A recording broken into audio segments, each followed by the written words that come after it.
check. Just check that we are.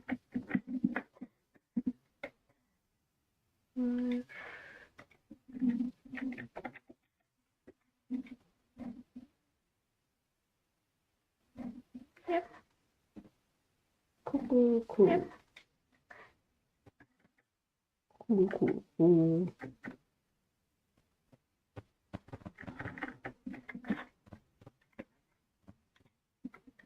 Hi everyone, welcome to stream. I'm Mari Still Plays, and the disembodied voice you hear is Creatrix Tiara. If you miss Easy then.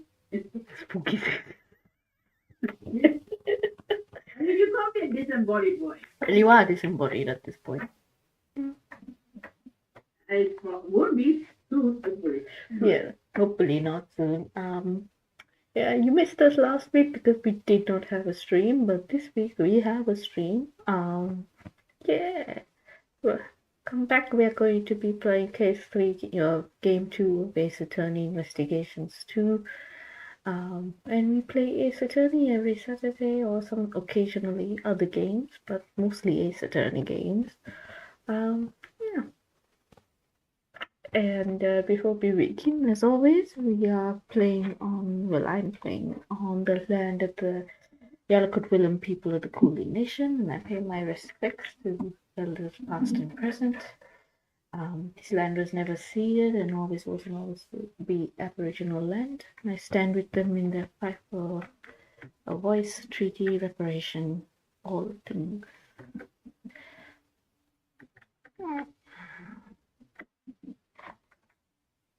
I have like a bit of a craving for ice cream suddenly, so I'm looking up ice cream places on Uber Eats, and there's a place called Fluffy Torpedo.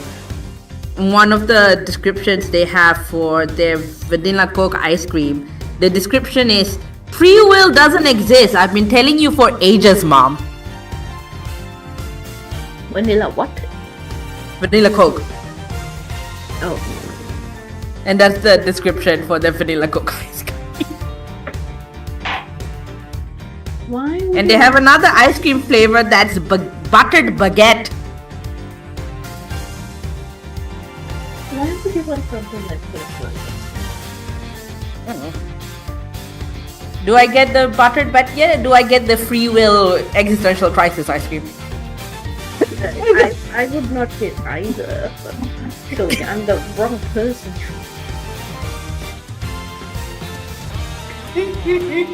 Like the name. Yeah, like you're not a desserts person. No, it's also like that. It's the names that they've given them are lovely. Like, well done on the names. Like I'm laughing my head off at those, but knowing what the actual flavor is, nah. No. I could not get I could not eat food for the lols because of the funny name. If I didn't like the food, I don't know how people do that. No, the names are just the flavor. It's the description that they go a bit like off track. Oh, okay. Yeah, the vanilla Coke one is just called vanilla Coke. But you know how they describe like, that what's in there? The description is free will doesn't exist. I've been telling you for ages, Mom. Okay. Alright. Right, so we are now in Scone's room. We started playing this. We're playing as Greggy instead of Greg. Yeah, we're playing as Edgewood's father, which was quite a surprise. I'm still trying to.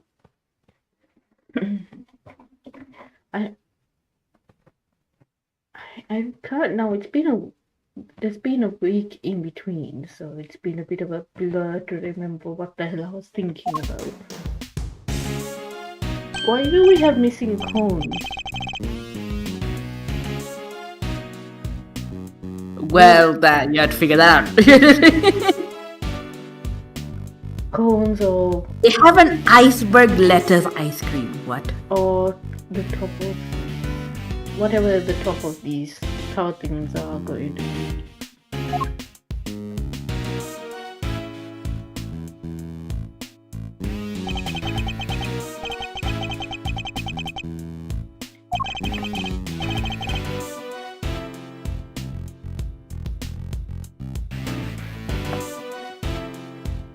What does cone do? Is she a baker?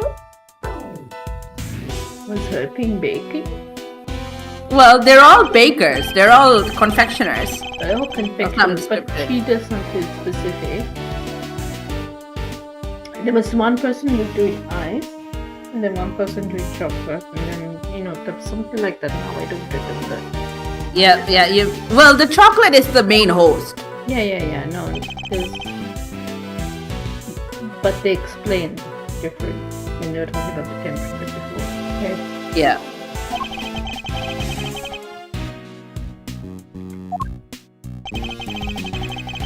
What could you be doing?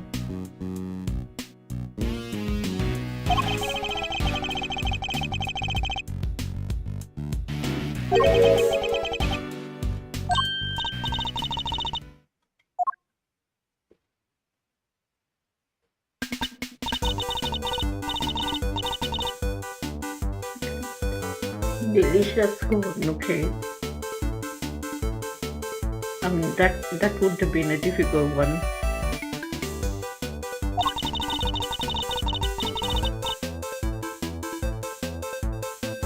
She's British, okay. Is very British.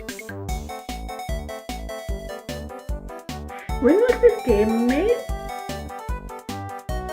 I'll look it up.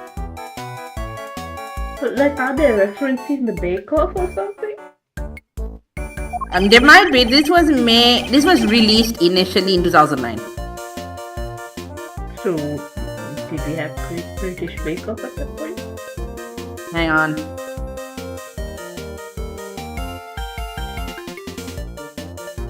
What's wrong with being called a lovely boy at 34? No, this predates the Great British Bake Off by about like a year. What's wrong with being called a lovely boy at 34? Well, he's probably like, I am a grown man. Are we meant to think 34 is middle age at this point? Well, it is. I am afraid to tell you. He's either middle age or like he's like the year before middle age. By that point, when we did Queen Lady Magician, and I applied for Grand City of Yara, and I was around that age, and they put me in the middle age category. So yes, 30, 34, 35 is the start of middle age. What? Uh-huh. Do not. The cutoff for influencing is 35. After that, you're middle-aged. You're not a youth anymore. The cutoff for what, sorry? Youth is 35. So he barely squeaks in, maybe. But like even then, some places you're already middle-aged by 30.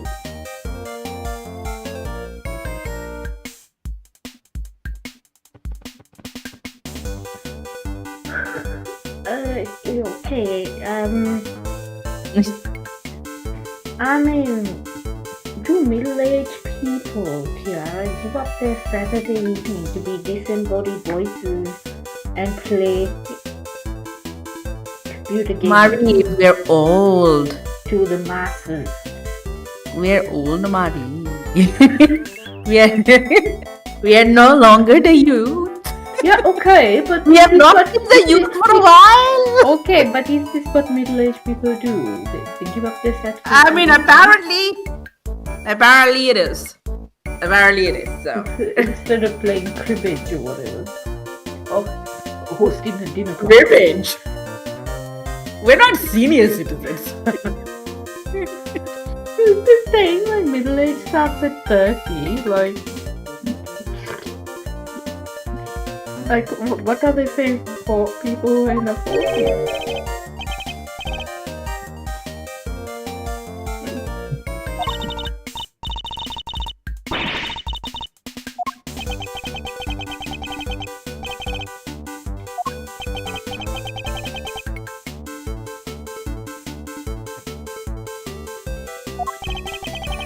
whatever you think is an act.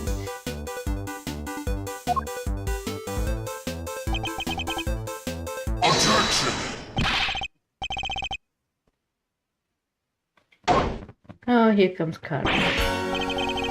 What was he doing inside the bloody castle? Investigating.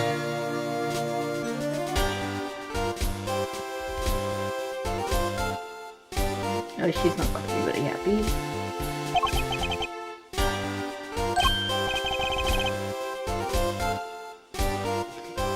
Fender, keep up, Fender.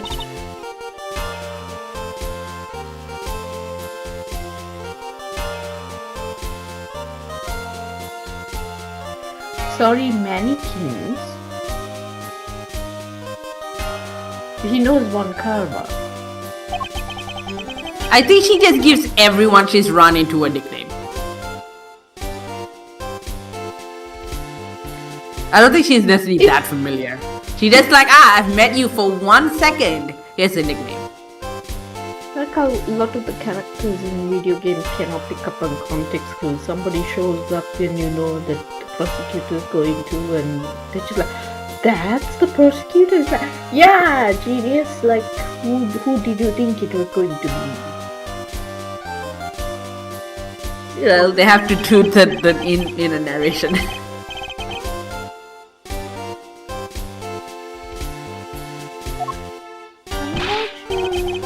It's gonna go, yeah, see, it doesn't go down very well.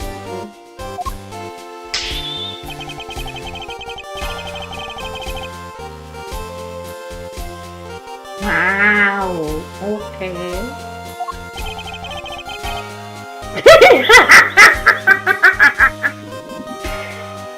Yep. Oh, Creatrix. That news for you, Greg. Oh, Creatrix, if you only knew where your son was going to end up. Oh, God. You'd have a heart attack on the spot, I'm sure. It's like, no, don't, because then it's like he's dead already. Brenda, the best thing you can do is just shut up right now. There you go.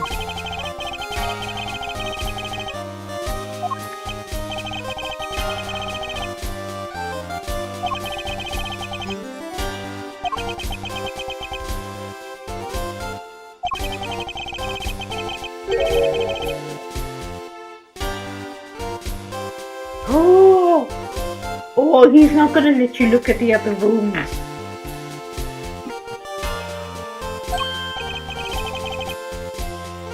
He's not gonna let you look at the other rooms.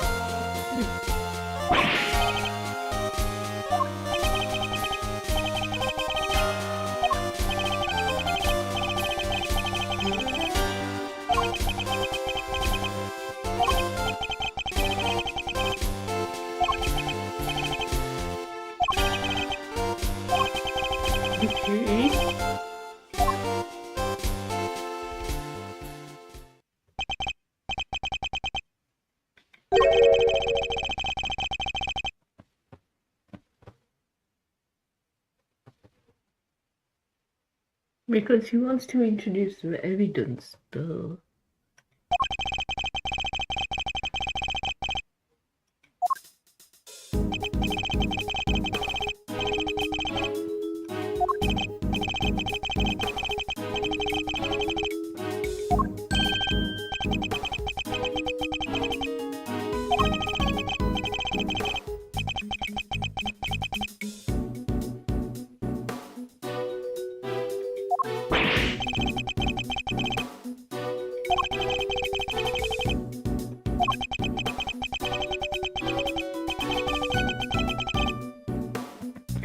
Ooh! Okay. This is gonna be convoluted because we're going to have to keep in mind that it might have been tampered with. Ooh, perhaps. Also, I've ordered a pint of the baguette ice cream.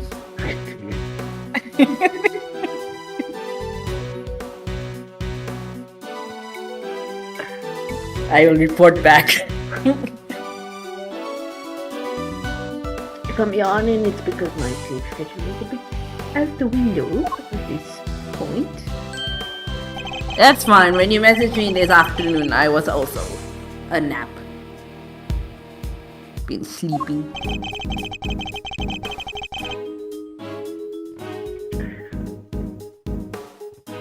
Like Andrew slept in a bit today, but I woke him up and rearranged furniture.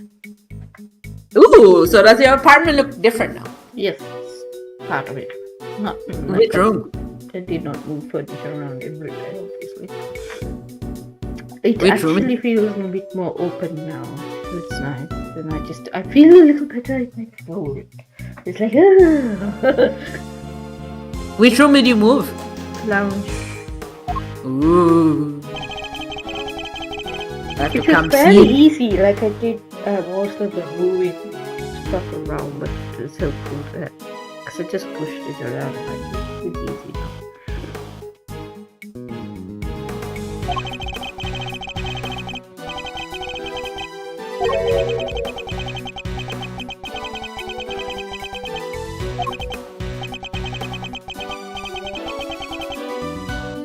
I think that's going to help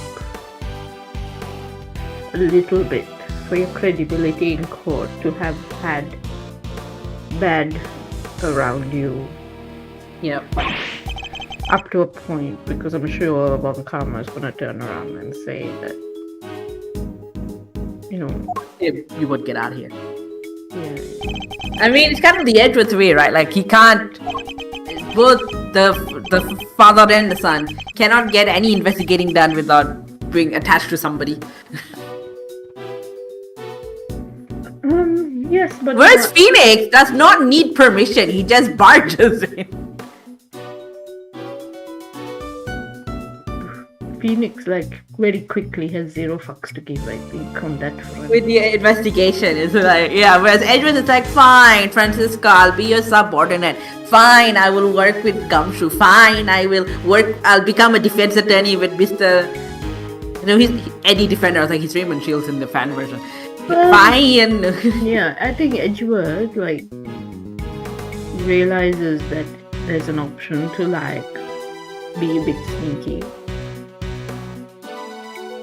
Well, he's trying to go through it kind of as proper as he can do it. Phoenix is just like, I'm barging into the evidence room. Protocol? What is that? I'm just saying that, like, while you think, okay, having the detective along is a good thing for credibility, in the courtroom at some point, I think Von Karma will say, yeah, you two cooked it up together. When he is about to lose on something. In the fan version, Delicious Cone's name was Delicious Cone, plural. So they kept the name fairly similar. In Japanese, her name is Derishi Sukon, which also means delicious cones. Or scones. Her French name is Adelicious. And delicious. Mango down 911. Man, go down. Homicide 20. Whoa, Jesus. They're all poisoned.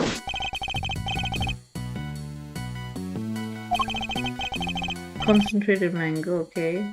Yeah. Oh, is the cyanide thing, is the homie cyanide one a reference to like apricot seeds and almond seeds and apple seeds having cyanide in no them? idea. That was not explained here. No, they didn't explain it, but I think... Yeah, it's like seeds of, like apple seeds or apricot seeds or something have cyanide in them. Yeah.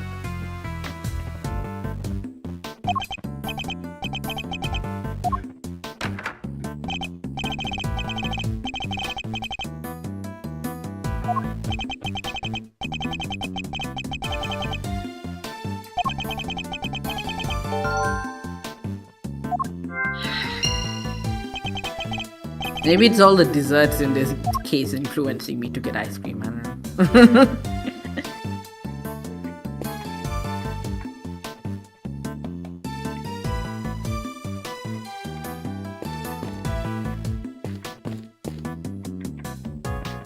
I can't tell whether that's a thing for that or. Yeah, I think, yeah. Don't turn around if you wanna see my heart breaking.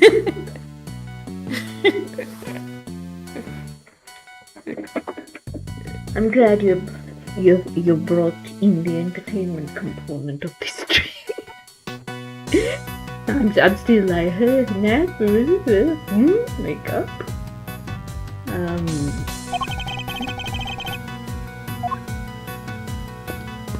Oh, this is like the worst competition for a diabetic to be in.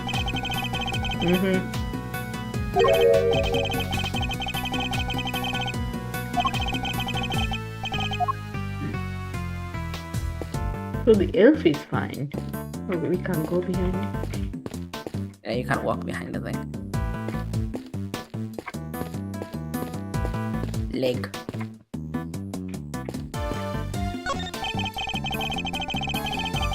Four adorable elves in the sweetest little castle made of sweets. Okay. Weird.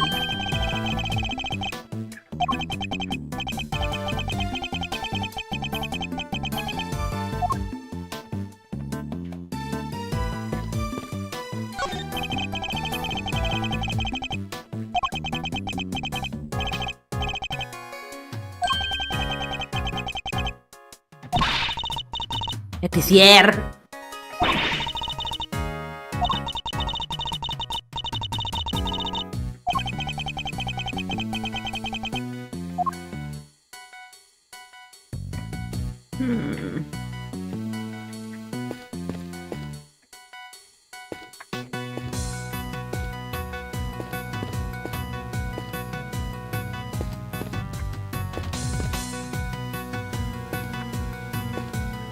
Think there's, oh yeah, there's another spot you can check, but look at here first.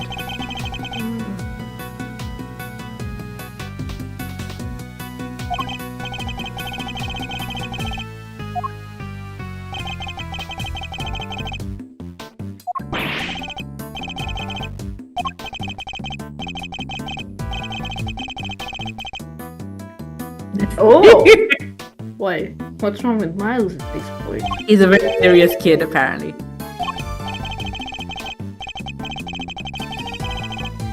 He'd rather read a statute book than a fairy tale. Oh, You do not need to worry about that.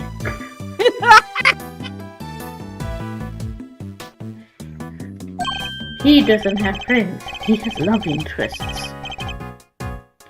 oh.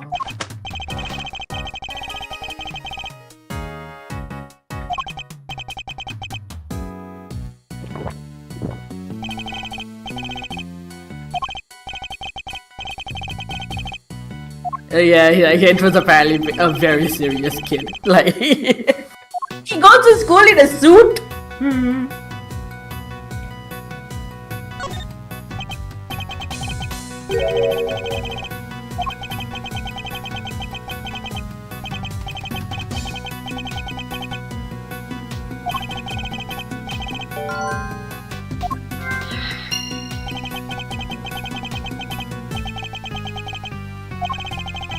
It's interesting how, with the exception maybe of Dahlia, and that's only even subtly, the parents you meet for each person are like the same gender parent. Like, you don't see Edward's mom anywhere. You don't meet the face dad anywhere. I can't even remember Dahlia's parents. Morgan is one of them. Morgan's her mom. That's true. And then the dad leaves Morgan because Morgan's not going to be the main family or whatever, and remarries, and then there's this whole thing with her stepsister. So he gets a mention. We don't see him. I can't believe But he gets a mention. That's basic. They're like trying to scam the dad out of money. Wait. Rewind. Okay, so basically,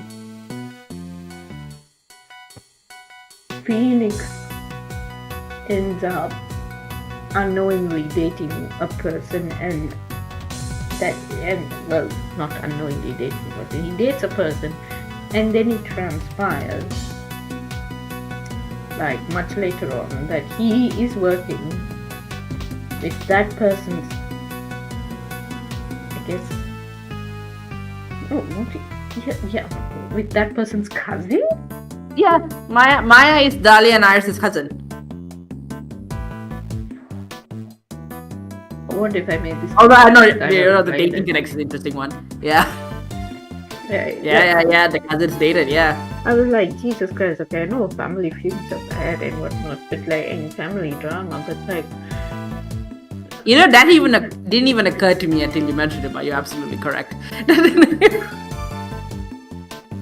but just thinking of it as like cousins, I can't even.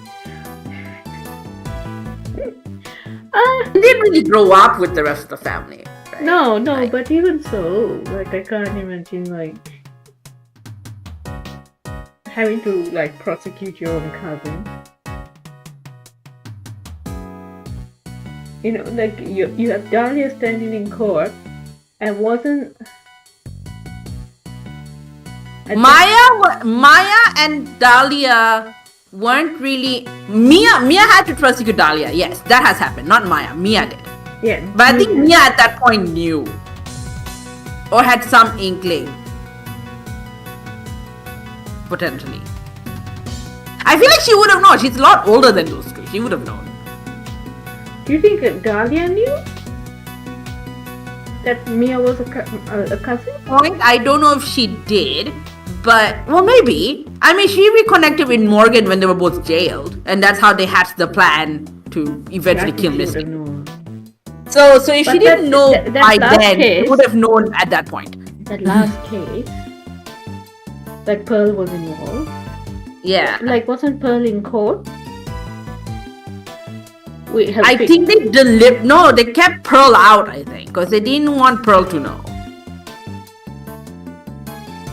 Who? Yeah, so I think Pearl is channeling, or maybe Maya was channeling Dahlia, which is why they could not find Maya for the life of them, and then they finally find Dahlia. Pearl was kind of in trouble a little bit because she went missing and was a little bit cagey as to why, but they found her eventually. But I don't know that if Pearl was in court, I don't think she would have been in court as herself. Because it would have been all a bit too much. Yeah, I think Pearl was channeling somebody. Pearl would have been channeling Mia. Because Maya was channeling Dahlia. And Dahlia was in court and they could not find Maya. So where the fuck is that Maya? And then they finally work out, oh, Maya is here. She's how Dahlia is here. And then, like, Dahlia gets exercised and Maya passes out. Because Pearl was also like, yeah, I got told to channel Dahlia, but I couldn't somehow.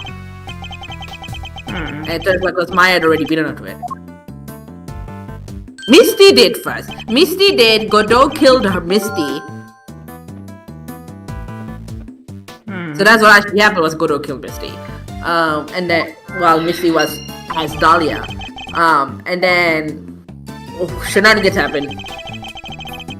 Maya's like, Mia, what do I do? Challenge her. Mia's sister was like, do this. I was like, okay, I'll channel Dahlia then. We got to the end of it and I was so confused as to why Godot was trying to kill random psychics. He wasn't trying to kill Misty. He saw Dahlia immediately, right? Because Dahlia had poisoned him. Dahlia's the reason he is not Diego Armando. Why the freaking heck was Misty trying to channel Dahlia? Misty tried to channel Dahlia because otherwise Pearl would be dead. Oh, that's true. Okay. Pearl was gonna channel Dahlia and then ask Dahlia kill Maya. And Misty was like, there's no fucking way I'm gonna let this child get through this trauma. Can you imagine Pearl like unchannels and be like, I just killed my dear cousin. Yeah. So Misty was doing that to protect Pearl. Oh, okay.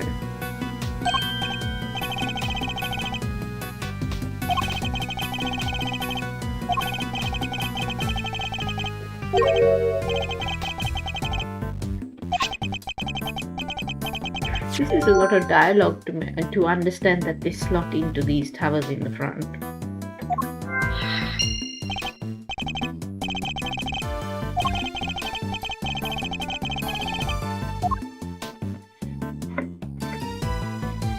see if we can piece some things together.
I mean, nearly the whole damn castle is still upright.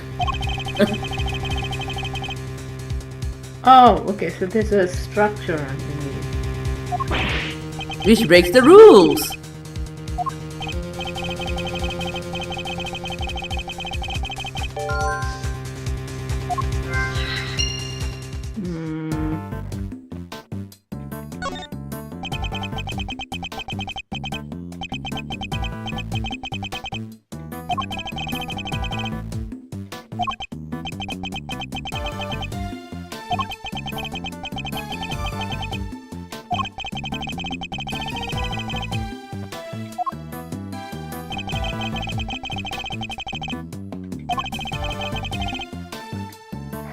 Where have we seen blue cloth before?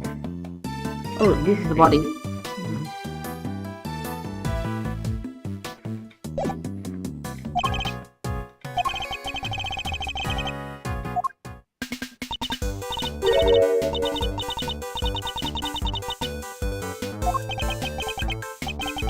Oh, and I'll be right back. I have ice cream to pick up.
I don't know about being lovely.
Yeah, so I have returned.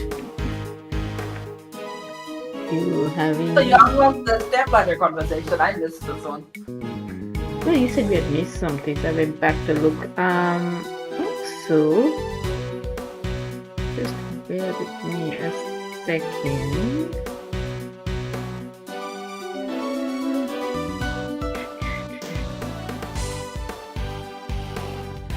Hello to whoever is lurking on Twitch. Hi. Thank you for watching.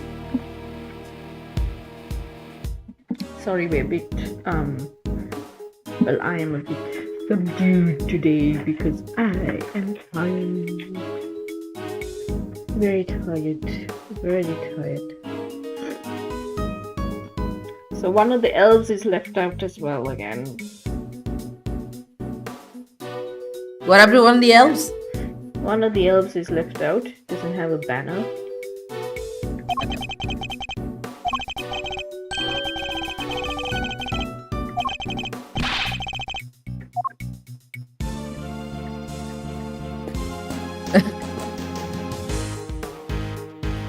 Alright.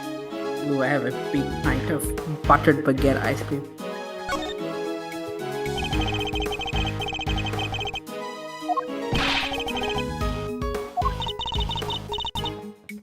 It tastes just like a baguette. What the fuck? One of my cloths and one of my little machines went missing. Okay.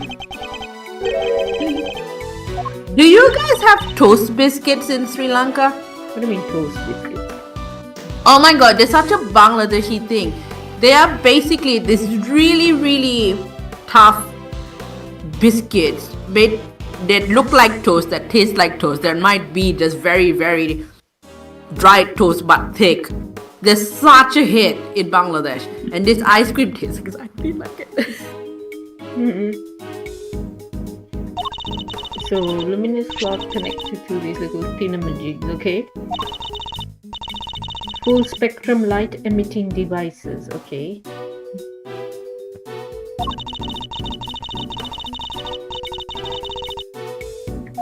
Rusks! Oh, rusks, yes. Yeah, in Bangladesh they're called toast biscuits because they look and taste like that, and this ice cream tastes exactly like toast Yeah, biscuit. What the rusks. hell? Yeah, you get rusks as in but like for babies. Mm-hmm. The babies when they're teething, I suppose. Yeah.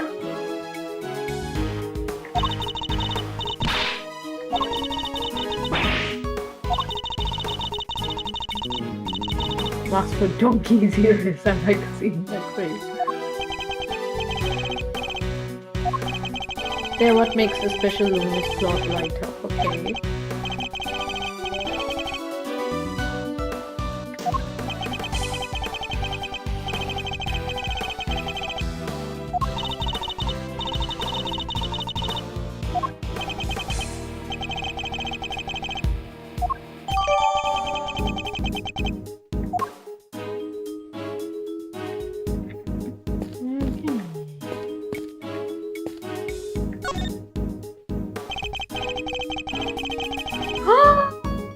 We found a murder weapon.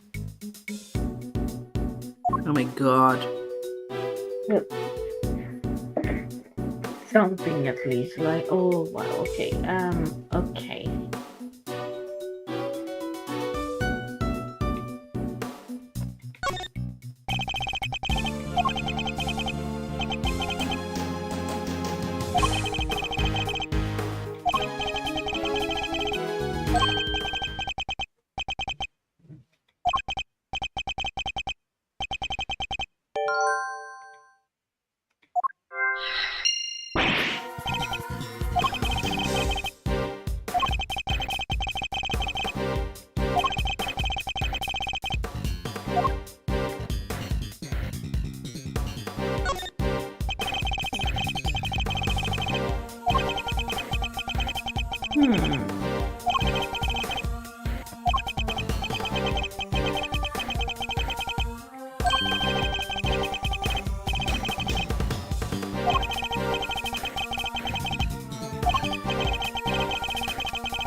Bonk.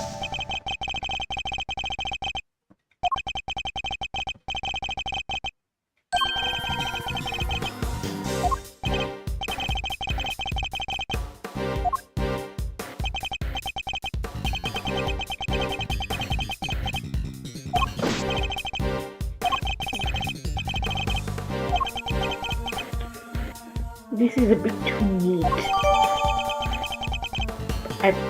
It's a bit too neat, but at the same time also somewhat convoluted. Oh, it just gets more convoluted from here.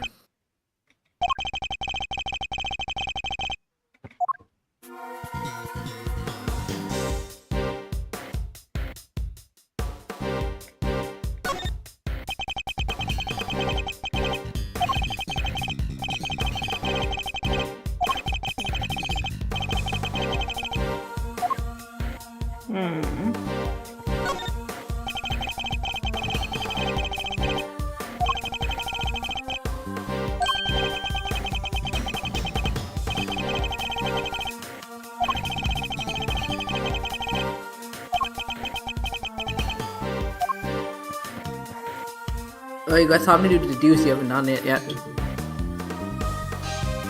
I thought we kind of already sort of deduced this thing.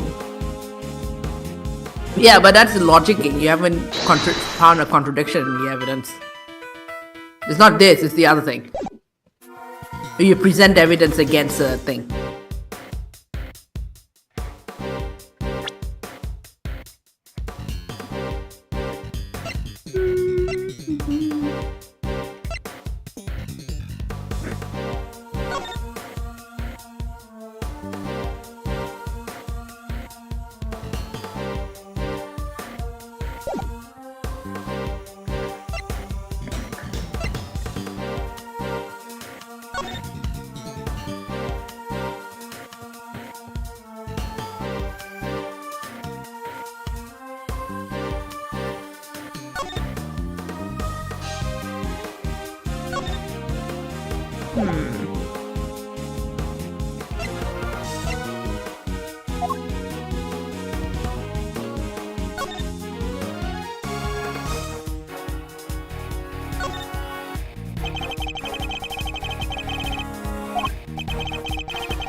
Not really seeing much of a contradiction, but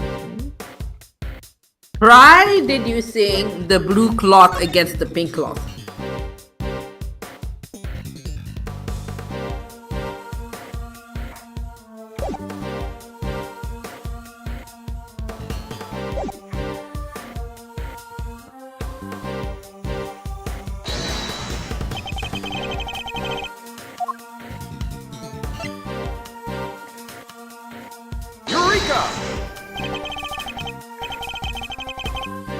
Did that work? No. Never mind.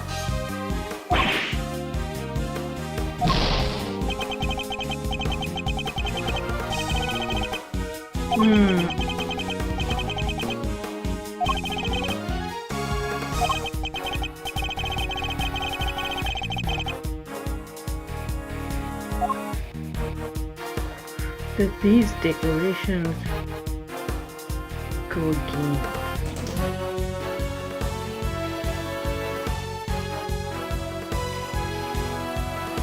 It is like, why would you put this on display if you're gonna use it as a murder weapon? Let me check. Eureka! I know.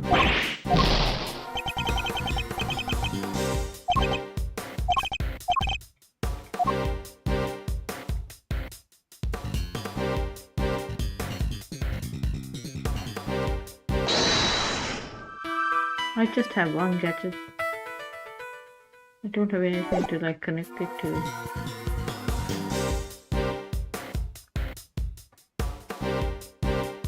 Do I need to talk to? Oh! You have to deduce it against the rules. You have to deduce the lamps on the cloth and go against the rules because they're not made of candy. Oh, that's true. Even though you already made that connection earlier on. There you go. Okay, yeah. Eureka!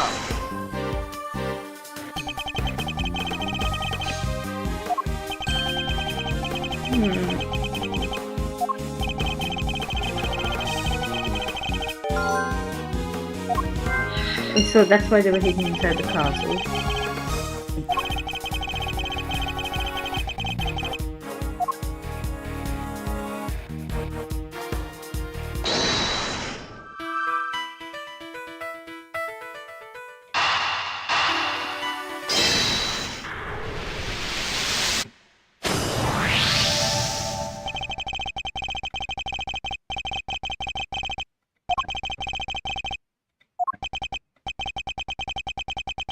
I'm scandalized by this candy conspiracy.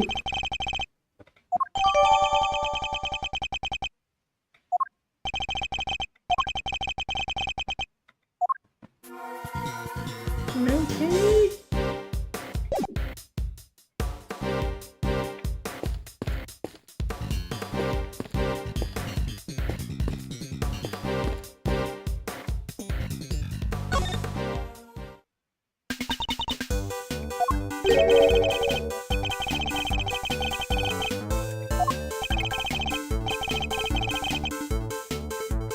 Hold on, I'm going to see if I can get my picture.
So my partner has somehow finagled.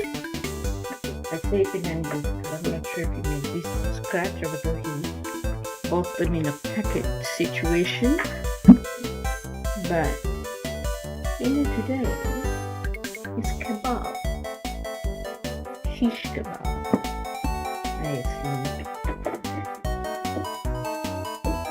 Or like just skewers basically. I don't know if this even counts as kebab.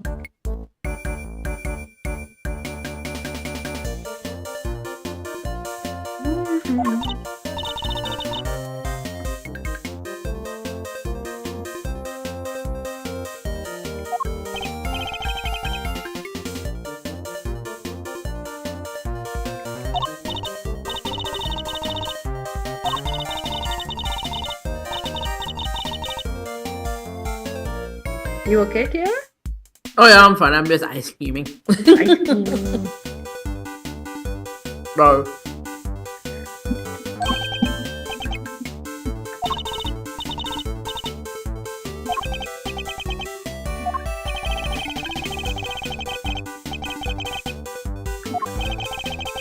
Isn't Eddie Lumpkin like a reference or something? I think maybe it was the so that they didn't say much. Maybe, I don't know.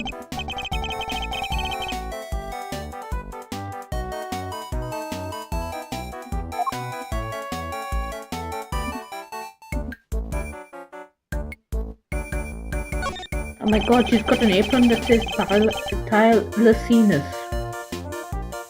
She's got a Is that a what? Tylosinus. She's got- Tylosinus. Yeah, she's got a Tylosin thingy on her apron. Yep. She's a Tassie tiger. They could have made her full Australian. Can you imagine?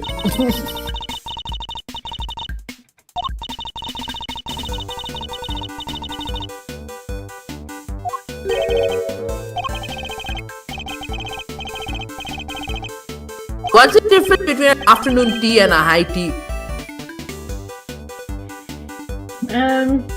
Because apparently there is one. High tea usually is around 3-4ish. And you know, you have to have savories and sweets. And now of course it's both genders, but when like they first started doing afternoon teas and things, it was mostly for women. And it was an opportunity for them to eat something, because the time, like breakfast, lunch and dinner, it varied depending on the class you were in. So you would get up sometimes, if you were upper class, you would wake up very late, close to like noon, and then you'd have your like first meal of the day or whatever, right? And then especially once you had electricity, well not electricity, but like gas lighting, you could like have balls that went on and on and on into the night. And it was like a symbol of wealth or whatever, right? And so at those balls, you weren't necessarily eating that much, if you were a woman, you're dancing a lot. So it was like an opportunity for you to eat something, because dinner would sometimes be like 1 in the morning or whatever, very late, 11 p.m. or whatever. So you needed sustenance. And unless you were in like the country or whatever, you didn't necessarily always have a lunch with you. So you'd end up going to like having these afternoon tea things, and then it was an opportunity to socialize with other women, etc. Men could join you, but there was like some social etiquette about how they could join you and stuff. I think you had to be like a relative or one of the women you were lunching with or something. It wasn't just like, oh, any guy could turn up. So then you'd have to have like savories and sweets and things. So that's kind of where it came from. But afternoon tea is more like of I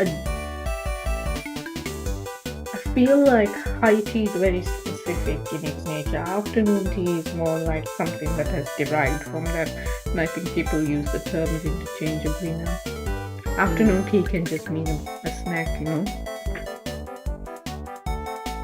And that's why they still sometimes say in England as well, you don't call it dinner, you call it tea. And so if you're a foreigner, you're very confused because you think you're getting a cup of tea, but no, they mean like we're going to have a full meal, and it's the evening meal.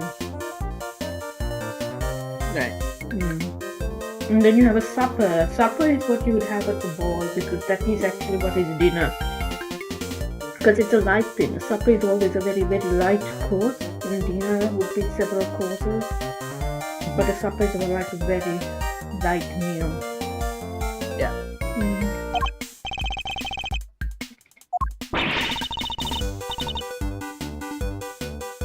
And sometimes you read about people going out places and coming back at like crack of dawn or whatever. But having a meal before we go to bed is probably tinted too.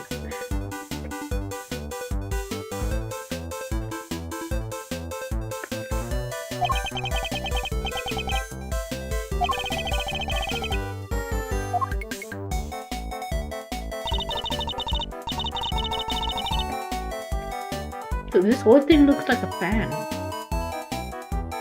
a fan.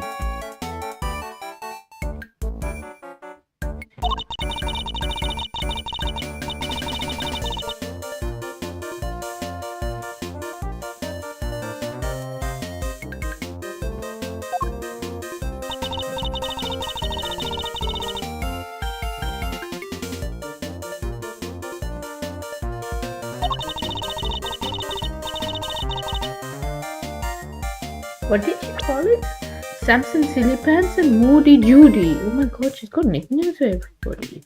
Exactly. The second she meets you, that's a nickname. Sammy.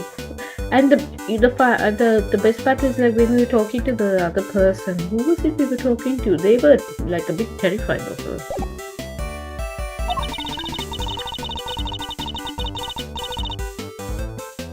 Chili wings.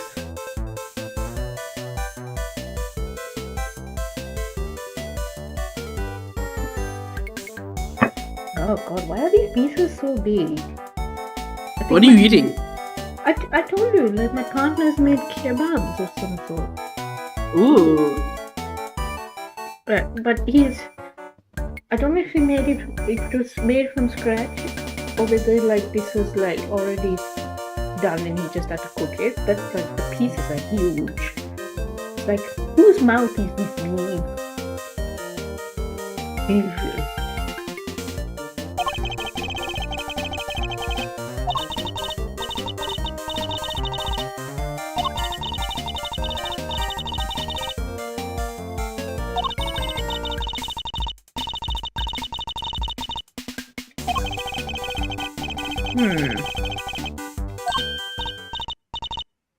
Oh yes, she did. You ate everything.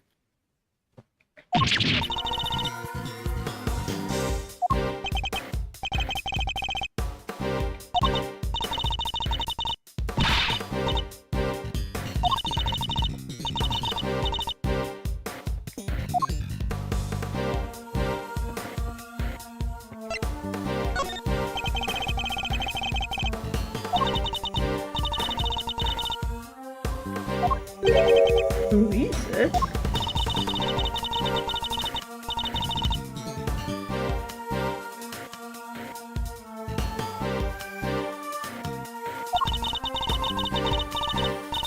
This game predates Great British Bake Off by a year. The Great British Bake Off was made because of this game. The producers played the Japanese version and were like, you know what, this is an actually good idea. I have to say, we've spoken to one person who admits he's not very good yet, right? And he wants to improve. Now we've spoken to another person who so far is like covering up plastic models with whipped cream and calling it a day, right? Mhm. So this competition for supposed greatest candy maker is a bit rigged if this guy has invited specific people, but he's not inviting anyone that can necessarily compete with him. Interesting. But he's judging them by that standard, how well they compete with him or whatever, I don't know. Seems to be like that.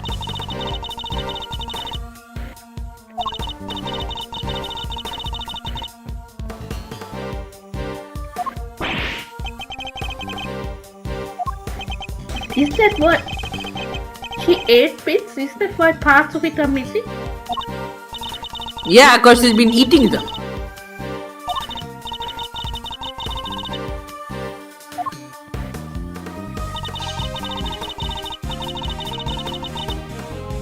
So she ate a bit of a candle.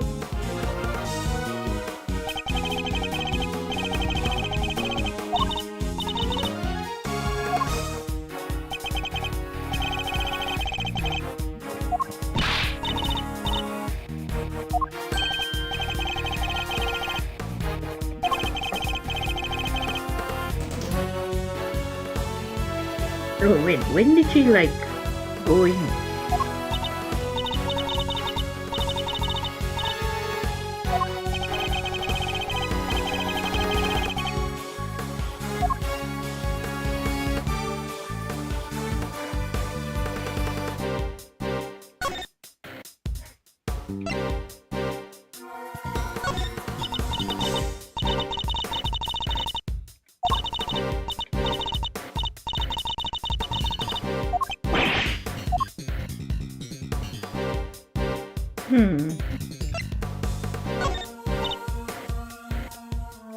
We need to present Yeah. where she broke the rules.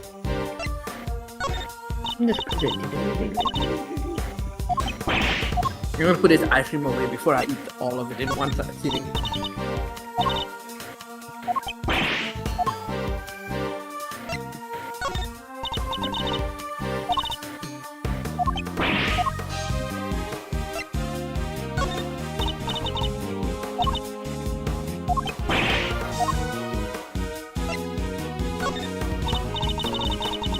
Oh, there we go.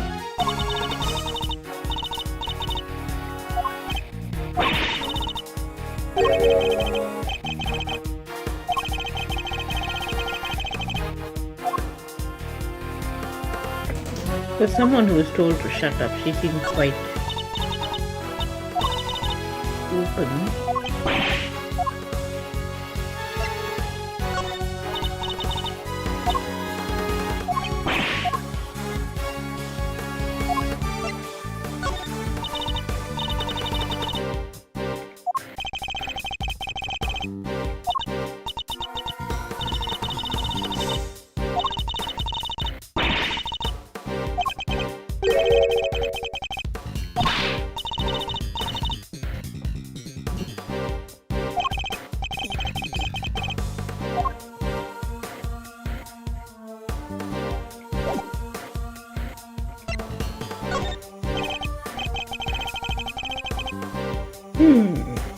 Let's ask the real questions.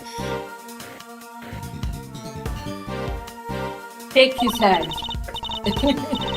What is happening? His hand will get so sore.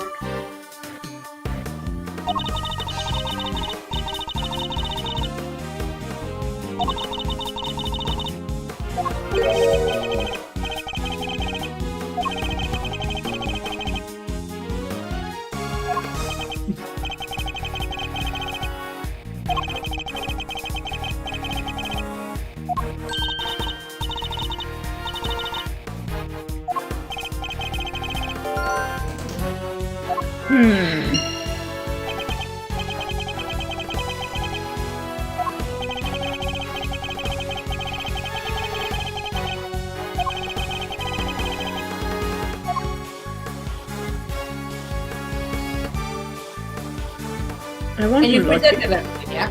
Huh? You presented everything. Yeah, I presented everything. Can you logic up something? That's what I'm trying. But I'm worried I have to get out of this dialogue and then we don't have any other options. But maybe like it'll go into a cutscene. So Well, you can't logic out anything at the moment, so it's not. okay, right. Okay, so what is team for?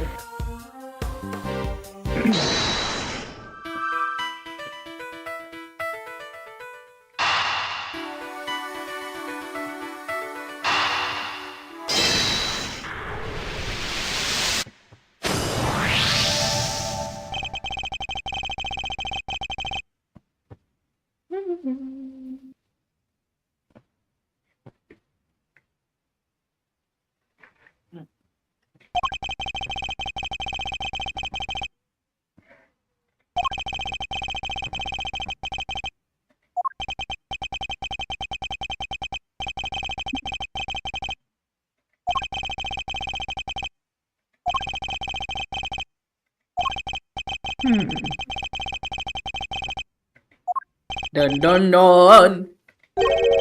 She's a fraud.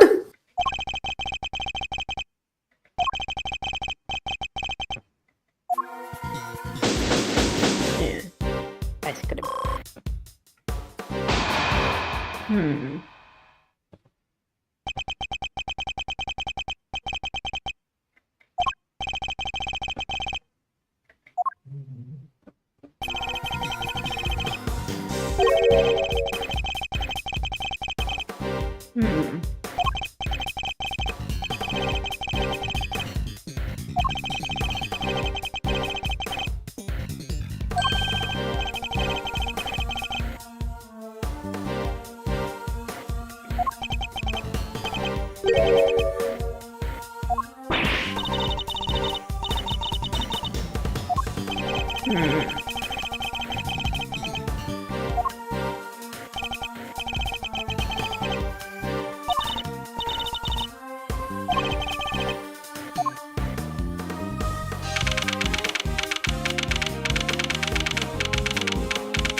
One Who karma though? confuses me sometimes. What? Why?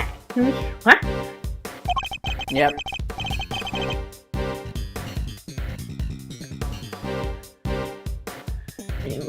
Wrong karma is very ass backwards sometimes. Jesus Christ.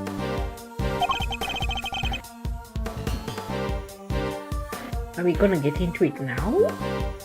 What?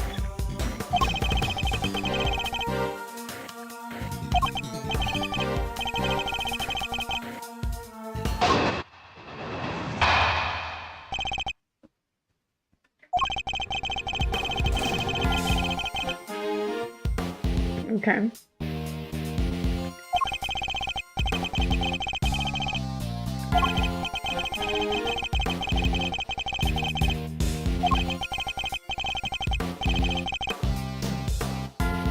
I think that's a fair comment. Okay. But then, wouldn't she have noticed? Wasn't she in her room at the time? He had tea with the Okay. host, remember? That's when he was claiming, okay. So far, all this is within the realms of possibility, okay.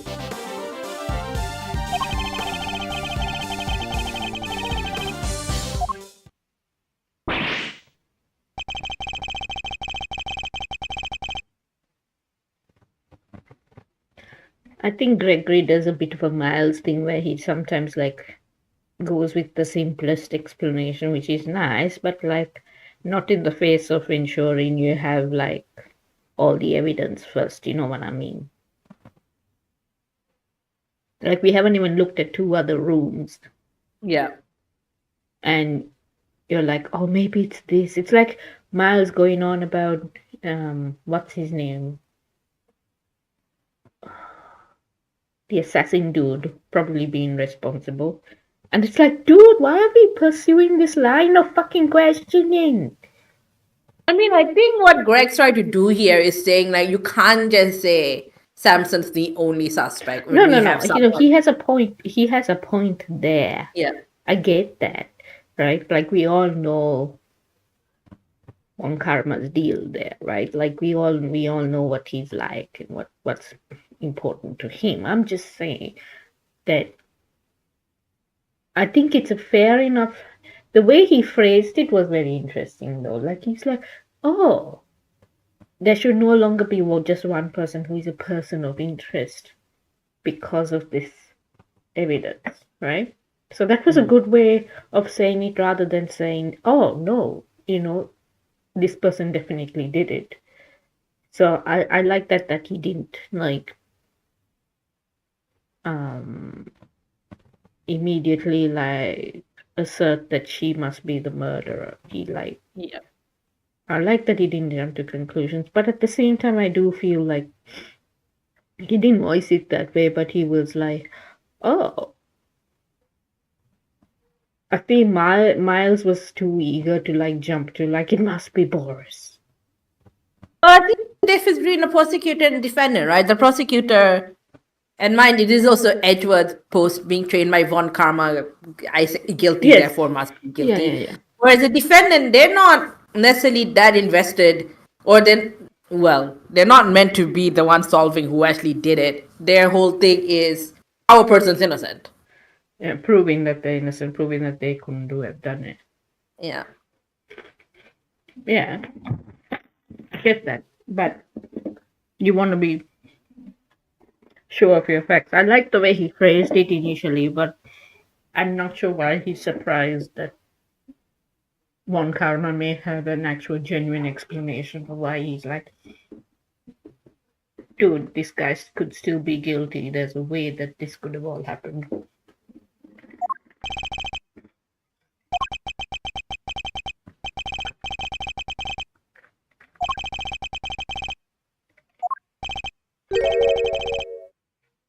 Eh?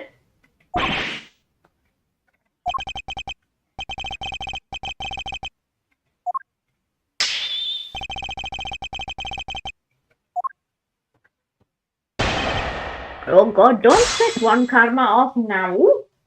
Set him off in court where we can like actually hammer him a bit. Like, why are you setting him off now? Now he be prepared for court.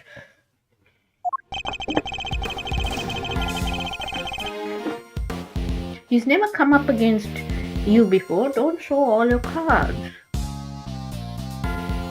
He's gonna kill you. You realize he's gonna kill you.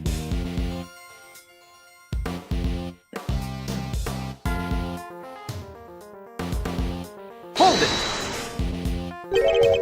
What is the motive for killing this fellow in the first place? Yeah, that has not been explained, has it? No. Aren't they heavy? Doesn't say anything about how heavy. Doesn't say anything of the weight, no.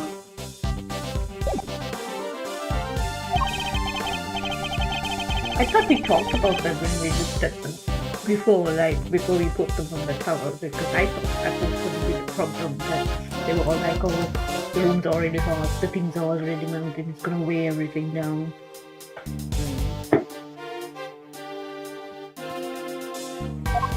Huh? How could you prepare it? Well, yeah, that's what Greg's like, the hell? How does this work? Are you saying he told her to make it that way? He set up rules, but he told Scott to make salt lamps.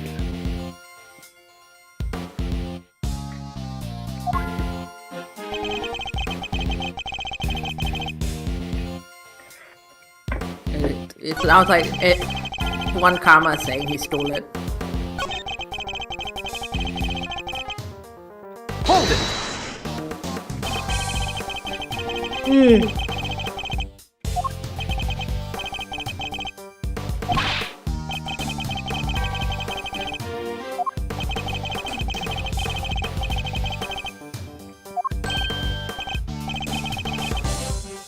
Attention!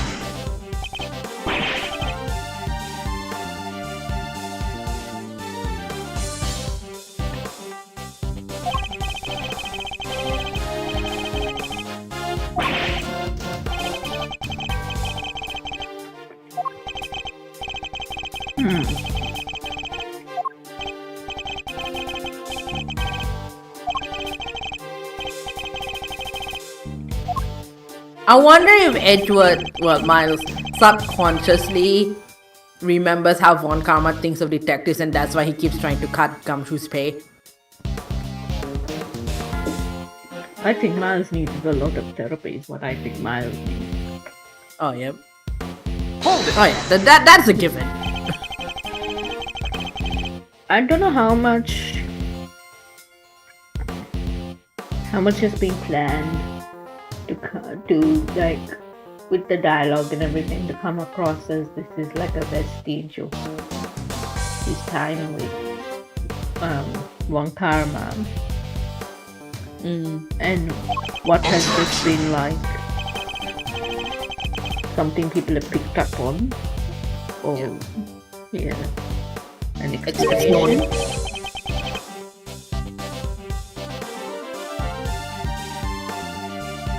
Because like you said, they didn't expect him to be popular. Yeah, I didn't expect Edward to be as popular as he was. Yeah.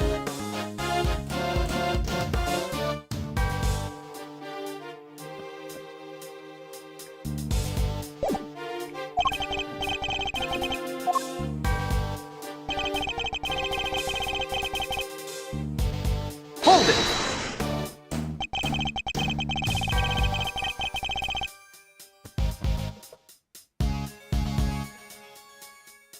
It's such a chiseled jawline.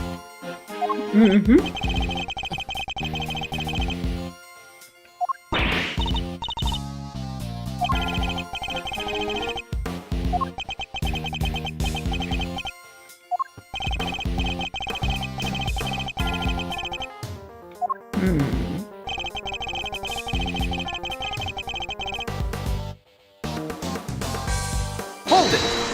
There's a lot of stuff that points to a particular suspect. Attention!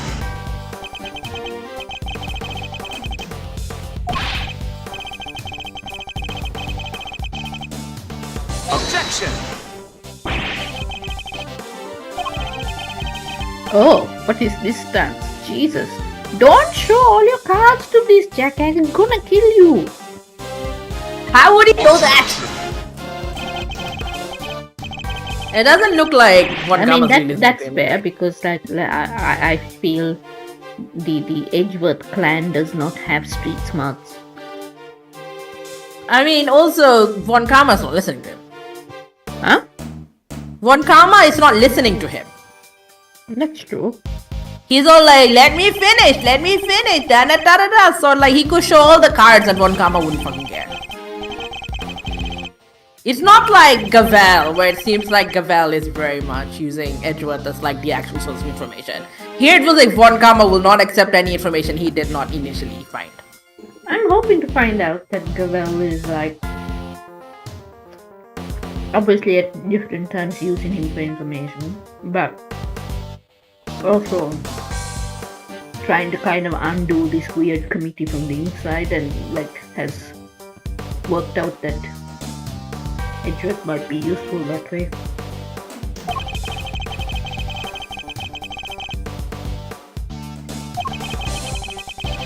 That being said, she could be a mastermind, so could be BBEG.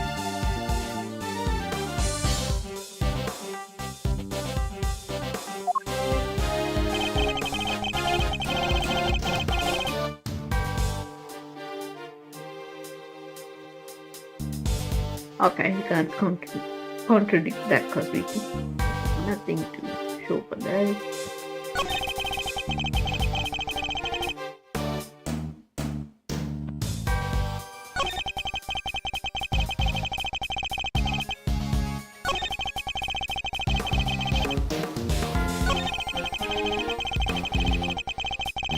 I think it's this.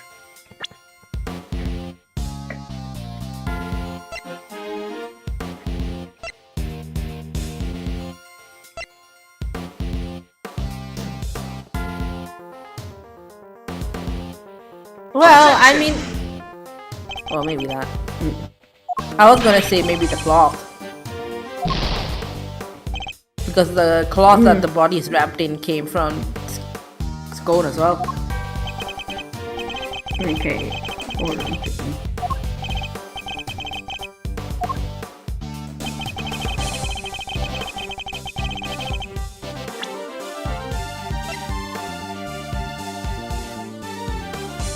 Objection!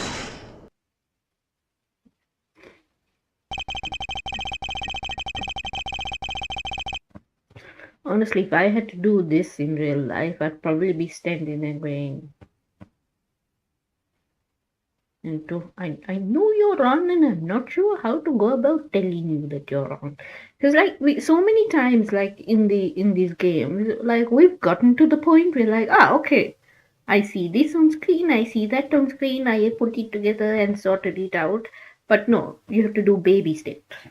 So in real life, I'd be like, I've seen it, I understand. I don't know why I have to now tell you, look at the hexagon stands, look at the indent, and do they fit?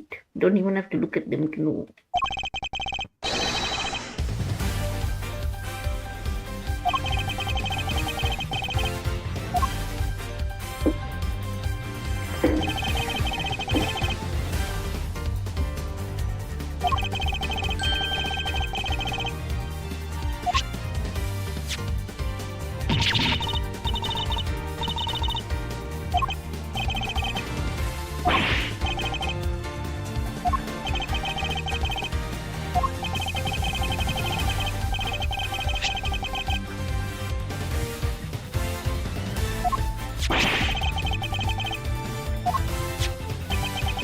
That means it will...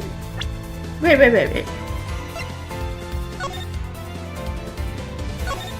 Wait, what was the thing you just found? The cloth. Does that not mean it was lit up then when he... on the top of the body? I think that's the default color. Because we found it rolled up, not lit up, but that color. So I think it was the default.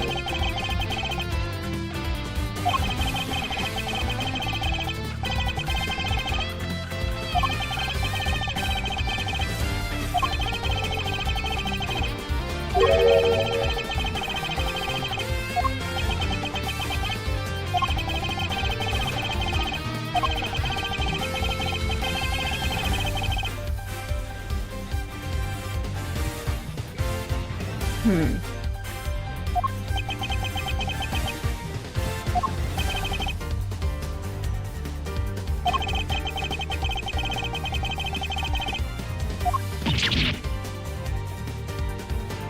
Bow wow tirelessness. Okay.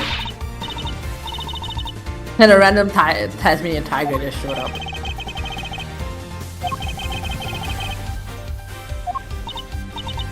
Attention!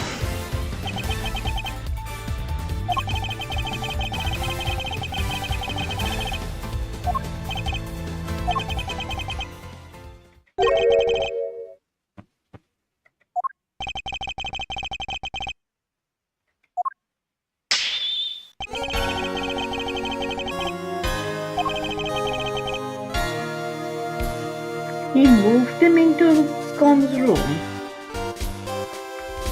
Oh, I don't remember.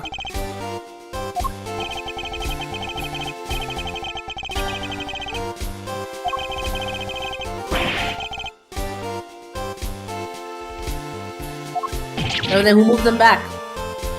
Oh, so she went to get them back? Not for research, but Well, we don't know if this is true though. yes.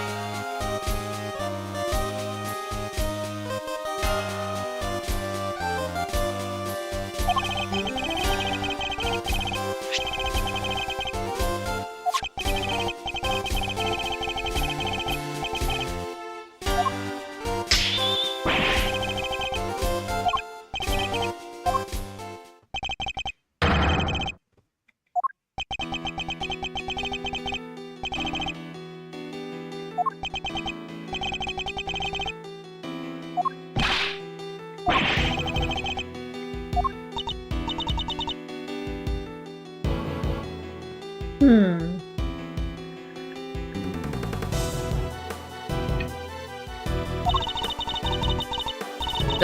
Okay, so it is true.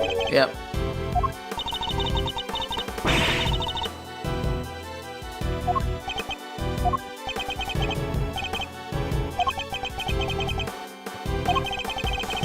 Well, if she'd saying that her stuff had been confiscated, that would have made her less suspicious. Hmm. So what is Von Karma playing at? We know what he's playing at. Well, yeah, but what is he playing at? But yes, Greg, I mean, that's why I said don't be so bloody quick to assume there's 2 more rooms you haven't looked at. You have to come up against Von Karma anyway to get to look at them. I get that, but don't. Maybe there was another way to get this information out of her. Because so far all we've done is antagonize Von Karma and then just gotten this little bit of info she was hiding. Oh, now there's another set of information. Okay, 2 sets, right? Okay, interesting. Is she gonna be an assassin for hire and that's why she knows nothing about bloody confectionery?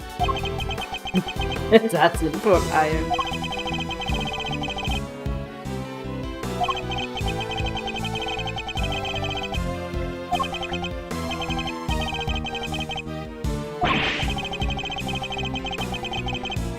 Objection!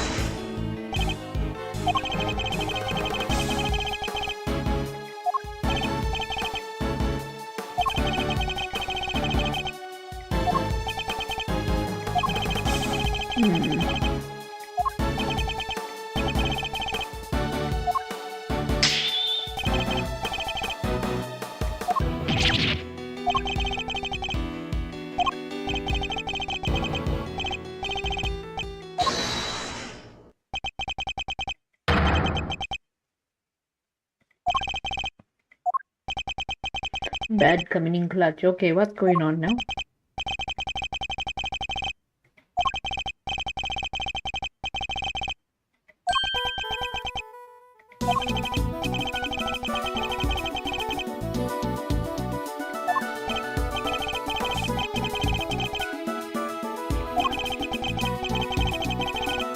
Objection!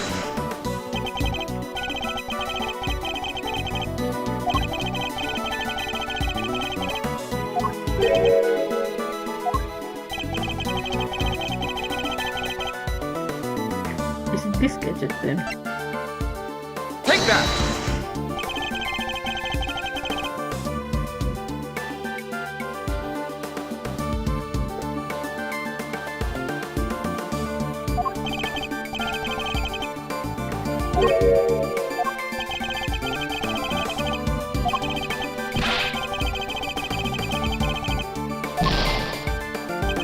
Oh, not that. Okay.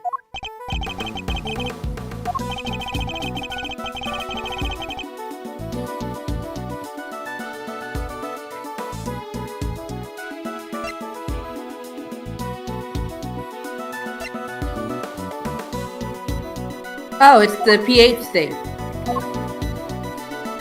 The what? The ring. The silver thing, yeah. Yeah, no, I used that just now. And you said it was wrong. Yeah. Oh. Weird. Is it that? That wasn't in the room. That was when Judy was giving us tea. But then it should be this, but I'm not sure why. Oh, this thing. Maybe because the prince. Oh, Take yeah. that! Because even though she said she had how she said she ate stuff, but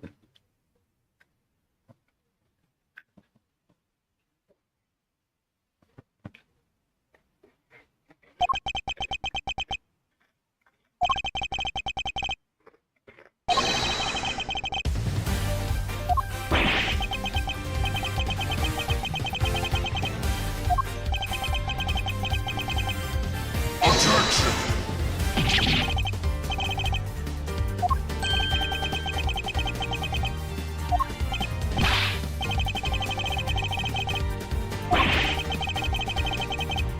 Yep. This is a Von Karma influence.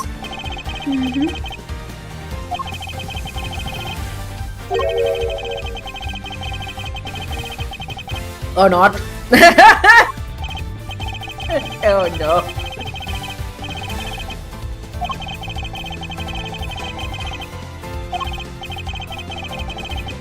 Objection! But then he won't be able to leave fingerprints on the stuff though.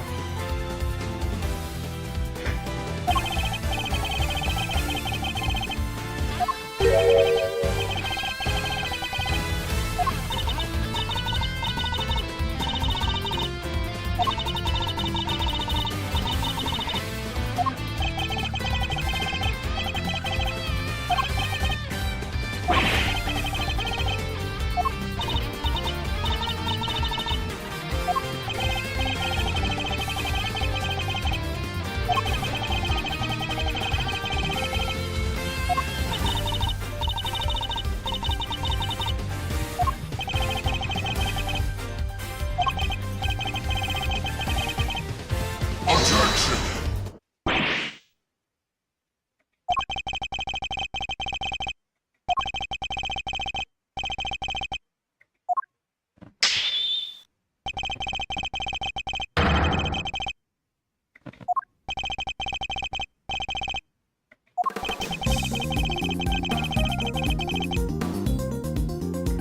Yeah, all the stuff are fake. Take that!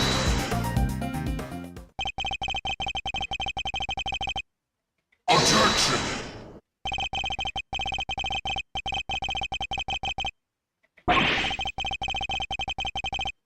Objection!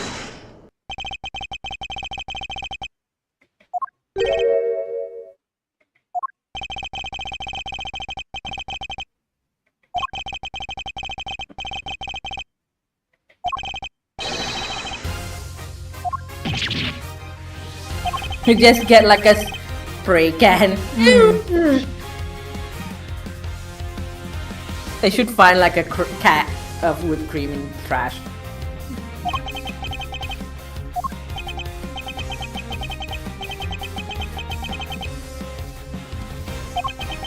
Yeah, how did you not feel it, Von Karma? You were stepping in the castle too.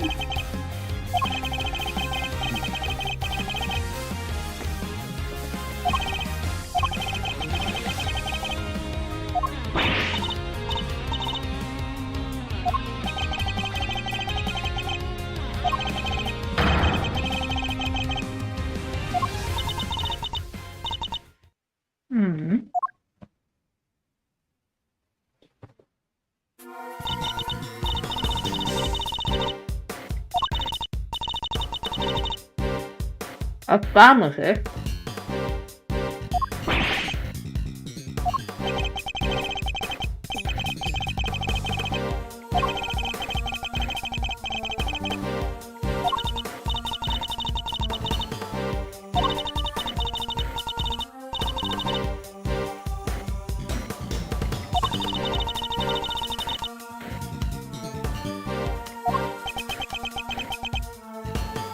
This is so weird. Like, how has he chosen these people? It's so strange. Because now this is two contestants who have admitted that they are not like up to standard, I would say. For whatever reason, they all have their different reasons being here. But it is odd. It is very odd.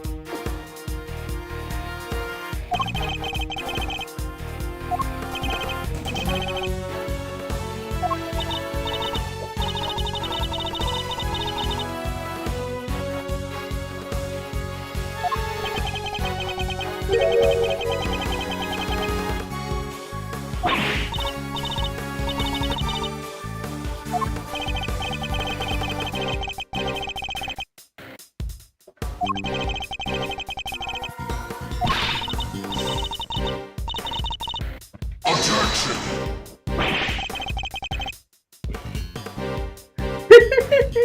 She just opened up the possibility to a third person. He just wanted to narrow it down to one. He wants cream. He's got like, any child I raise will not have sweets ever. None of your people have a sweet tooth from here on out. What?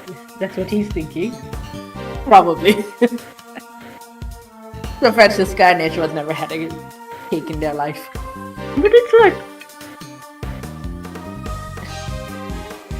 you know, it's so weird to go from they're prosecuting this case or whatever in court. You know, like or whatever, he sees an opportunity to kill Edgeworth later. And then in the ensuing drama, he offers to take Miles in. So it's like, at what point did you think taking Miles in, like, Didn't he explain that? Like it was going to be like the biggest fuck you we could have pulled at Gregory? Because Didn't he I explain that? get that he was so mad at Greg. But I'm just like, you could have had a very peaceful life. You could have continued doing what you were doing. And Miles This man does not know what would have peace been a is. ward of the state or whatever. Probably would have never gone into law. And he would have never been caught. At least not by Miles or Phoenix, you know? Because I think we can That say feels like an even worse end for Edgeworth. for Miles. Yeah, to be ward of the state. I don't know, because I think that Phoenix would have tried to find Miles wherever he went, right? So if he Yeah, but like Phoenix is also. What could he have done at like that age? All of this happened when they were like 10, 11. There's not much Phoenix himself could have done. No, I'm not saying at that point. No. I mean, if Miles hadn't been adopted by One Karma, he likely would have never grown up to go into law per se, right? There would have been a bigger chance he would have gone off to do something else, right? If he ended up It being would a have ward, depe- it would have- he might not even be alive right now. Yeah, like it would have depended on whatever circumstances he found himself in. But supposing he had survived, and grown up and everything, I'm just wondering if like Phoenix would have still tried to find him, and maybe not ended up in law if that was not where Miles ended up. Miles ended up somewhere else. Like, it might not be ace attorney, it might be, I don't know, ace chess player. Or Phoenix just follows the career step of Edward whatever he does. That's what I'm saying. Like, I feel like for Phoenix, the law was never important to start off with, right? It's important to him now, but his main thing was finding Miles, right? Yeah, and also like in an indirect way, also thanking Mia for defending him the one time. True. See, like, maybe the events of that first case would have happened, but like Miles would not have been involved. I don't know. It's just interesting to think about. I'm just like, I get the whole like, it would have been the biggest fuck you to Greg, but it still seems like, wow, he must have. At some point, he must have sat down and thought about it. Oh, I can take him over. I can offer to adopt Miles. He's already bringing up one precocious child, So it's not a light-hearted proposition, to take on a kid, but okay.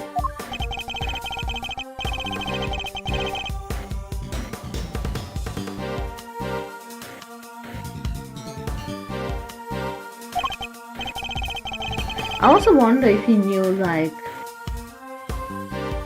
because we've had a little bit of an insight already. Miles is already interested in law because his father's in law, right? So he's reading like statute books instead of fairy tale books or whatever. But I'm like, if the child is 11, he's not reading fairy tales as much, dude. Well, he said he'll rather read. I don't know. I was reading fairy tales for a while. Okay, so she went into the other room. So maybe there is a part where like Miles was already well set on the path to being a lawyer regardless of wherever he was going to end up being. Remember the whole fucking reason. Yes. Like the They difference. make this red because Edward gets up and goes, no! Yeah. So maybe by this point, like Miles is already on the way to becoming a lawyer. It wouldn't have mattered who adopted him. He's already. At what point do you get put on that path, and then everything? Well, he wanted to be a defense attorney like his dad. Yeah. That's what I'm saying. So like, if he was already on that path, then like, it wouldn't have mattered who adopted him. Maybe he would have always ended up in law, and Phoenix would have always found him there. Well, maybe what part of the reason he got into prosecuting was A, one karma, B, I'm going to always find guilty people, and part of it was like he has always felt like he was guilty for killing his dad, even though he didn't really. But that's the impression. Yeah, and he's just like, well, I can't really prosecute myself, but I will go prosecute other people, so like no other killer can go free. Yeah, like that was a sort of weird, like just ranging thing. Hold on, I'll be right back. Quick button break. Alright.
Your return. I have a guest.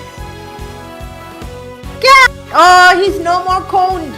No more corn. Also has had a bath. How's he feeling? Feeling more like himself. I thought he was over the sneezing. He did sneeze a little bit yesterday. Last night. I was a bit worried. I was like, you flew again?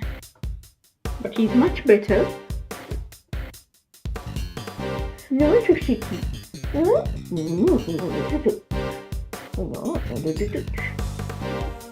And he's definitely back to being his usual happy self, where he's like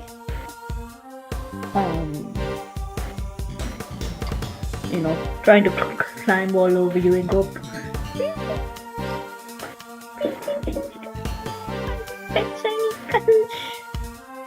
he's very affectionate as a cat.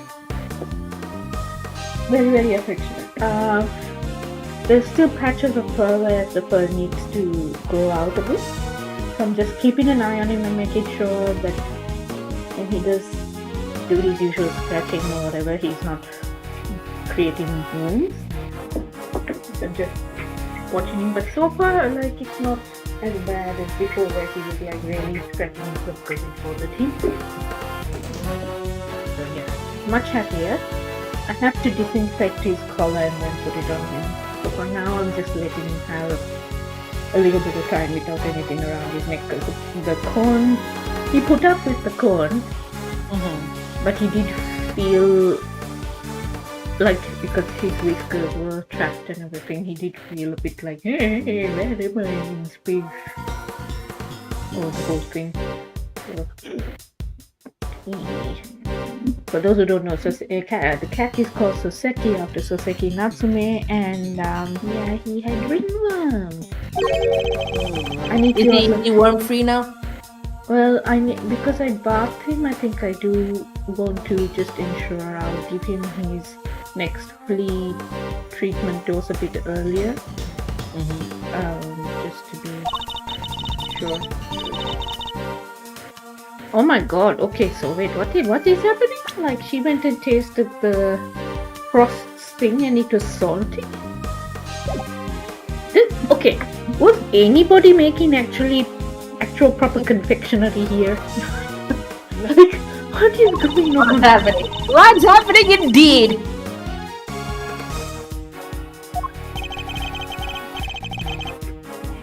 So one part was salty, but not all of it.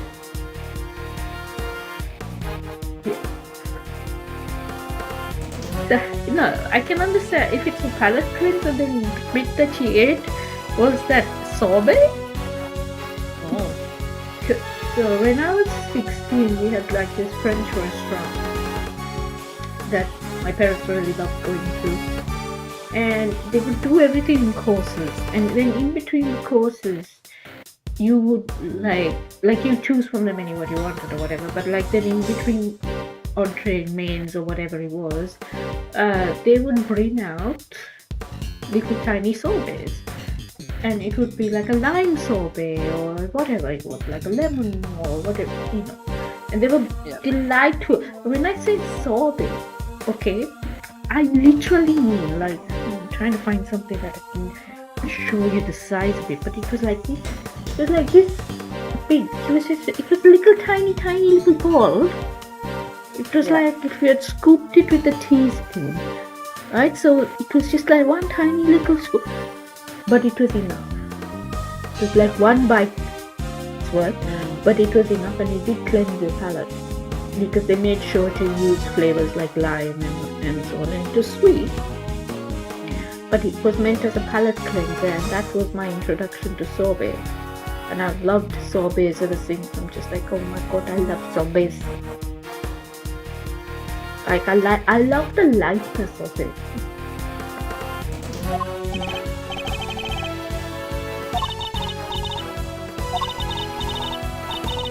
Do you remember the first time you ate sorbet?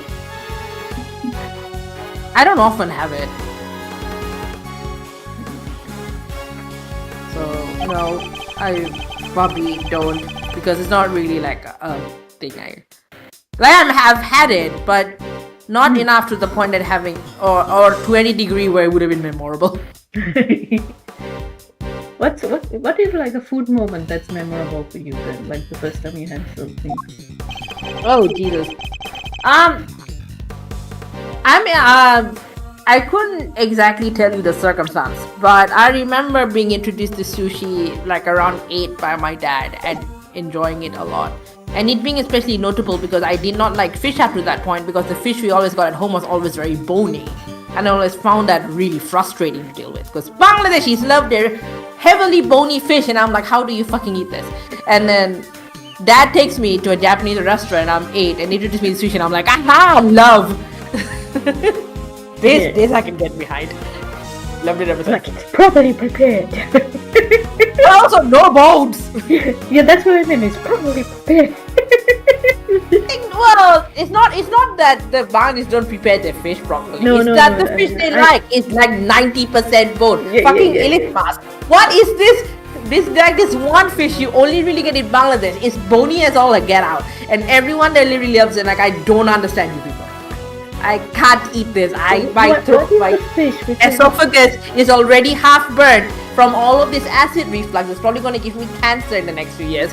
How do you not pierce yourselves, right?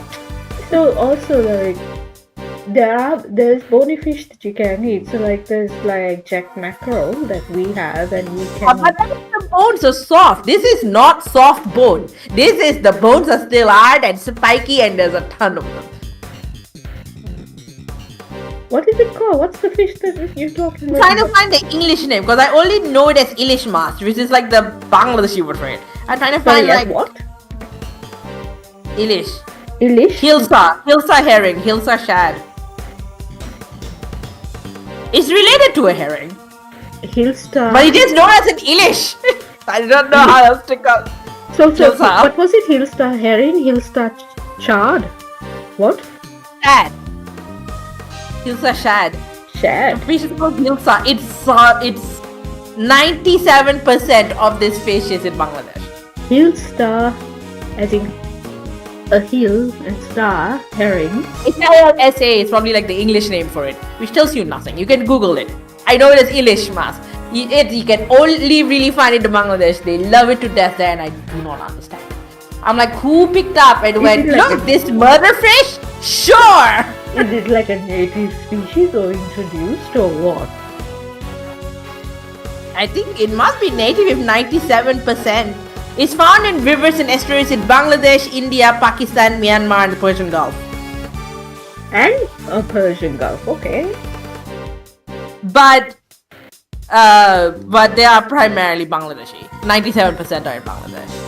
So basically, it's in the Bangladesh region, and then it has also migrated across to apparently 97% is in Bangladesh, and then the other 3% decide to swim around to get away. But it's not down the coastlines and yes. No, apparently Malaysia has some, but like Malaysia that side maybe like so it's a bit like a Bangladesh and a curve and then westwards. They've got near Pakistan Indian border. It's all Bangladesh. It's all on the one coast. place in Bangladesh, and then they've all gone westwards and a little bit south.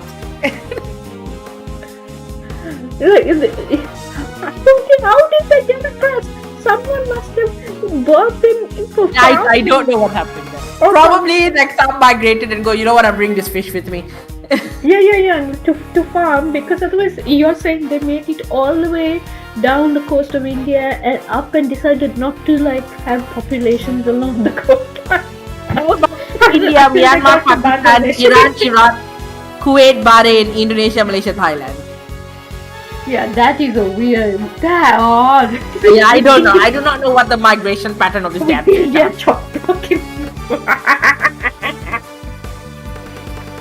The fish schools in coastal waters and ascends up the rivers for around 50 to 100k to spawn during the southwest monsoons. Actual peak breeding season of the fish is a topic of debate amongst the researchers. So, even the researchers are like, what is happening to this fish? They have tried to breed this. They have tried to farm this. No one has successfully done it. Oh, so then that means it hasn't come over by somebody bringing it along the No, farm. they've tried. It didn't work. Then how the fuck? Okay, do you know what that means? What? That means at some point rivers that drain into Bangladesh and rivers that drain into the fucking Persian Gulf were connected enough that they ascended up and then went down the wrong stream. Maybe. Do you know what they need to do? Right, What? they need to double check, right, the populations on each side and see how closely related they are and work out like how the hell at what point they might Population have of humans or split off. population of fish? Huh? The fish population or the human population? No, man, the fish population is I am just double checking. no, just like check if they can see in the DNA like when back like the biggest difference would have been, or like, well, not the biggest difference but like the biggest similarity, like where you can see where may have branched off, like, you know, where they're more similar, and then you go like, okay, roughly how many years ago would that have been, like how much is changed and passed on when a new generations are bred, etc. And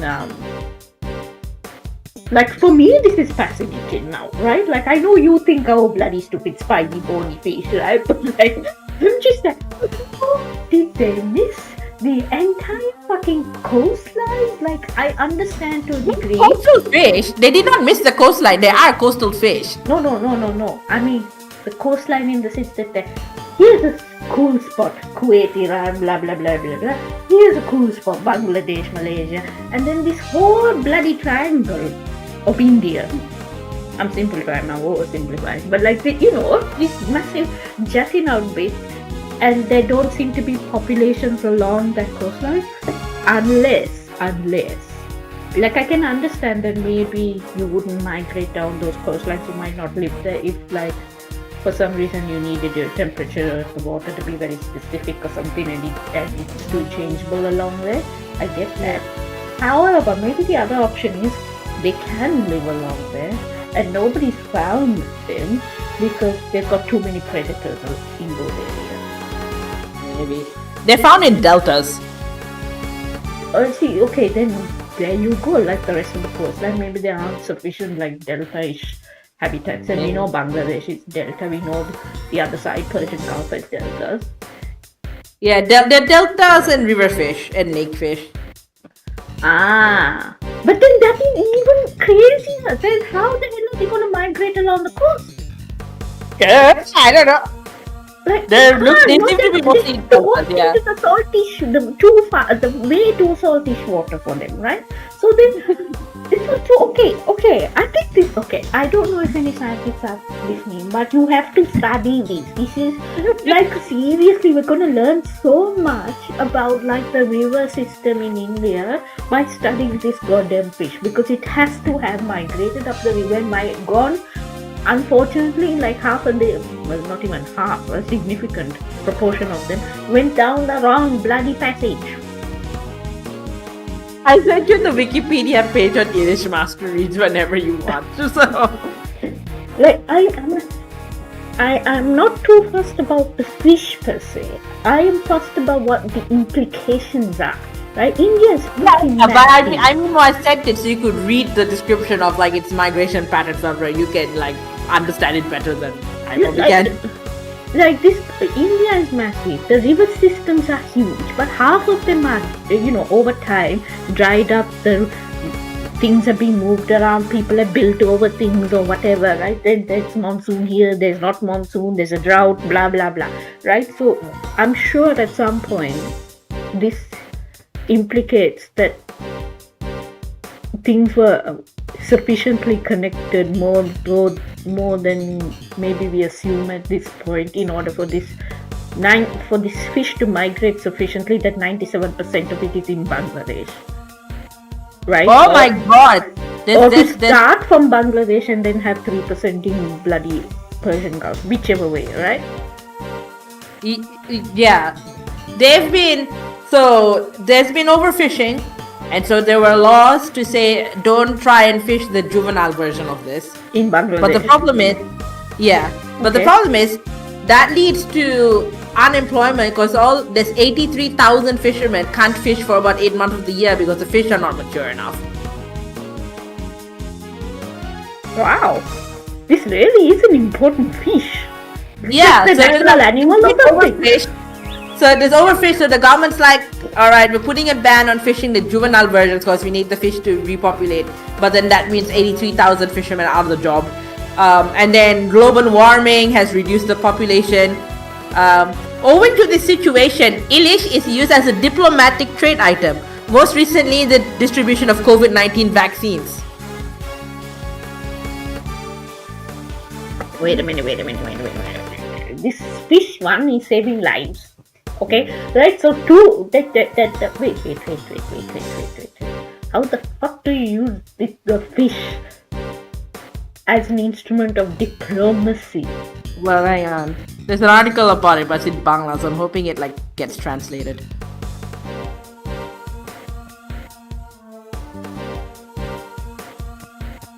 Do they mean that they're like, oh, here is our precious fish. It's like We're trying to revive it. Please give us COVID vaccine. And they're presented like we care but about. what happened is this, It's right? So India, the Bengali side of India, also has this fish as being very important, right? It's very important to the culture. It's very important to their customs. Okay. They need to get this fish from Bangladesh because that's where all the fish are. But Bangladesh is saying, if you don't give us access to the vaccines, we are not giving you this fish. So we're only giving you this fish if you give us your vaccine supply. This is not diplomacy. This is blackmail. Oh my god. Yeah.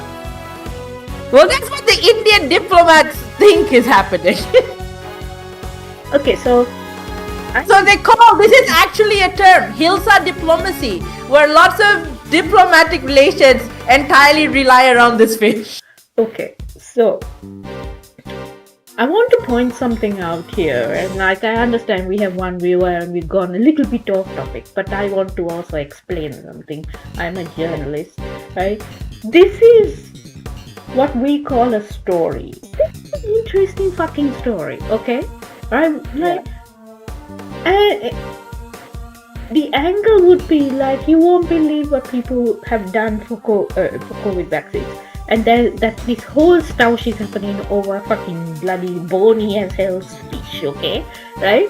That is nevertheless culturally important. Well, what Right? has happened was India promised to send Bangladesh a whole pile of vaccines. Okay. So they sent the first dose. They did not send the second dose. So Bangladeshis are all vulnerable because they're like, well, we only got the first dose and now COVID's happening. We didn't get the second dose because India's not sending them over. Well, guess what? If you're not going to give us the second dose like you fucking promised, you are not getting this damn fish. No, so see, okay, yeah, like that's all from what I'm saying is, it is a story. So this is how you recognize a story, right? And you have to like think about what it means.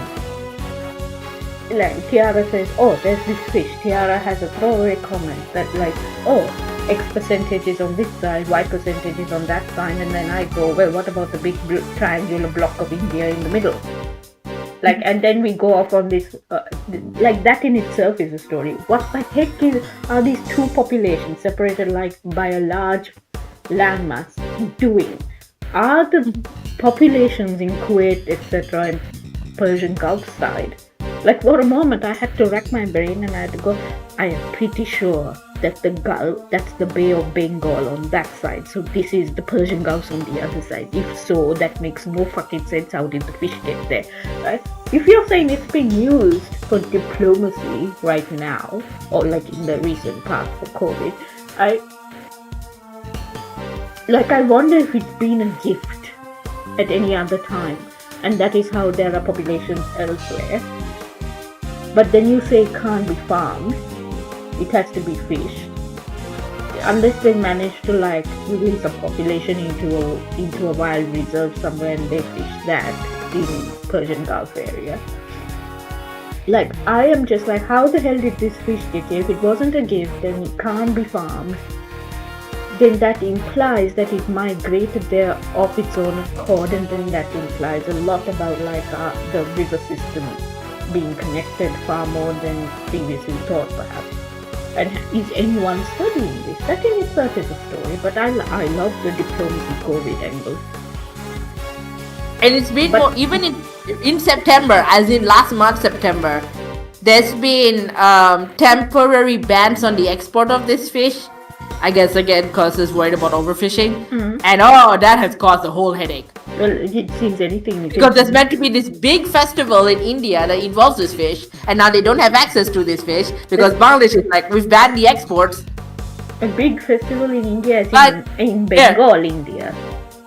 Yeah, but Bangladesh's interim government, so you know how Bangladesh had like this whole government reshuffle. Yeah. Decision to briefly ban exports of the fish to India in September caused a culinary crisis of sorts ahead of the festival of Durga Puja in India. Hilsa fish, cooked in mustard sauce, is a popular delicacy during the festival. Some experts viewed the move as a diplomatic rebuke for New Delhi's backing of Hasina, who has taken shelter in India after her removal in late August. Oh yeah, okay, right. So, So again, it's like, let me get this straight. First, you said, okay, it was important in Bengal, right? So I was like, okay, yes, that little tiny corner of India, I understand, right? I understand that the closest to Bangladesh, there is cultural overlap, blah, blah, blah. I get that, right? But now they you're used to be saying one country before partition. But now you're saying Durga Puja, right? But that is like nationwide, pretty much like in India, you have Durga Puja.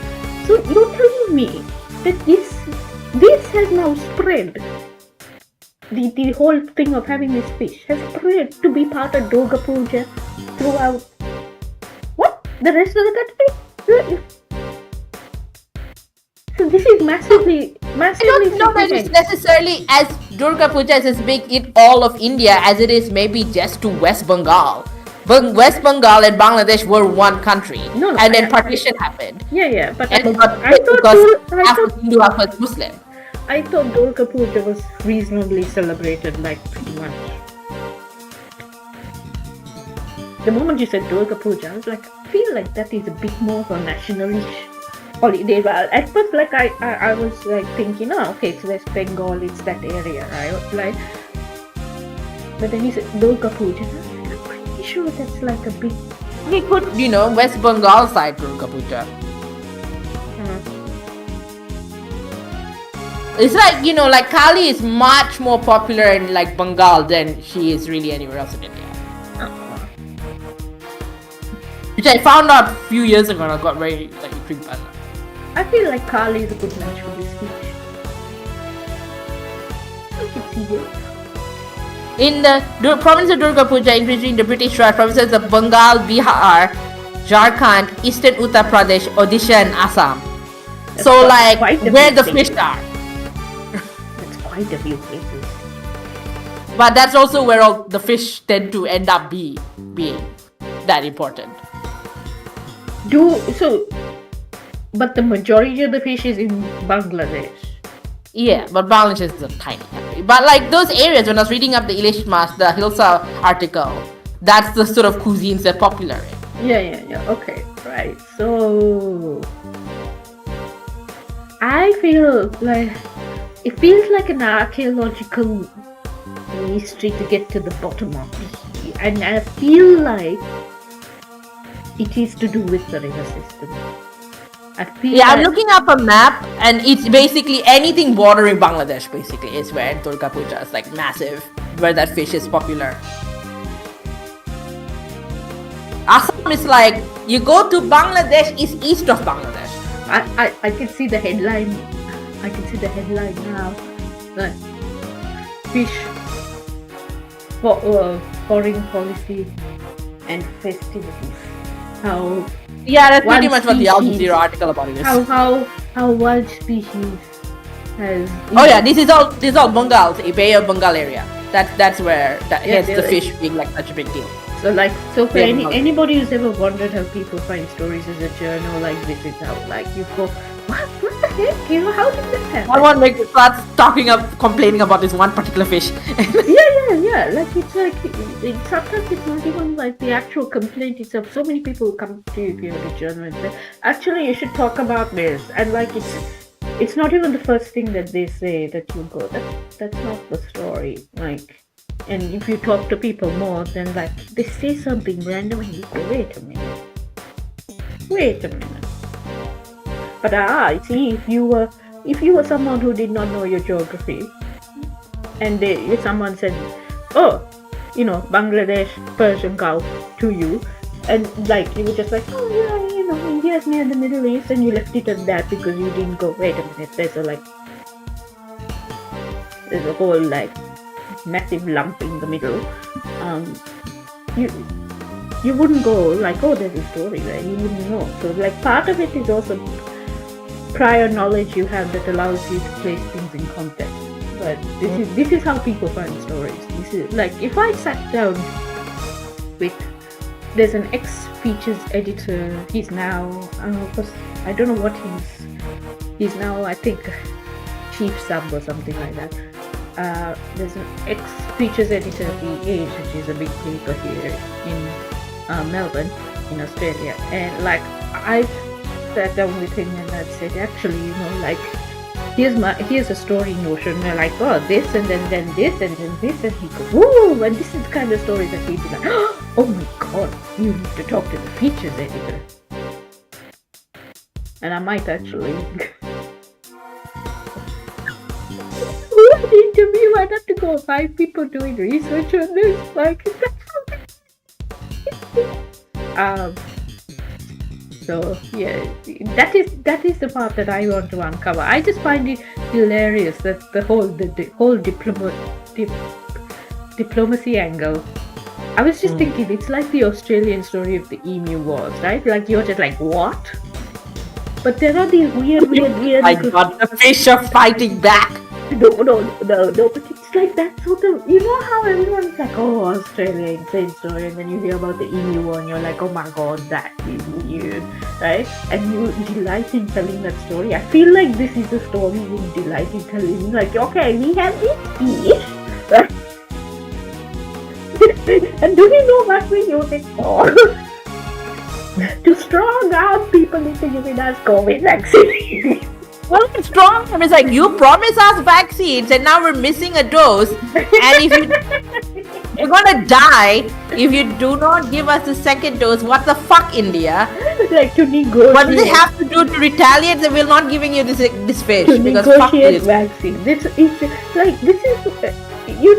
what people should be doing. Instead of threatening to like drop bombs on people or like, threatening violence. You have to like find the thing, and like Bangladesh has found the thing and it's the fish. Yeah, you have to hit them where it actually hurts. In this case, it's the fish. Yeah, but it's like the time I had to do. I was trying to write that satellite story. Yeah. The satellite story. I told my friend the satellite story. He was like, what? I was like, and I went through the archives and I found this, and do you know what I found? That like they thought it was so funny with the president. The story was so cool, and I wish it actually did get published. Yeah, and that various people have published different aspects of it, right? So then that the premier thought it was funny enough to write to the president of the United States, because they were trying to do a free trade deal and say, hey, you can come and pick up the pieces in exchange for a good option on us exporting beef, because he was also a cattle farmer, and that was one of the things, and it was like a joke on his part, but he was trying it. And the part about like the archives coming back, because like the Department of Defense was asked, can you shoot it down out of the sky, and they were like, no, it's moving too fast, Premier, we can't shoot it. We can't, Mr. Prime Minister. It's moving too fast, and we're probably going to hit something else. Yeah. So yeah, it's like, or the fact that the stage at the Miss Universe contest collapsed because they put a chunk of the damn space shuttle on the stage. Oh, did it actually collapse? Yes, it people were in the hospital. Like this Miss Japan had a broken leg or something. You know, it's like, Oh my god. yeah, they didn't realize that it collapsed. And like I had that verified by somebody who's there, who then turned out to have a father who had worked on it or whatever. It's really all bizarre set of coincidences. But this is the point. You find the story is like the part that you see is the fact that you go through a particular country town and they have a museum to this bloody space shuttle, right? And you find how the fuck is this random country town in the middle of nowhere in Australia, like in the outback of outbacks. It's not even near any actual like kind of space industry. You expect the space industry to be out in the outback where you can see things without radio signal interference and all of that, right? So without radiation interference and got clear skies, all of that. So you do expect it to be out in the outback. But when you have something that is in the outback but not anywhere close to all the observatories, it's just like, what are you doing here? And they're like, oh, this is like crashed. And you're like, okay. But then you're like, what? Why did it crash here? And you start finding all these stories. And all this came out of the research that I did to write about this one story. And it went in so many different directions that I was just, I don't know if this is one story or like 4 now, you know, just because like what angle do I even pursue it from? But that's how you find a story. And I was also telling, sorry, like delaying time again, but I was also telling one of my other journal friends who also coincidentally is like now a sub editor but used to be a journal and now he's retired. But and I love him to death. He's like a good friend of mine. But I was telling him about a story I wrote for my current publication, and it was a big feature on whether or not Australia is going to run out of sand anytime soon for construction, because you need a certain kind of sand because it turns out desert sand is too fine. Can you imagine? Like, so what can we use desert sand for? Because then we have a ton of it, then we can actually use desert sand. But that, no, we have to use a particular kind of sand, and it's the exact kind of sand that we need to keep in our riverbeds and coastlines. So it's like, So there's all this environmental consequence to extract in it. And very recently, we've just had to open up new quarries in Melbourne for the first time in 20 years in Victoria. So somebody is worried about a sand shortage, even if the rest of the construction industry is not. And people thought I was crazy to write about the sand shortage. And my colleague was going, why are you writing about a sand shortage? And I was like, because the rest of the world is having a construction sand shortage and crisis. It's causing a lot of problems.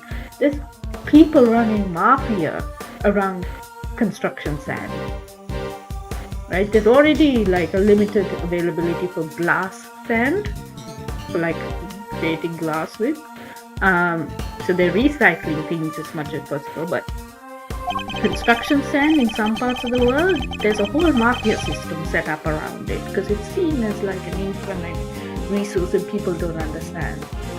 A mafia around construction. Well, there was this one girl on TikTok, like a while ago, who found a way to like recycle glass into sand that she was then selling on as construction material, and it was like a big thing. It won't work because the sand you use for glass is often very fine. You can't sell it on as construction sand because It managed to do it.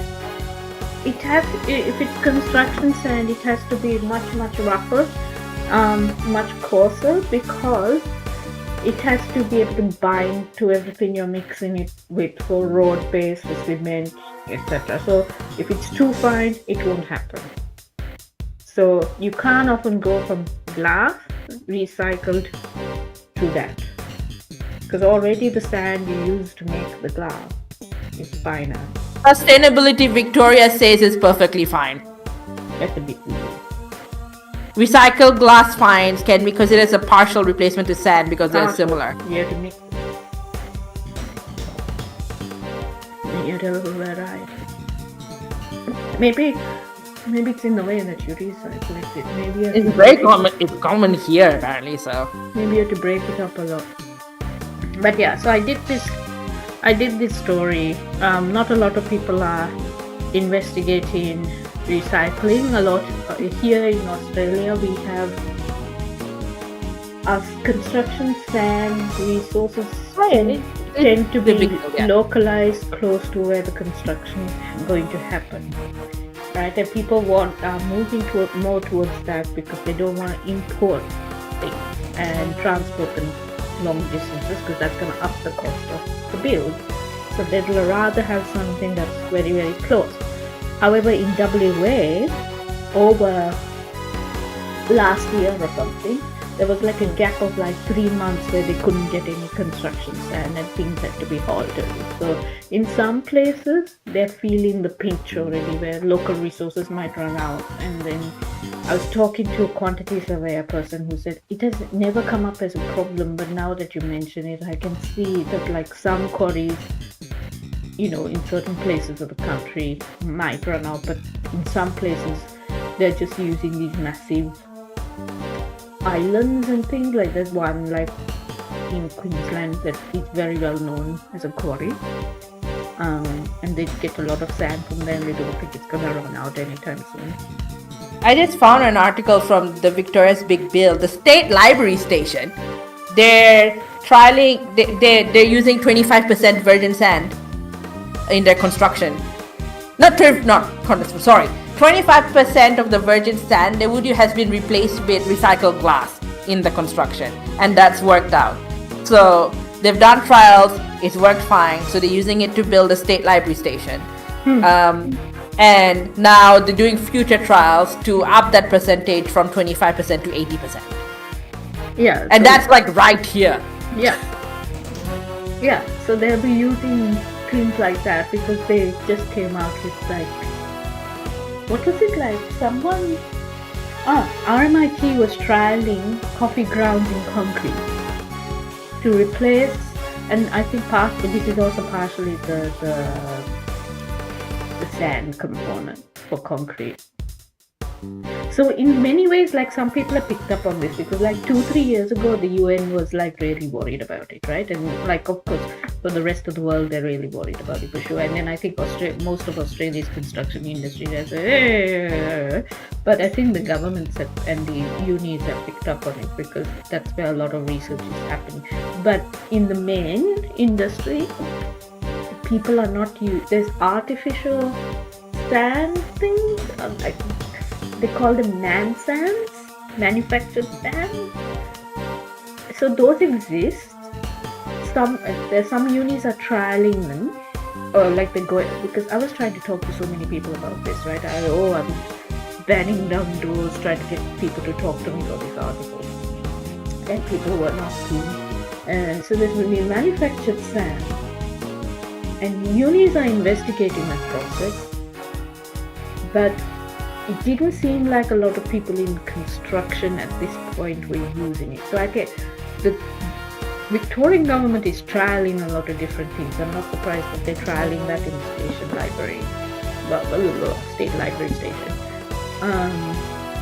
Because they're trialing major roads. They built major roads with concrete grounds that RMIT was investigating and doing research on like 2 years ago or something.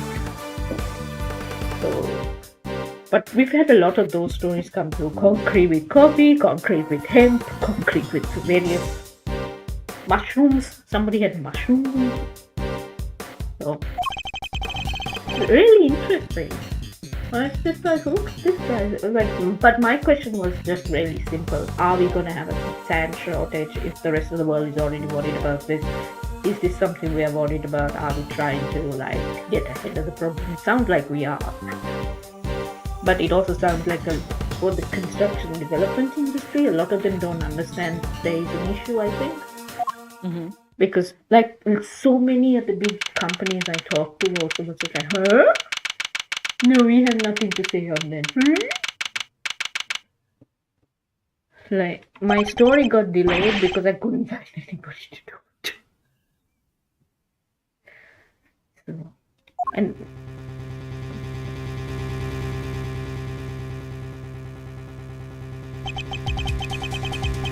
what the hell happened? Let's see, I'm very sorry. I got distracted by the fish story.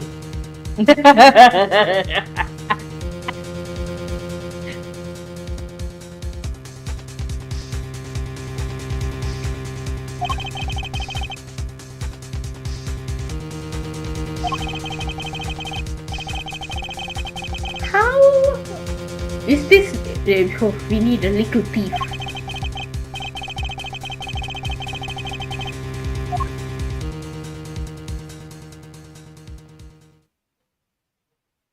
Okay, I'm gonna continue because that was a very short bit. Yeah, I'm sorry, I just keep jabbering. that's fine. That's the point of this. I made a mental note. I have a lot of things to jabber about. So,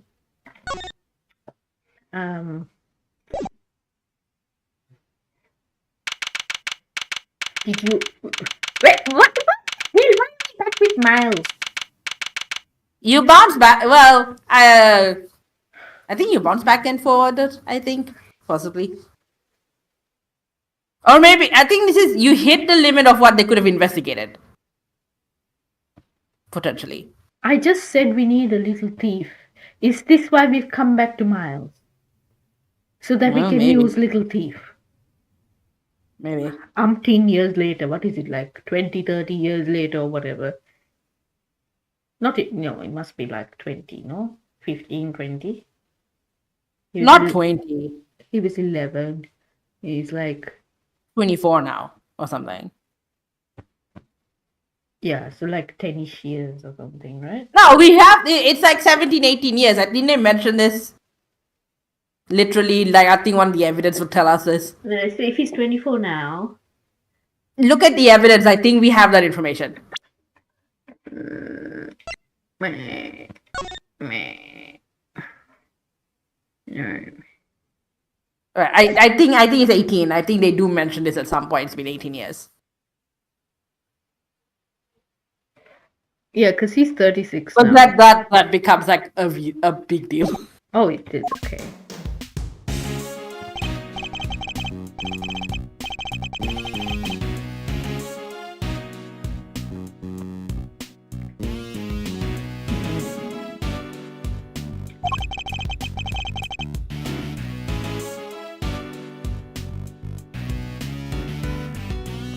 I like this fish story. And I'm thinking about this fish story, Tiara. I've sent you a whole pile of links in Discord so you can read them at your leisure. But like, if people want to know how you find stories as a journalist, where you're like, what piques your curiosity? It's like, oh, how the hell did that happen? There will be an answer.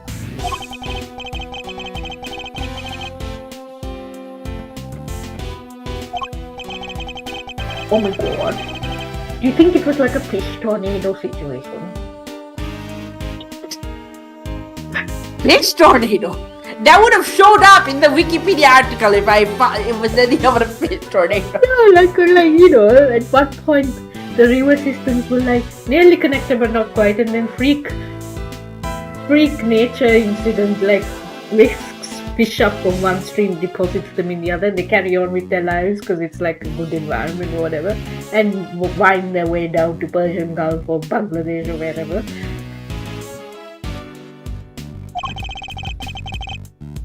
Well, there's a lot of scientific articles about how they migrated if you ever want to go down route. There are articles about how they migrate. Oh, you just mean There's a few. No, as in you mean just upstream how they migrate. There's a few different like climatic and anthropogenic factors changing spawning pattern of this damn fish. Okay, but There's a any few. Yeah, there's are a there whole any bunch. that answer why they're two different populations? I think it's the one population. I don't think it's two. There are two. If there's one lot in Persian Gulf side and then there's one lot of Bangladesh side, there are two populations. I think it's the same one. Same species, yes, but two populations. Two population groups. Right? So like what my question is how? You say this can't be found. Can you release it and fish it? Is that what's happened?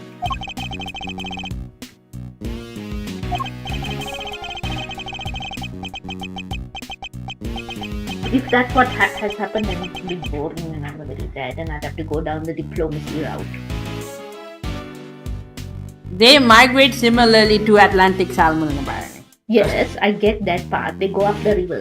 Did the rivers connect at some point? I don't know.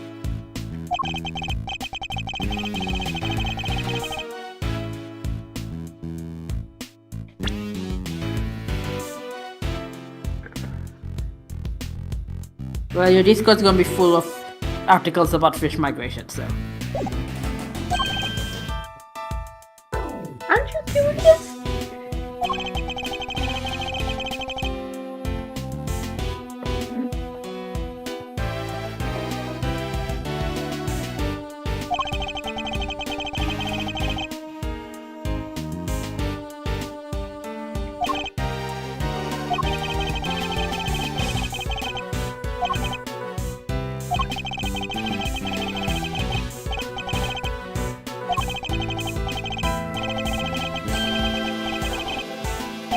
Concluded.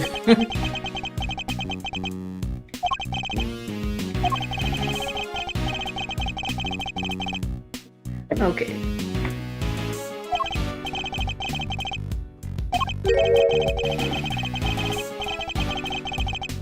$18 years. But they melted. So that's what he's disputing, is that they might have not actually melted if they're still here. He says Eddie is saying the conclusion they came to was that they melted. He doesn't believe that's actually what happened. If they're still displayed, then it's a hologram. Everybody was freaking cheating in this thing, so Oh, they got stolen away. yeah, that's true. True, they could have.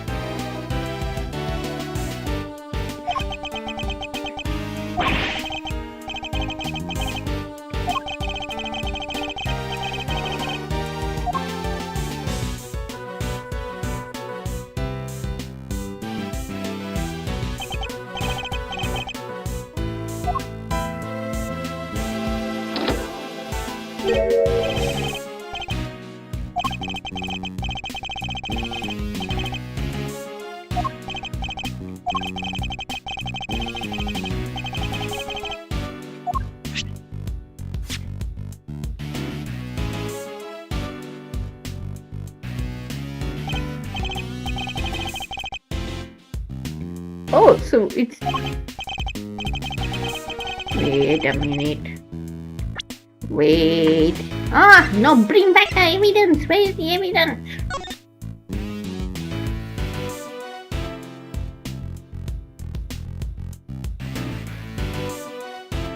So we had chocolate room. Then that chef's room was this one. We didn't go in that one, right? We went straight to the whipped cream room here. And then this was meant to be frost. Or was it whipped cream and then this? Do you remember? I think you were correct the first time. Because Their room shenanigans. yeah, frost was supposed to be the last one.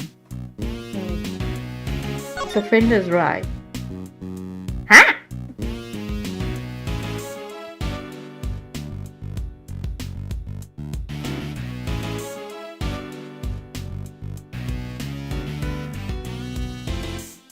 None of these correct. then could have been the fucking whipped cream room anyway. No, I don't think they're meant to be kept to be like how it were during the incident.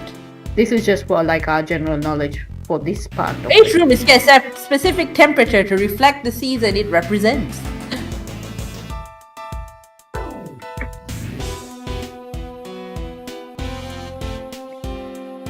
But then the zodiac signs are in the wrong place, nah? Yeah, that I don't think ever really gets addressed properly. Like, I don't know whose seasons they're working with this. But Australia. Libra is not a summer in any hemisphere. No, but Australia's. Not even Australia, man! Yeah, Like, it's Libra, not a good fit. It's not a good fit. yeah, this is Libra season, and right now it's what? It's like not even properly spring yet. Actually, we should Google that. What is it in Fahrenheit right now? I've got a.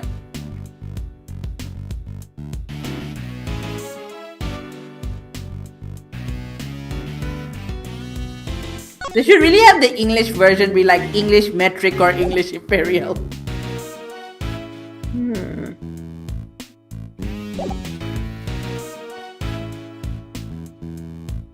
57 degrees Fahrenheit apparently. Or something. No, that's not right. What is it? What? Wait, no, I've got the wrong thing. Right now, it is 13C. Yes. 13C in F. 55. So it's not some. So it could be. So if it went up to 25 in the middle of the day, would it be 78? Because I think 40 is like over 25. 100. C to F. 77, yeah. Oh, so then that's right for Libra. But when has it been 25 degrees? In the last few weeks. Well, I don't know what has it been in the last few weeks because remember I don't, 13. yeah, I don't go outside very often. Wait, hold on a second. It's been 21 maximum. But that's rare. A high of 20 tomorrow. Yay. Okay, so 20-ish. Okay, so it may be hovering around the 60 Fahrenheit mark. Yeah. So then question. It's not Melbourne, obviously. It may be like Queensland. I don't know. I think Like if there's it's some warmer. there's some room shenanigans afoot. Yeah, if it's warmer in Queensland and Darwin right now, obviously, right? Then it might fit. Southern Hemisphere enough, not equator, but it might fit. Oh, yeah, not the equator. Yeah, I know.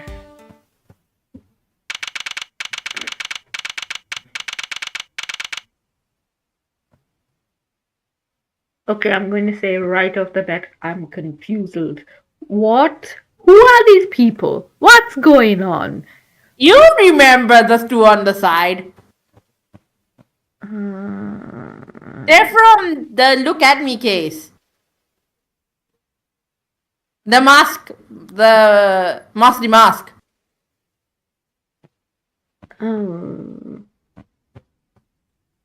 No. Oh my god! Last Trials and Tribulations, that the last Phoenix game. Mask, the Phantom Thief dude who was actually kind of a scaredy cat. Yeah. And then look no, at I me. remember vaguely like that he was a scaredy cat, but I cannot remember which characters are which. I can't. I like, you're the that's why We saw someone cosplaying as him in the last Investigations game in the embassy. And we were all like, what the fuck is this guy doing here? It turns out to be someone in just a different guy in a mask costume. Wow. We did not. You played this on stream, but I was watching. I wasn't there with you because we were rushing through to get to important point. And this was one of the cases I said you could probably like skip ahead if you wanted, because you were wanting to finish off Trials and Tribulations before Great It's Learning or something. Yeah. So No, so like but I will say this. There's some characters that obviously do stick out to me, and I might remember what they look like. But I might not remember names. And there's some that do definitely I remember names and looks and lore. And then there's others where I'm like, I vaguely remember what happened in the case, but I could not pick them out of a lineup. It's these two. But This is the one with the double jeopardy. yeah. Like it's No, like no. I understand. I remember roughly what happens, right? I remember yeah, the gist of the case and the double jeopardy and the impersonation and everything. And I remember the relationship between these two. And yeah. I thought it was sweet and funny and everything. But I was like, I don't remember what they looked like, and nor do I remember names. So they've just fallen into that category in my brain.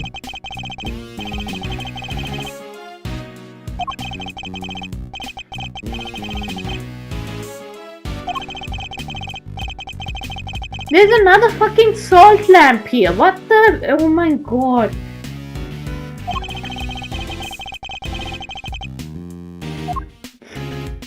This is the Lysia's room. It looks like potentially.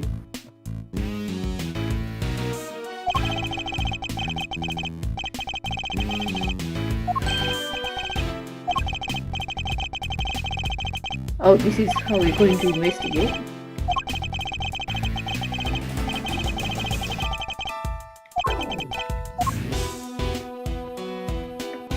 I feel like Fender does more for his father than Itchy does.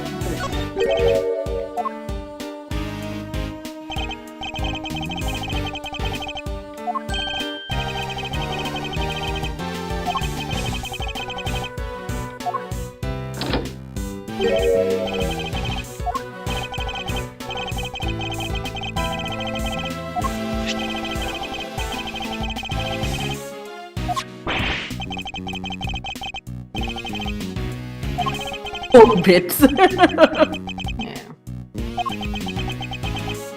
Miles is like, bags, not me. Did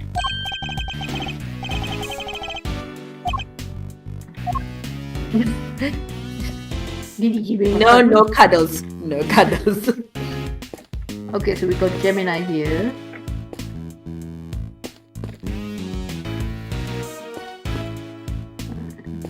This is a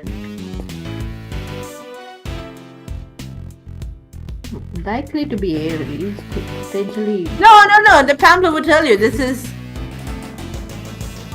Oh, you can investigate it, but the pamphlet will also tell you. No, so let me guess beforehand. Castime Pollux is generally Gemini, but I'm not sure that matches the star configuration constellation necessarily. Then forget these two for a second, because I feel like with the arrow that might be Sag.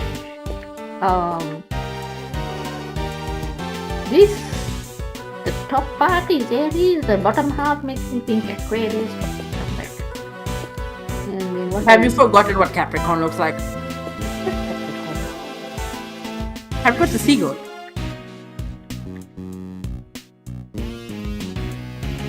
Well, okay, Capricorn it is. Then that clears that up. Aries, but close. If you're like half Aries, half Aquarius equals Capricorn. Yeah, very much so. Yeah, I forgot Capricorn for a second because I tried not to think too hard about Capricorns. And then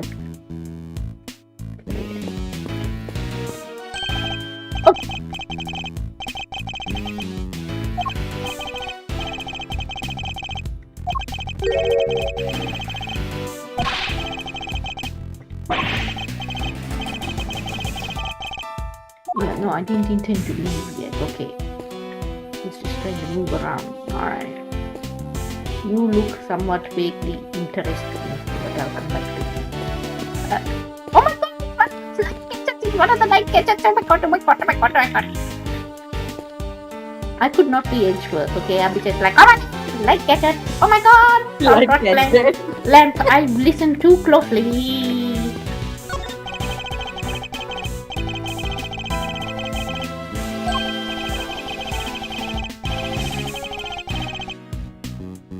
Well, it's Taurus, not Capricorn, but you are like half Aries, half Aquarius equals Capricorn, but this is Taurus.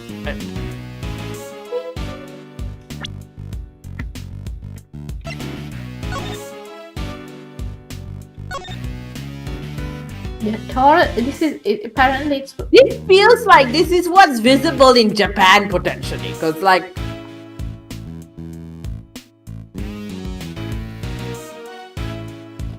I mean, okay. Okay. So, you know how we say, oh, Northern Hemisphere winter. I guess that's when you see the constellation. Yeah. no, so when we, yeah, because I kind of want to make this point as well. Because the constellations are in the sky all the time, and the only reason we say, oh, there's a Cancer season in June, July, is that that's when the sun is smack dab in the middle of the constellation to our eyes, right? So it doesn't mean that that's the time when we see them. We can see them anytime, and they might be clearer at different times than their season.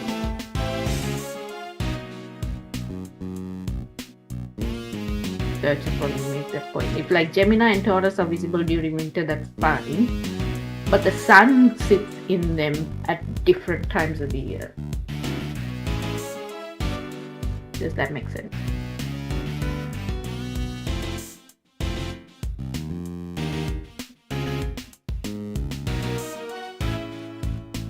Hello?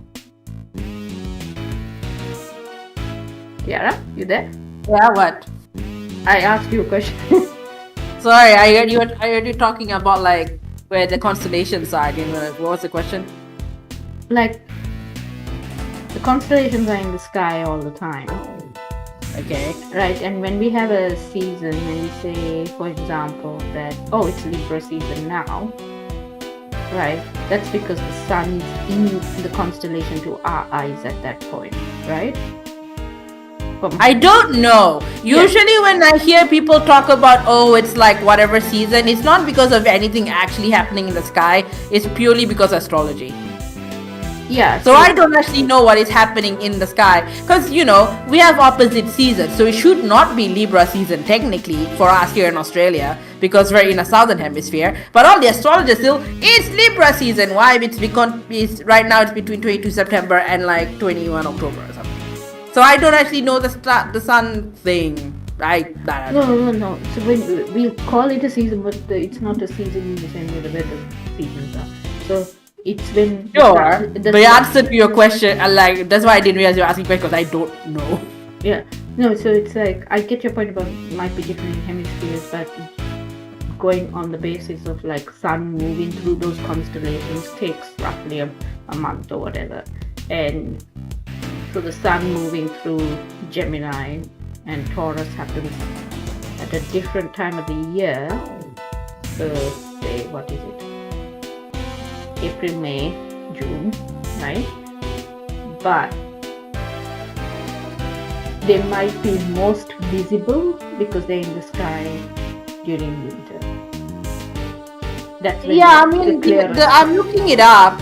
And it looks like the only time people talk about constellations as seasons is purely astrology. Yeah. So it's not anything to do with the sun per se. It's purely astrology.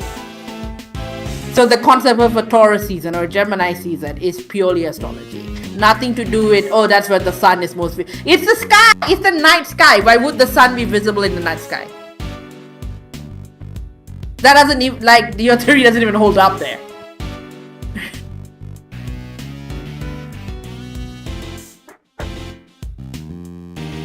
So it can't be like, oh, Taurus season is when the sun is most visible during the middle of this constellation. You won't see the sun and this constellation at the same fucking time.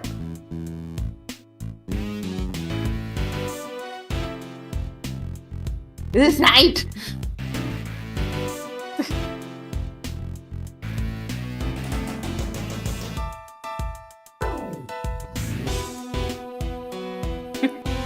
Why?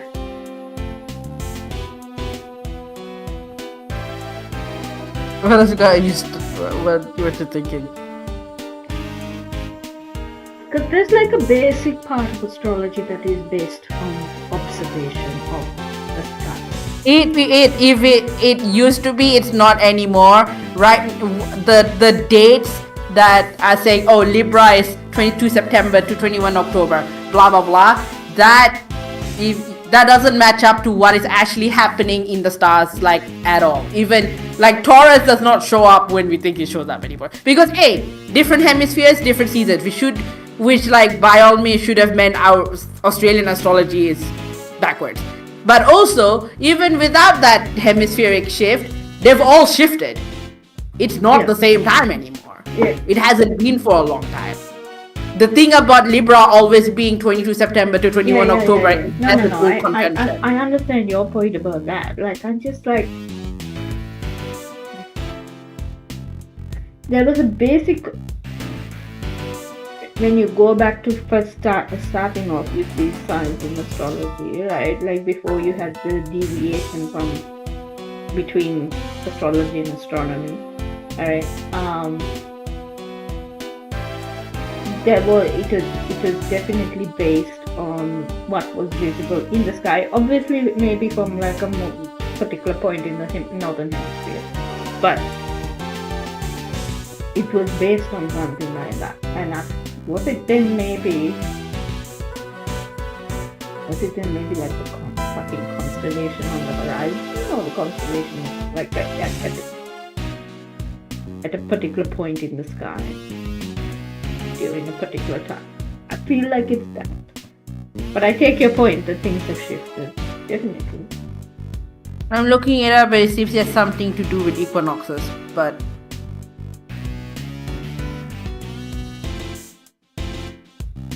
no, I don't think it would. It uses a tropical zodiac which is aligned to the equinoctial points. Oh, okay. So like, I've never understood the difference between sidereal and tropical. So I'm just like, I think sidereal is the one that you're talking about. That is Tropical zodiac is equinox. I think sidereal is the one you're talking about, where they like just dump things into categories and like it doesn't keep pace with the shifts. But I think tropical tries to align it a bit more. Because While sidereal systems of astrology calculate 12 zodiac signs based on the observable sky and thus account for the apparent backwards movement of fixed stars of about 1 degree every 72 years from the perspective of the Earth due to the Earth's axial precession, tropical systems considered 0 degrees of Aries as always coinciding with the March equinox, known as spring equinox in northern hemisphere, and define 12 zodiac signs from this starting point, basing their definition upon the seasons and not upon the observable sky, where the March equinox currently falls in Pisces. It's the other way around. The one that we should be looking at is sidereal, that keeps pace. Sidereal is the one like it's based on what's happening right now. Yeah, but tropical is the one that is like what you see written up in the papers. Tropical says Aries is always March equinox. Yeah, that means Aries starts March 21st. Yes. Yeah.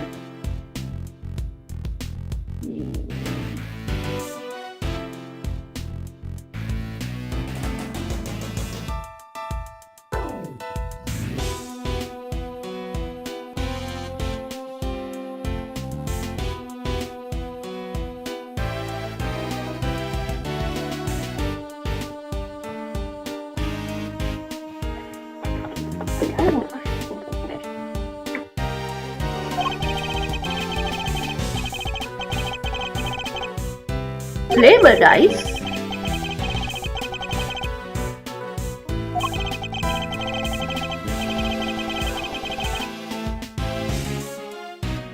Oh, wait a minute. Wait, Edgeworth likes sweet things. Okay, I like how you picked that up, and I was thinking about something actually pertaining to the game.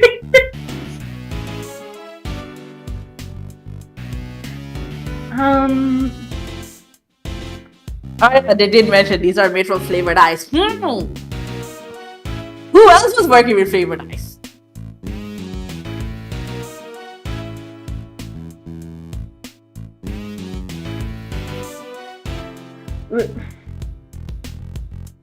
We know frost was. Now that's not. I'm talking about the fact that a certain person said they ate a star, and it was.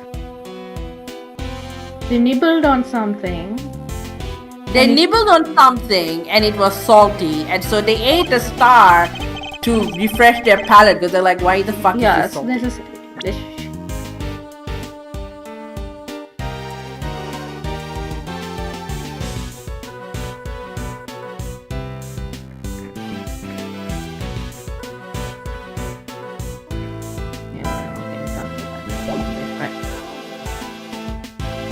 So the one thing we know for sure that he's salty in this room, right, is the bloody rock lamp. She ate the rock lamp? Oh, she didn't eat the rock lamp. She ate something. The rock lamps were hers. Yeah, that's the other thing. Rock lamps were hers. So is the display now that has a star missing? Do I need to know more Well, about... The rock lamps were hers. That is all I will say.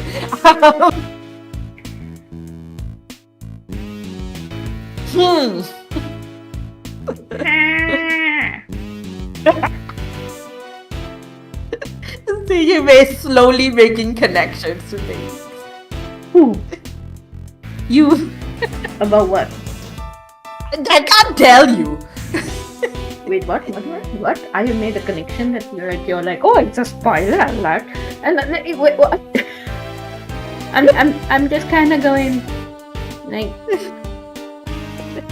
It's like if I go any further down this rabbit hole, I will be spoiling things. yeah, I'm just annoyed that, like, I have to think about constellations more than I want to, because I'm like, constellations are lovely, yay, awesome, great, whatever, and I know a little bit about astrology, and as you can tell here, I'm not a fan. But I find it It's interesting. actually that relevant in this case. Huh? What? Astrology isn't actually that relevant in this case. Yeah, no. Like, there's no one going to be like, when is this person's actual birthday though? Like, No. I understand, but like, I'm not that much into astronomy either. I like it's what I know about it is for like trivia purposes. It's to win free beer at a pub quiz, okay? astronomy or astrology? Astronomy, right? I find astrology. No, rather reverse though. I am not as knowledgeable about astronomy compared to my dad, who is NASA's biggest fanboy. But I would be much more inclined towards astronomy versus an astrology, where I feel like with astrology you can use literally anything to justify anything. Fucking space racism. So Space what? I've heard it called space racism because people use it as like, oh, you can't trust XYZ star sign because they're all like cool. Like I think a friend of mine went a little bit viral for that, and it's like, or it's been like, as a trans woman, I can't really get into a system that tries to say that how you were born, what your circumstances of your birth determine your personality 100%. What I'm finding really interesting though is not Western astrology, but because I grew up Sri Lankan, but I wasn't raised traditionally, so I don't have a lot of connections to lots of those cultural traditions, right? Whereas a lot of my other peers growing up would have, and so like, because to a degree my family was also cut off from that. Like, my mom is interested in astrology too. Like, we're both interested in. We are interested in learning about how other people think about things and why. And so we're interested in paranormal things. We're interested in learning more about that. We just kind of want to know, like, what the heck are you saying about this? So it's for us it's interesting. It's also like my mom's a classics Greek and Roman scholar, so a lot of the mythology also interests her, and then I was really interested in mythology and a lot of different myths across the world, so that has kind of propelled me that way. But one of the more interesting things is trying to get an understanding of Vedic astrology, and now there are people talking about colonizer-free astrology, which means for them means going back to Vedic ways of reading things that I think fit more in with how things are actually moving, rather than, as you pointed out, set categories that don't match with like the movements of stars. And I think some people have done this in Western astrology because they're going off on, otherwise you wouldn't have this division between tropical and sidereal. I think a lot of people prefer the tropical because it's easy to get into, it's easier for them to get started in that, right? And it's easy because, like as you say, there's so many assumptions in it. But then I think people have noticed this problem and tried to resolve it. So you have sidereal, and I feel like you have different permutations of that. But in some of the Vedic astrology stuff I've seen, there's like 72 different freaking things you have to think about, not just 12. And they're tracking them, and yeah, it feels like a little, it's far more connected to where things actually are. They're not talking about like you were born at this time, so therefore you fall into this particular category. So I find I know, even the Vedic lock are still like, oh, if you'd be most auspicious in 2:30 p.m. on a random Saturday or whatever.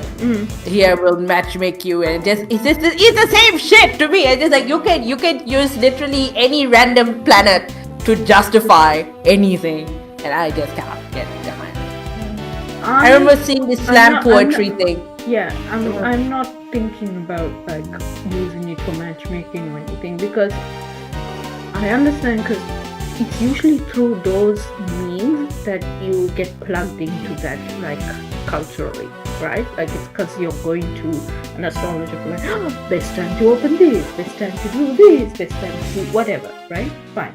But we never participated in any of those traditions, so we never had to like do that. But that's how you would get first understanding of it, right? I'm not interested in any of that. I just want to know what the heck it is. So I'm more interested in, like, I was told about Western astrology, but I never got to learn about any practices that came from my own side. So I want to know what came from my own side. Like whether I believe in it or not is a different story, but I want to know what came from my own side in the first place. I kind of want to understand what people are talking about. But it doesn't mean that I necessarily use it in a spiritual way or in a practical way.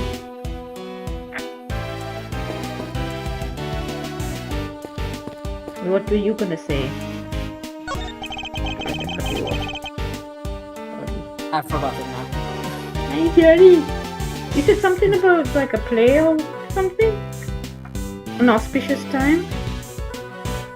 Oh, just that's how Vedic astrology has usually come off to me. It's, when people talk of like South Asian auspicious styles for telling blah blah blah, and it's the same level frustrating. I was told that, okay, I don't know if this happens in other countries, but I was told that if you find Sri Lankan astrologers, they have everything. They have a whole list of predictions based upon birth dates or time or whatever, written out in advance. And like that somebody sat down and wrote all these on Palmyra scripts or something like that, and you basically go to an astrologer, you tell them your birth date and time, they flip through it and they find the one for you, for your prediction. I'm just, hey, I have not heard that, and I would regard that with a lot of skepticism. Yeah, no, and I was just like, is this somebody's weird notion of what happens, or like what? Like I can't imagine that that's how it happens. But I'm curious. I'm just like, how do we, like, how and why do we believe these things? Like, how and why do we put them into practice? I'm very interested in all those things. Tracking how the stars move, there's enough people doing that. And I'm like, you can tell me if a star has moved. Like right now, apparently we have 2 moons. We have this weird moon asteroid. that- We do? Oh my god, all of this weird space shit started happening after my dad died.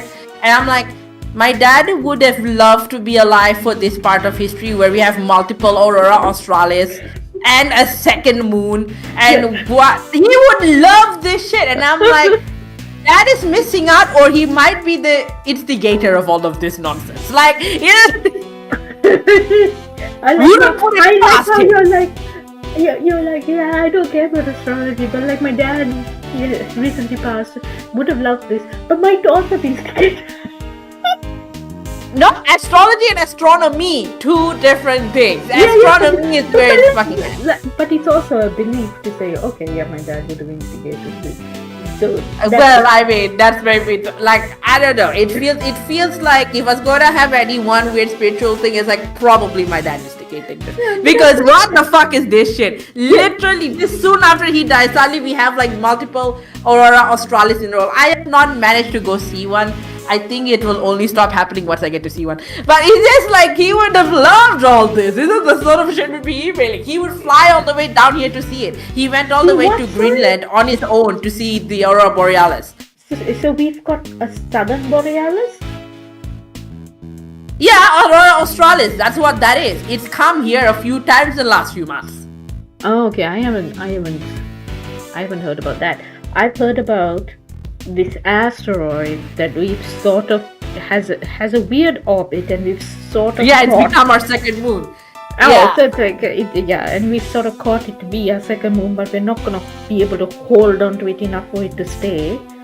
And then there's an asteroid that was coming very, very close to Earth, but is not gonna hit us. Yeah, we had a near collision. All of Yeah. this weird space shit is happening. So that's interesting. I was like, is he gonna go to Mars or something else now? Like, what's happening? I have no idea. So it's a lot of interesting things going on. And then there was that lot that went up in a fucking spaceship that I thought was like held together by like, hope and a prayer, and like they wouldn't survive, but apparently they have. I was like, Yeah. Why? They've come back. How? Nobody knows. But I'm like, SpaceX is apparently not too bad. huh? SpaceX is apparently not too bad. Despite it being an Elon Musk product. They've apparently been like, okay. I was about to say, is he still involved with that? Or is he like, is that still his baby? Or has he Not left sure that? what his degree of involvement is. I think he is to some degree still But like like, it's a executive bit there. stupid, right? I mean, poor Marie Curie already died. Like, why the hell are you going to sacrificing yourself like so people can study radiation effects on you? Just. How long? Marie Curie didn't go to space though. Huh? Marie Curie didn't go to space. No, I understand, but it's still fucking radiation. We It's already different know kind of how. radiation though. But like, it's also like, are they doing a longitudinal study? Like, the effects might not show up immediately. Who the fuck knows? And why would you do why do this? I don't understand. I don't get it. Anyway, I was going to say, I do not know what the constellations look like. I just know the mythology and stuff, but are we supposed to now have a prior assumed knowledge so that we can tell, oh, there's a star missing? No, that's not relevant. Okay, good. That's not important.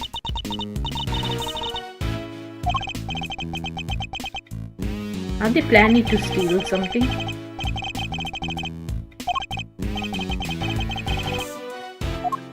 Okay, so we can't look at that one.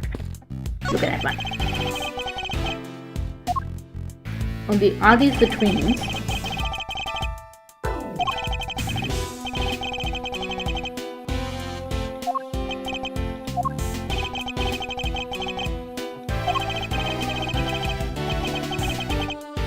Oh, he's having a moment. I also wanted to say, like, I fully understand, like, the whole thing that, is my father instigating this because Tiara and I are members of the Dead Dad Club, as is Miles Edgeworth. And so is Edgeworth. Yes. and a few other people. Yeah, this entire fucking game. This entire series. Dad, do not laugh. Yeah. See, now I've forgotten the sidekick's name also. Okay. K, right? K, Apollo, Athena. Apollo had 2 dead dads. Oh. Yeah. We don't know anything about Athena's dad. We know about her mom, which follows on my earlier thing about like whenever we deal with the parental figure, is the same gender as the person who's parenting is. Wait a minute, Apollo had 2 dead dads? Yeah, his birth dad and Durke. And his birth dad and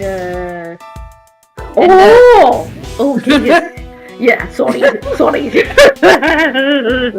know, not like it wasn't like a big thing that they had to like work out their relationship. Yeah. See, this is what I mean. I don't fucking remember, Tiara.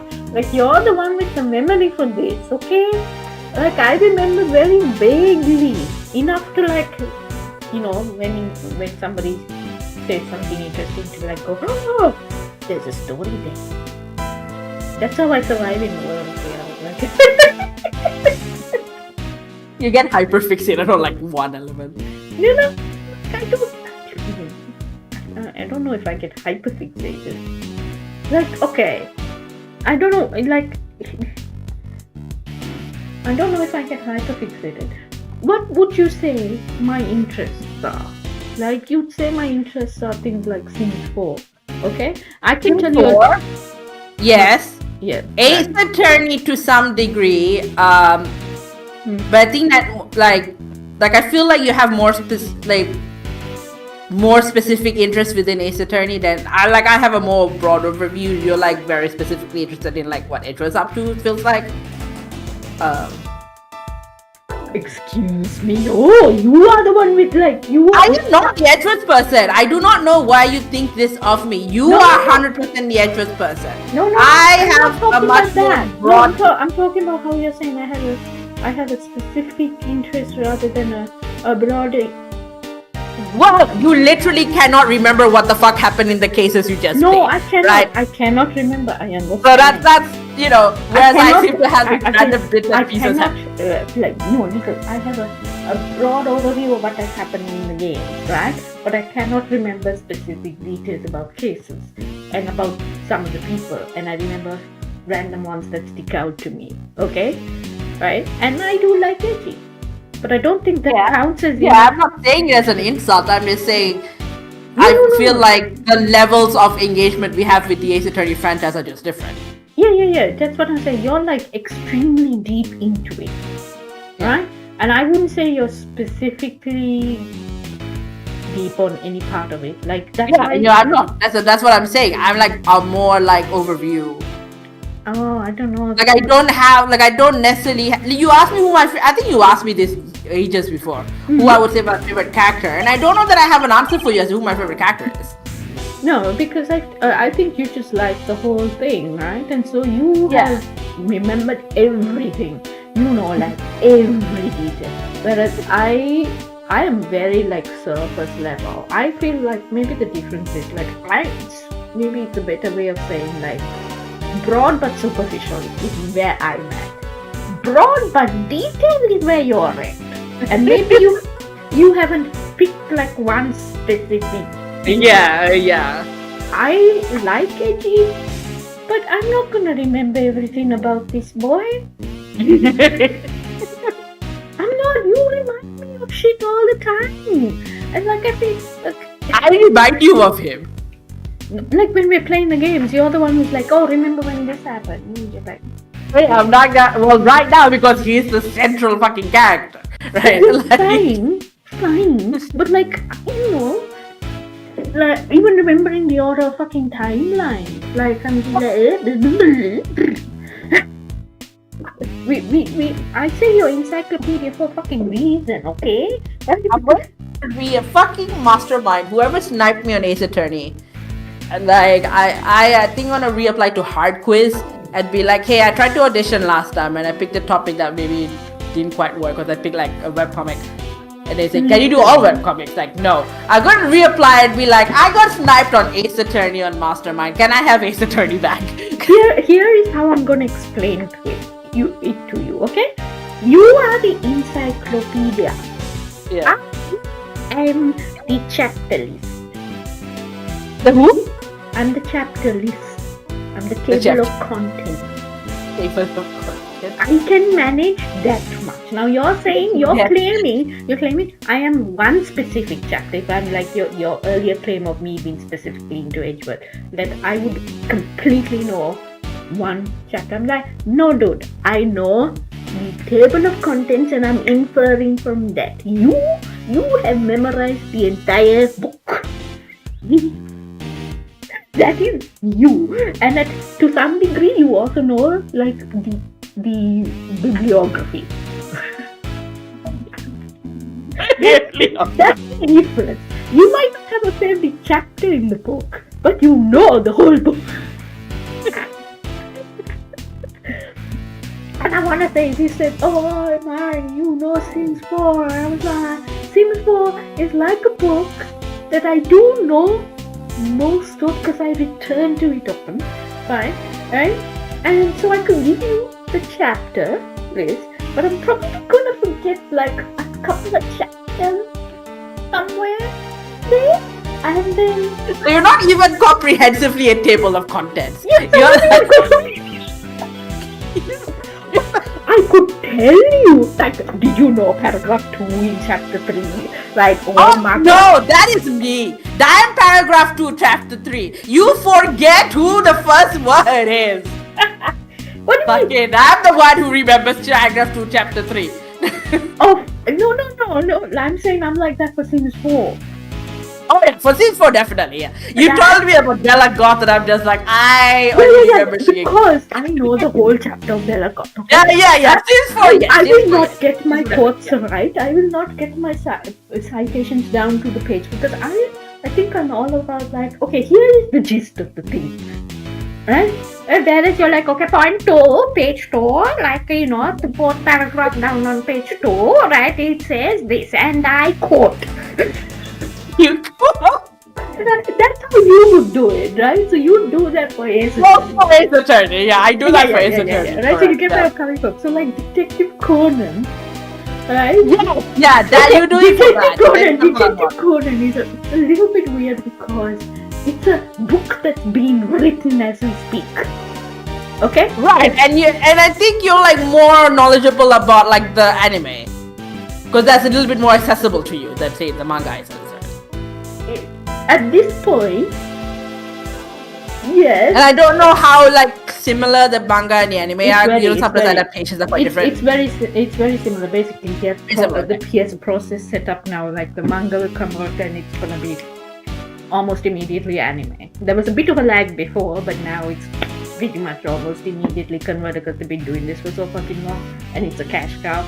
So he's very like set up for it, right? So this book is being written, and again, not obviously because partly because it's being written, not a comprehensive chapter list, and it's more like I know very well the first few chapters. I know roughly the rest up to a point. Right? Can I tell you all the details? No, partly because this book has like umpteen chapters. Like we're talking over 100 chapters now. Yeah. Right? So like the actual anime is now in the on its 1,000 plus episodes, right? So it's massive. So I'm not going to be able to tell you. You know, I was trying at one point to like tell you, hey, there's so many magicians involved now, and now there's so many detectives or whatever, and I don't know the exact number, and I don't know anyone else. Somebody who has done the Wikipedia is gonna have counted it for sure. And there's spin-off books now, right? So yeah, so I have some working knowledge, but again, I can tell you gist. I can't tell you full details. Maybe I'm just a gist sort of person. I will write the details down. When I need to do the research for a journalism piece or something, I will write the details down. Yeah. Right? I will But it has to finally. be like very specifically about that article. Yeah, and I will be very accurate, right? So I'll do my job because I need to do my job properly. But if I need to just communicate with somebody, then I'm happy to just do the damn gist because I know people quite often don't want to hear the details. They don't want to know like the citation. Unless there's a story about the citation. I don't know. Is that just me? Am I the weird one?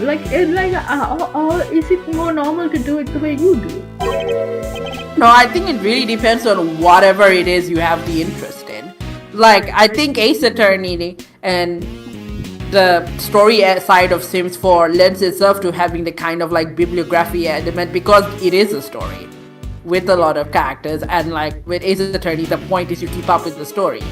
It's not like other games where the story is kind of incidental to the game, right? And where in Ace Attorney the story is the game. So I think that approach works, but like I don't know. But Minecraft has lore, as fucking game theories have shown, but you could easily be really into Minecraft and not give a shit about like what's happening story wise. Like right? Lots of people who are very into like building in Sims 4, or they're into like the challenges in like Sims when I play Sims 4, like I know fuck all about the story, right? I only know Bella Goths because she is so popular, and even then all I know is that she exists and she's very popular. But that's like whereas you know chapter and I thought most people knew about like Bella Goth and has she been abducted, etc. I can't believe that Miles is also. Will you just smile? It's a nice shot of him though. He refuses to smile in any photo ever.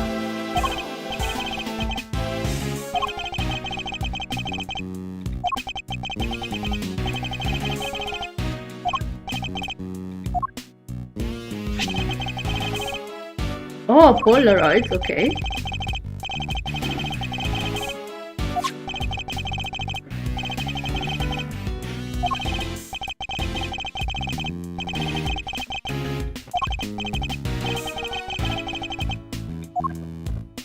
I think I don't remember if we see Gregory use it, but I think it's his.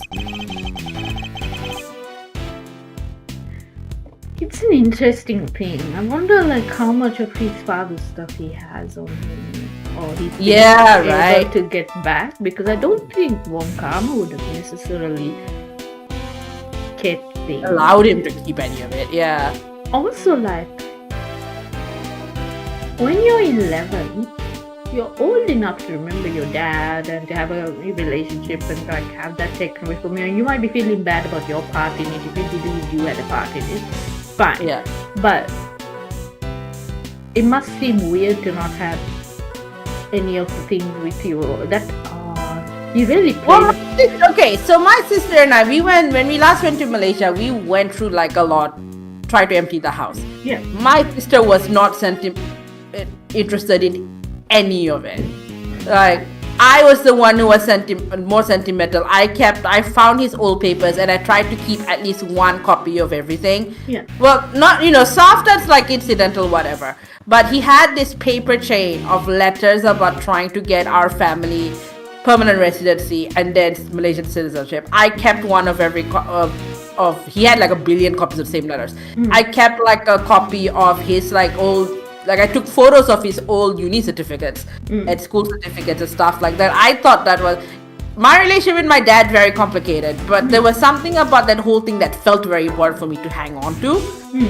As kind of an archive of that, and like the rest of my family thought I was a bit insane for doing that. My sister certainly was not interested in it. She was very happy to bin it all. And I was like, well, no, let me go through. Let me at least pick out something. Because to me, it felt important. But yeah, it's like,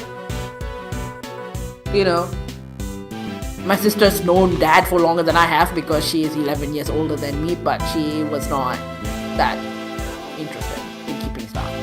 I was going through old things of my father's by chance. We were looking for particular things, mostly pictures, because my mom doesn't have it. So it's going through like people had just dumped like a whole big thing, huge pile of things into bags for me to office. So I was going through that. And it was just finding all these small little things, and I was like, I know these are things you can toss, and to be honest, some of them I did, but because they weren't important. But a lot of them I kept, and like it's sitting there in a bag, and it's not like my mom's gonna do anything with them necessarily. But I was just like, I'm keeping these because this is the ephemera. This is the the detritus of someone's life, and I don't mean that in a bad way. I mean like it's these little small things that kind of show inside. Like I've got this right now, okay?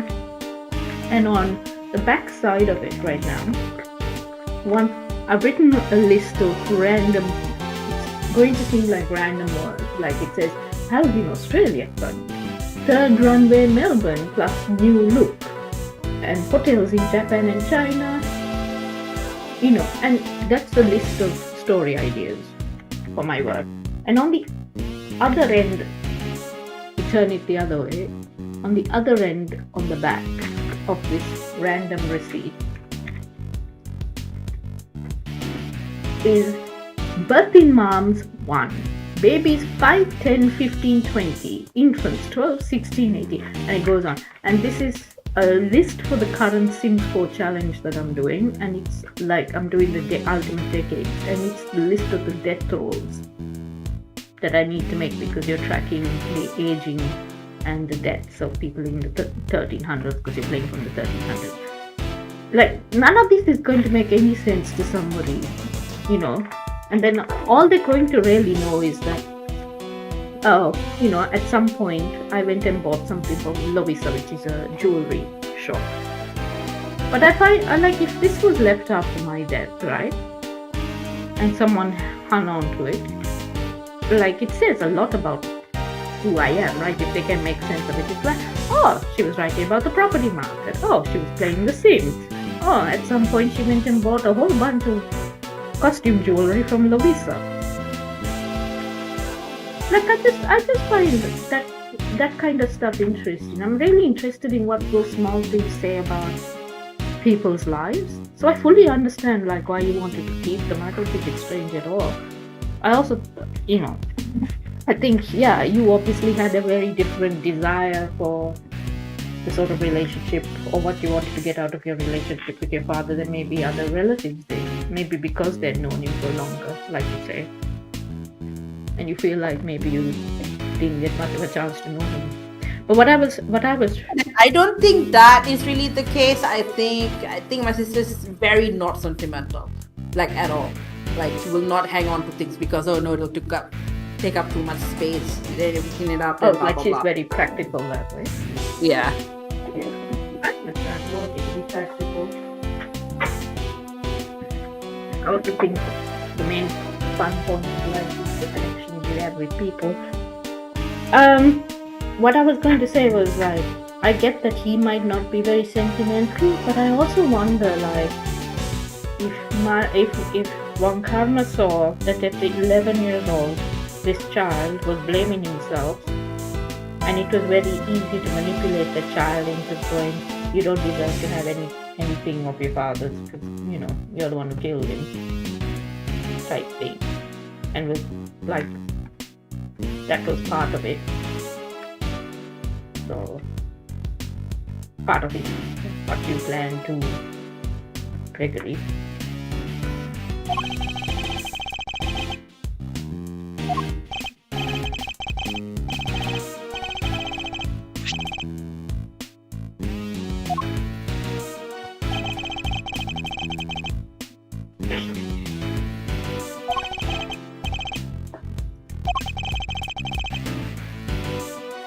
We had a chat about this. I'm sorry we are like going so slow today because we're jabbering. That's fine. I wanted to talk about the new expansion pack too. I'm so excited!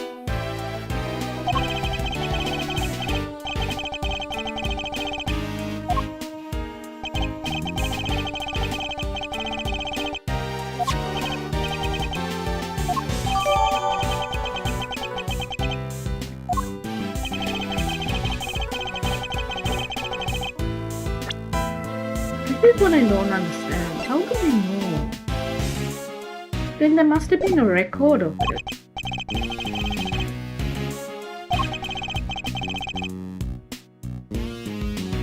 Oh, so there were photos, okay?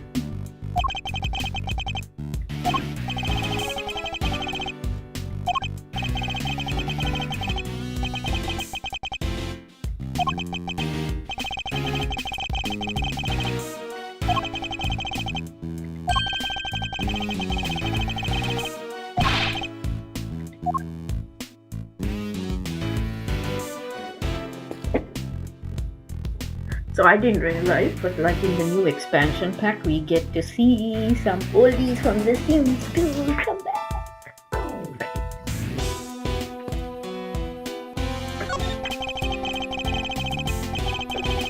The new expansion pack is called Life and Death. It's dropping on Halloween. You can pre-order it. Well, it's technically I'll only be able to play it on November 1st, but it's dropping on Halloween.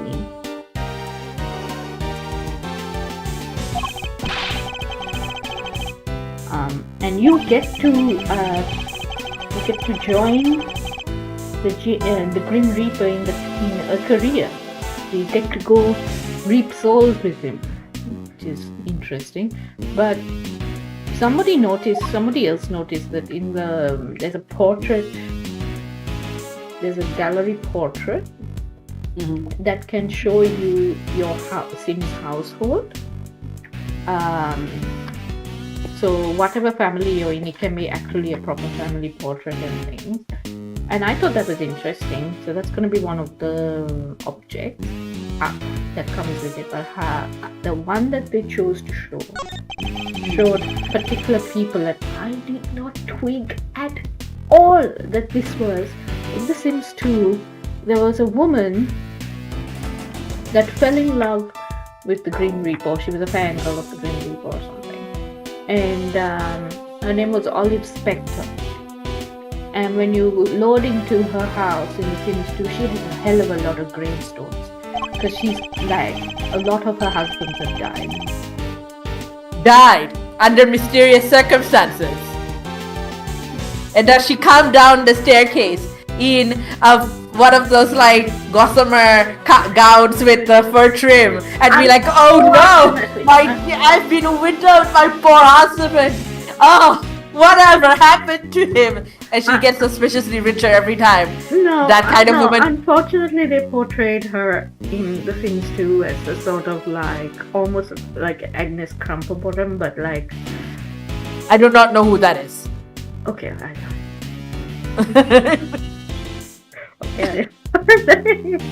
Okay, so Olive Spectre wears olive green, kind of gothic-ish, right? Yeah. But was not set up as like a sort of femme fatale type, which would have been more fun, I think. Right, but very drab. Has white hair, looks like she's an elder when she's probably not even an elder. So it's the costume. It's her disguise. So the rumor lore, right? The rumor in the lore is that she was a fangirl of Zed, liked him so much, so she kept having husbands and kept killing them off, and so that she could meet Zed and have the Grim Reaper show up, because the Grim Reaper always shows up in a civilized, right? And then you can talk to the Grim Reaper at that point, and like various people have over the years played with the Grim Reaper, romance the Grim Reaper. All of that is possible in the game, right? But so Olive in Sims 2, apparently they think, because it shows up in the little family portrait thing, the family tree thing, bit of Sims 2, that she has a son. It doesn't say who she has the son with, but she has a son, and the son's called Nervous Subject. Nobody knows what his actual name is, but he's called in the game Nervous Subject, and he actually does not live with her. He lives in another mansion across the way, where he seems to be living with two people who are looking at alien abduction, etc. All of that. One of them is actually pregnant by an alien. When we say pregnant, it's a man pregnant through an alien, right? Because in Sims 2, you could get abducted by aliens and impregnated if you were male. That was the only way for men to get pregnant in the Sims 2. So that was like a fun thing that a lot of people managed to do, right? So one of them was pregnant. One of the people in the house was nervous subject, and the whole place was set up very suspiciously.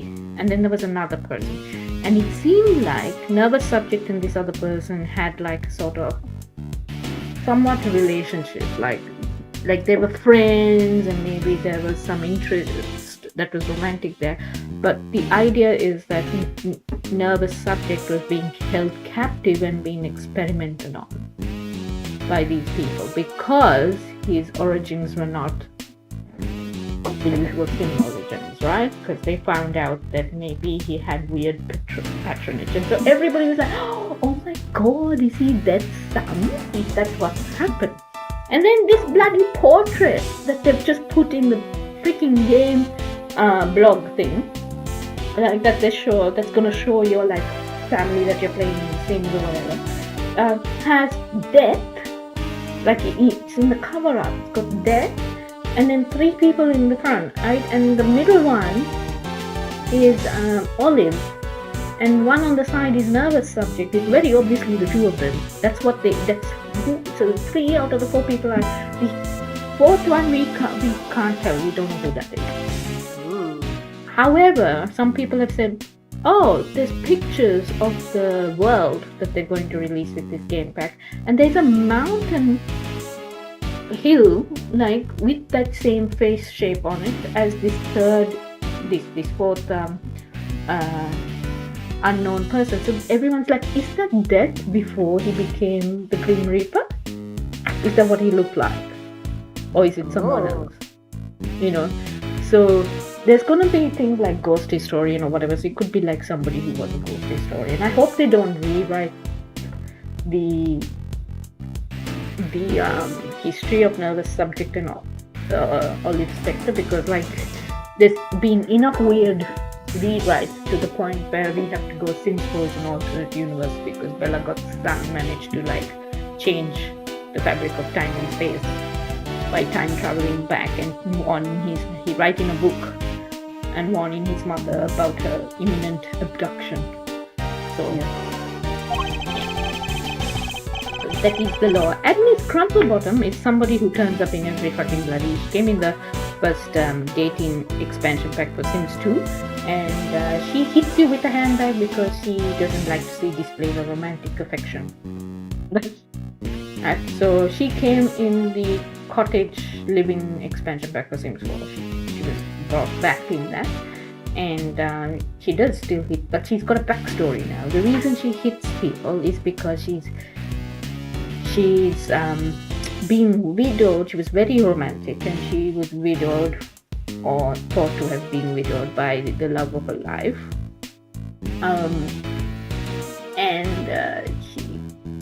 She turned very bitter about it, and she has a sister in the expansion pack who is a little bit more outgoing and everything.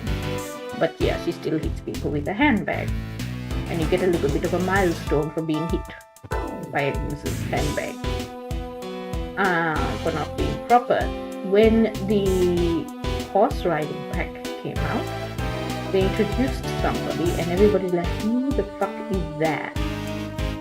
And they think it's actually Agnes's husband who ditched her and went and changed his name and now lives in Chestnut Ridge instead of Henley on Bangford where Agnes lives.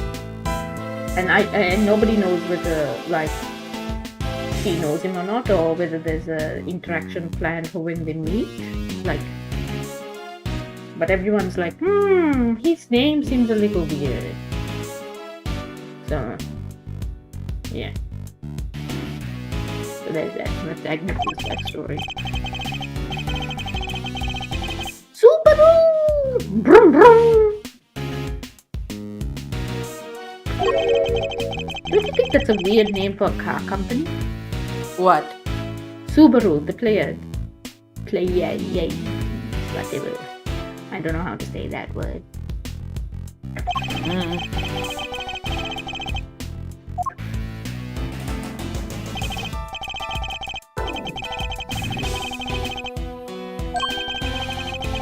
Have we looked at everything?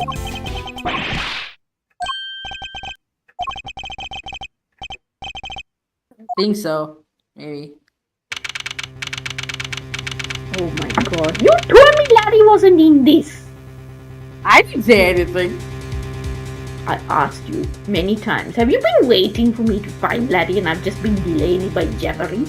I have not told you Larry wasn't in it. I probably gave you a very non-committal answer.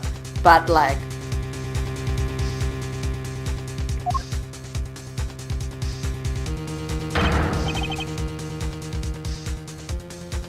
Are we gonna have to rescue Larry? Oh shit. Are we gonna have to rescue Larry? I don't want to have to deal with Larry. Oh my god. Okay. He's genuinely helpful here.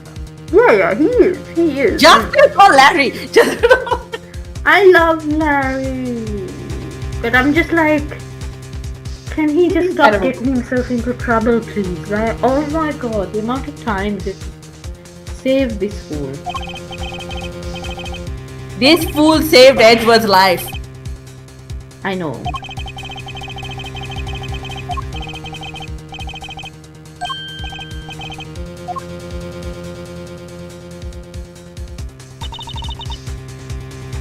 The whole gang's here. Holy bejesus, okay.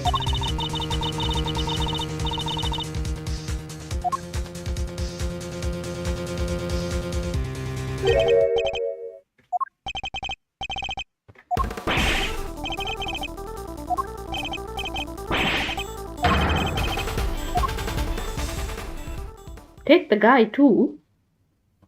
Oh yeah. He's been carted out, don't worry. I'm so sorry. I didn't realize you were waiting for me to get to the Larry part. Oh, I wasn't actually. But like... It's just a bonus now. We got Larry. I understand everything. I actually kind of fully forgot he was in the next. I'm very appreciative of everything Larry has done for us. I was just like, I just feel like every time we see Larry, it's like, well, there's gonna be a level of shenanigans now. Yep.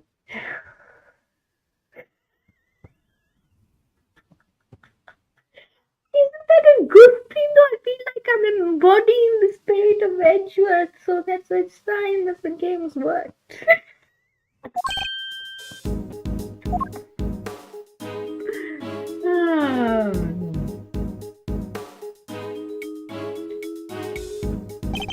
I liked how they both just sauntered over. Do you think Edgeworth's the sort of person who goes for a run? Or is working out kind of beneath him? Excuse me?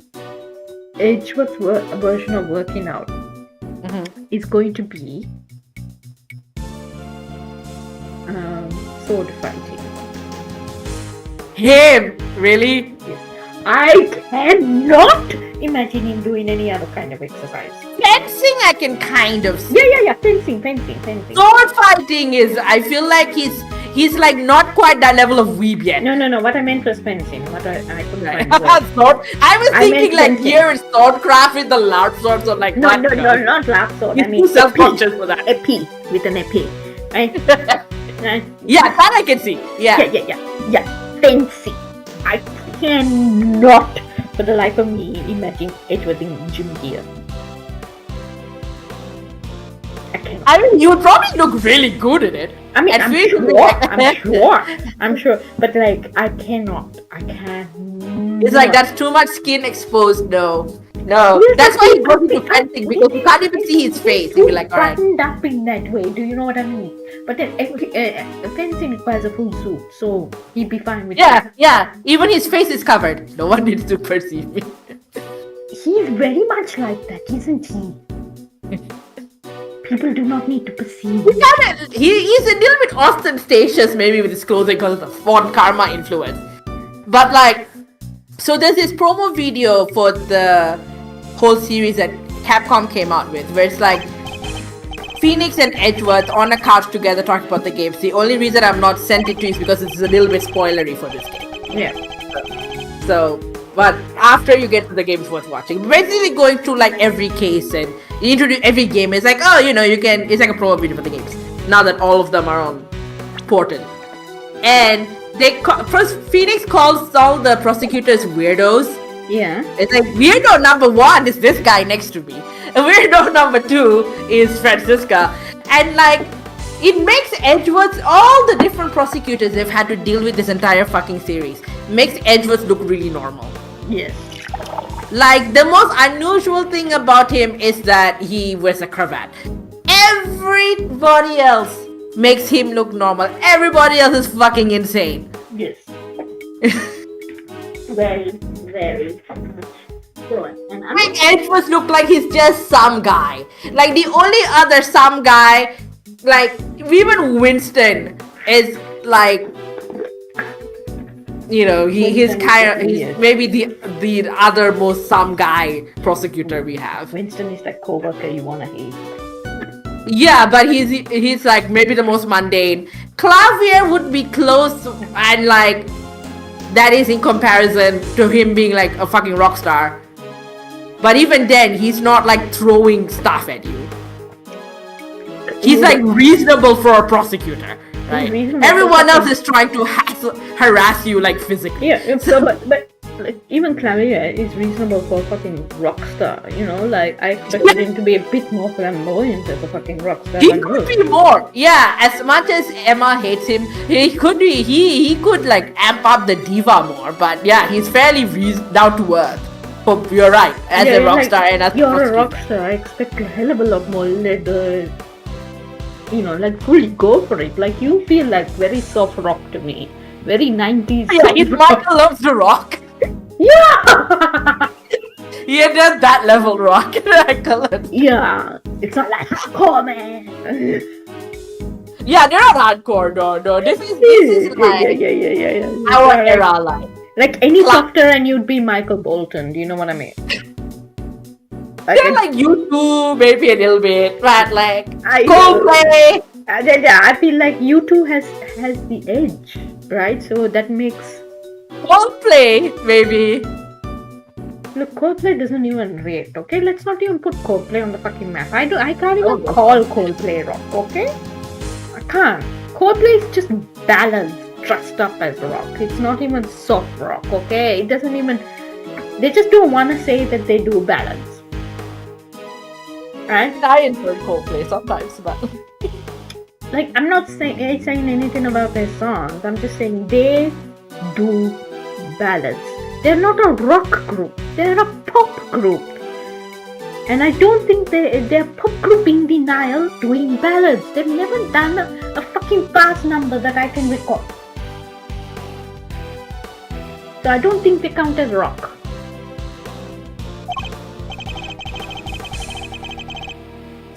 I think, Annie Lennox rocks harder than Coldplay. I'm sorry. Annie Lennox, ex-prosecutor. Mariah Carey would be, you know, rocks harder than Coldplay. Just... Oh, that's Gusto. Okay, I don't think we ever did. Oh wait, we did meet Gusto, didn't we? We met him, the young. Yeah, the first dude with the sugar. With the sugar, okay. The language they give Fender any whoozos.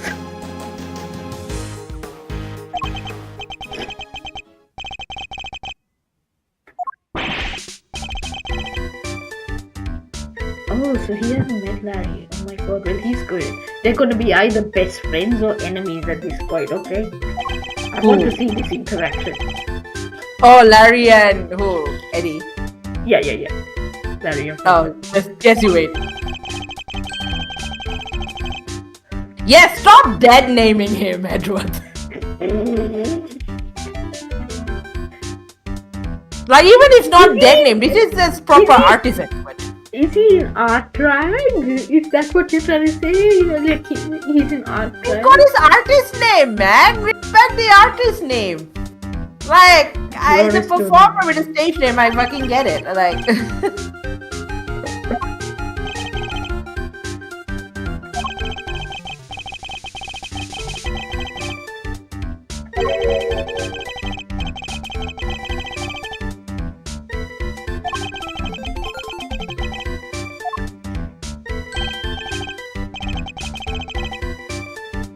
I think Gregory knows.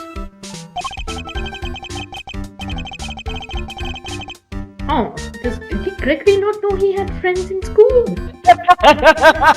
maybe Angel just doesn't tell him anything. Gregory does not know about the existence of Phoenix?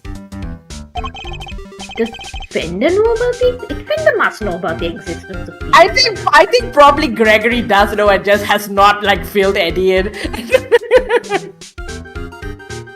What? Oh, Automod found a bunch of spammers. Oh my god, someone is like, yeah, you're getting a bit of a spam. Oh, that's not coming through on my chat thing.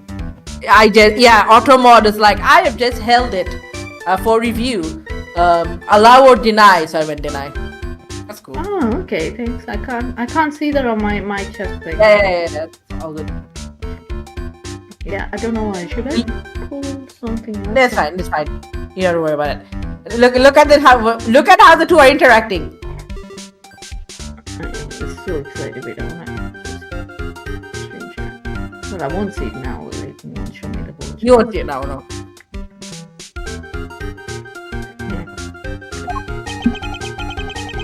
I never knew I was the cause of such worries for my father. Okay.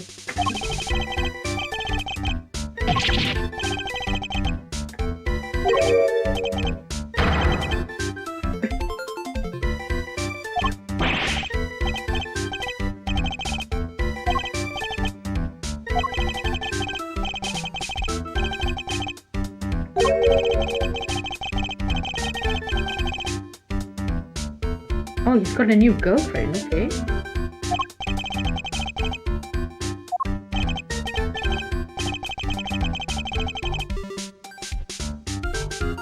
Oh no, he's gonna lose his latest girlfriend now, not to anything else but Pender. Oh Jesus. Aww. Aww. They get along. They're Naughty besties. cute. He found a friend. Finally, Larry's like, someone's on my level. It was like, oh god, there's two of them. So he's probably like, that's why he felt weird. This is fucking Larry.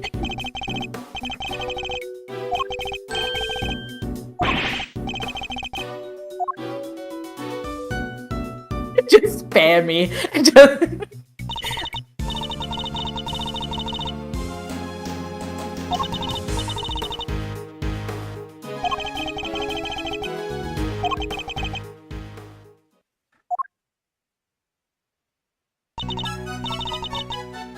She remembers him, okay.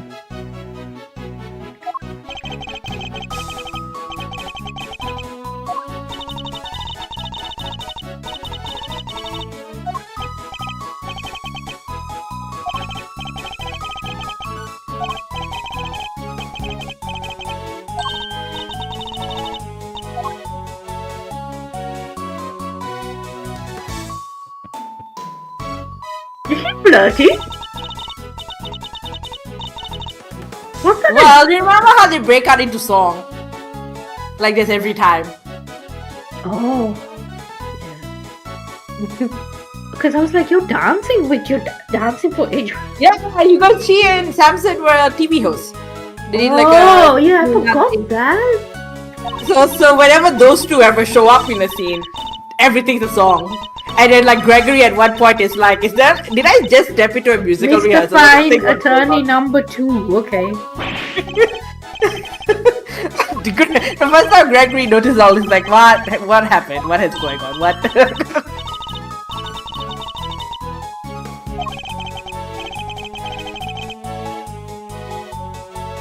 Polite, but something strange about her. Okay. What, like the breaking out the song and clue you in? Is that what he's talking about?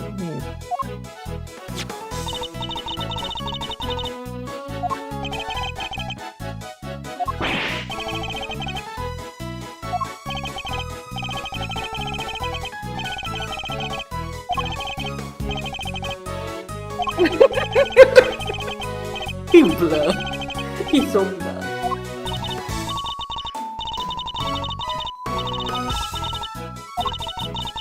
Okay. Oh, so she went on to do other things. Okay. Yeah.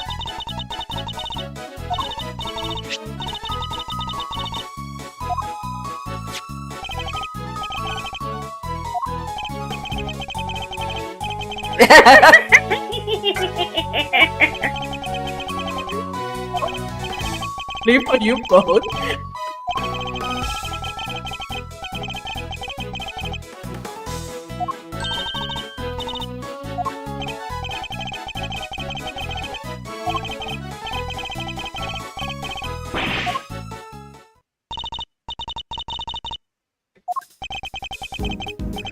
It was like, God, everyone's getting along except me. What's happening here?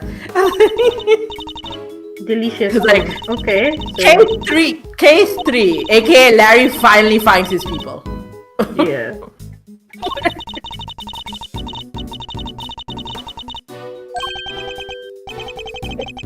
He's like, screw you and Phoenix. I found my true friends.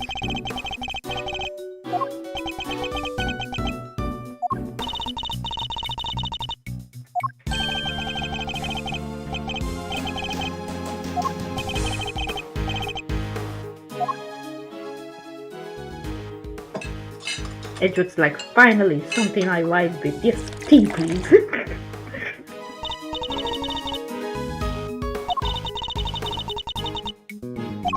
What other visitors? Where are the other visitors?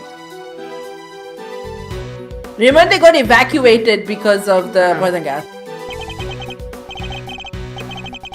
Oof! Telonki again. Yeah! Yay! All back. All back. Now that got a wax lyrical about the tea, I suppose Miles would appreciate it. Citrus aroma, like again broken orange pico. It's said to improve one's ability to concentrate.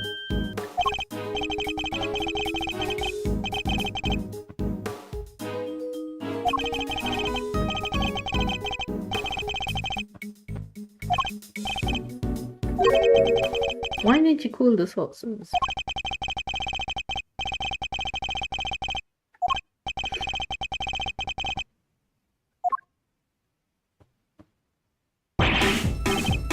There's the two of them.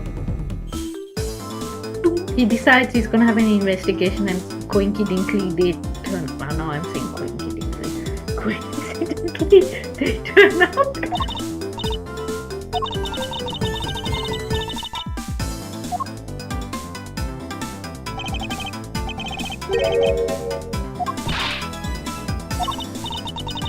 Kay has good instincts.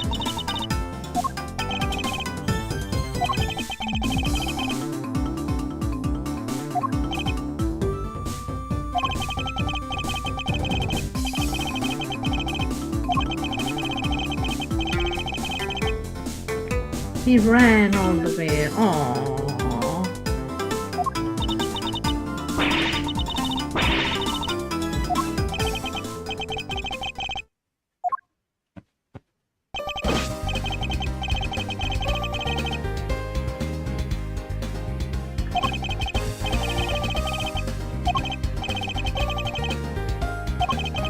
Now we get to investigate his gumshoe. Not directly.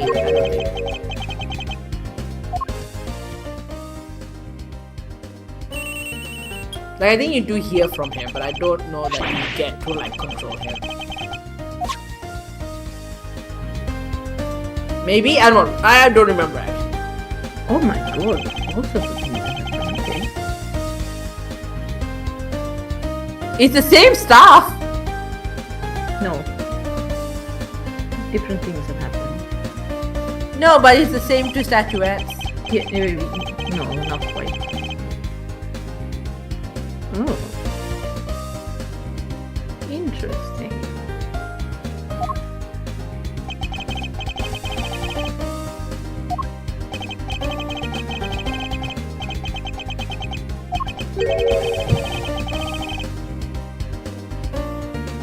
Oh, that's right. This is the autumn wing. Okay.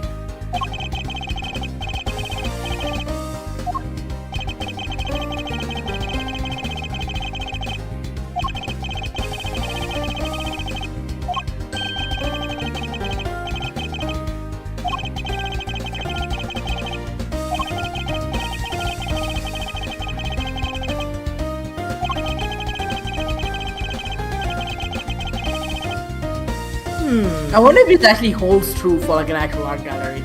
But then why didn't she go check to see what it was like before she switched it on? Well, I guess if she tried to do that, she'd be killed by the poison gas. Yes, but then that implies she knows that there was poison gas, right? But like, if she was innocent, she wouldn't know, and she'd go to see, like I do. Like cameras or something. Because I don't think it would make. There's probably like a security camera.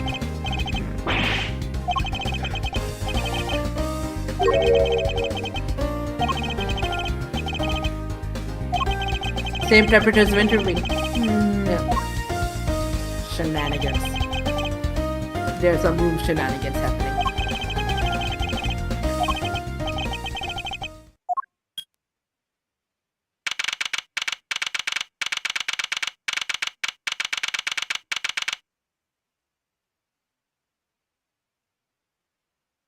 What are these cherubs in the fountain doing exactly? They're meant to be glass blowing? Is that what they're doing? It looks like glass blowing. I think they are. I don't know. It's a good, interesting observation.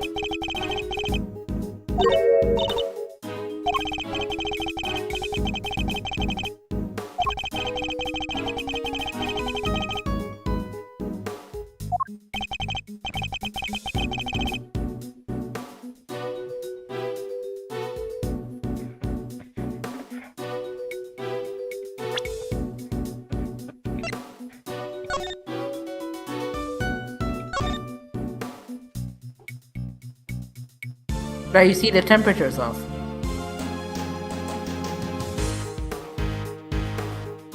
Yeah, no.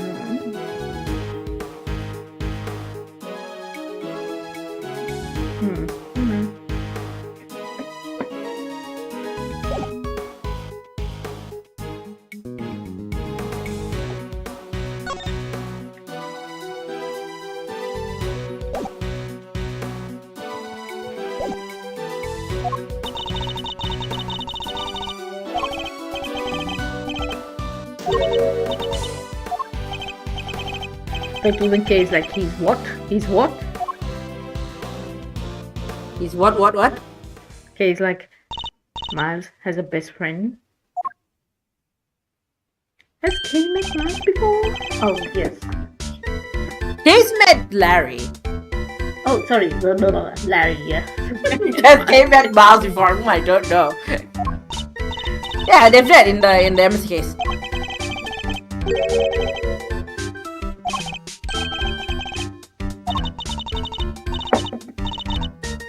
See? Get respect his chosen name. Edgeworth, get with the fucking program. You are not safe around trans people, Edgeworth. Miles Edgeworth, suddenly transphobic.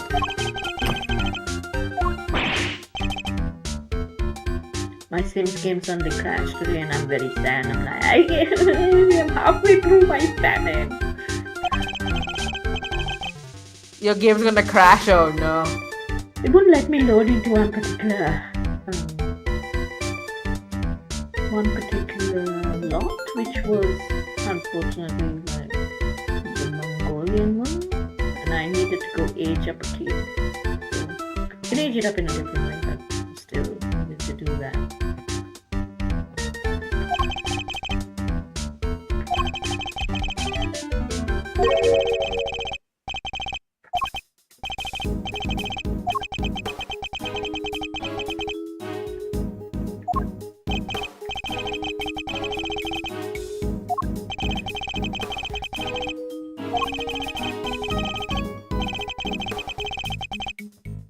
For 26 years. Aww. What was that? They've been saying the thing about Larry Bucks for 26 years. Oh right.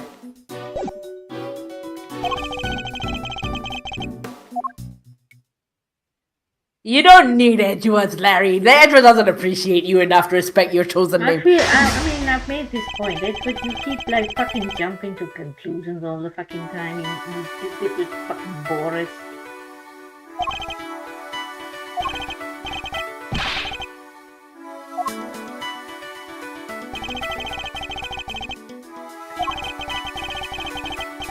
I think the name thing has probably not aged well. What? Like the thing where Edgeworth refuses to call Larry Loris. Well, this game we're finding out a lot about like, you know, Edgewood's flaws as a person. Yeah. I suppose. Yeah, but I think it wouldn't necessarily have hit as hard as it does now. Yeah. With like greater awareness of like the importance of like chosen names and stuff like that.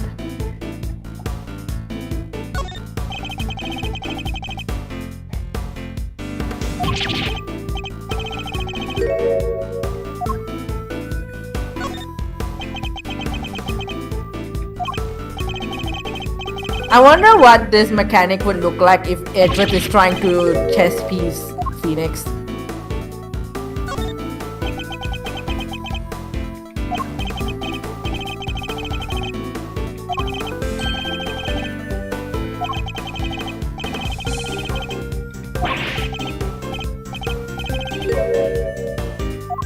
See, you don't need Edgeworth, Larry. He's an ass.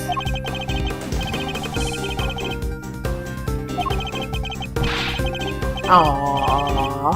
Aww.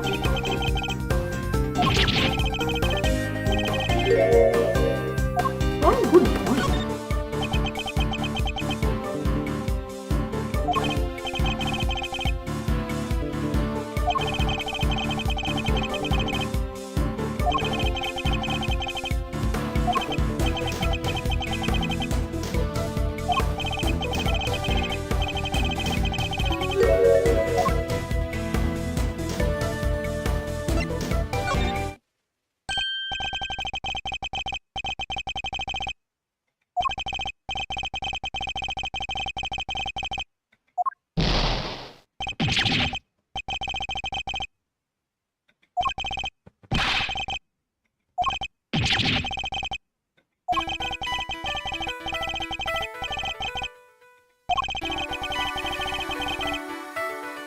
Edgewood can be very mercenary. Edgewood can be very cruel and mercenary. Yep. I know we haven't seen much of his father, but I do to a lot of prefer the father. I'd like to see more of the father's cases. Maybe that will be Ace Attorney 7, Greg's cases.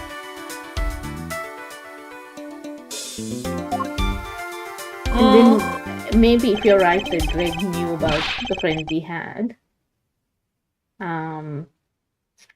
we get to see Little Phoenix, Little Miles. Oh my god, it'll be like the kids edition where they're just solving little mysteries on the playground. Won't that be amazing? Oh, that would be so Little cute. babies! The 11-year-olds or the 10, maybe say 10-year-olds? Like 10-year-olds solving like little mysteries. Or maybe even big ones, who knows? They're so cute! Oh my god! I want that now. Ah, I they're think babies! there was a game called Eagle Eye Mysteries, but and I think we played it on this channel at one point.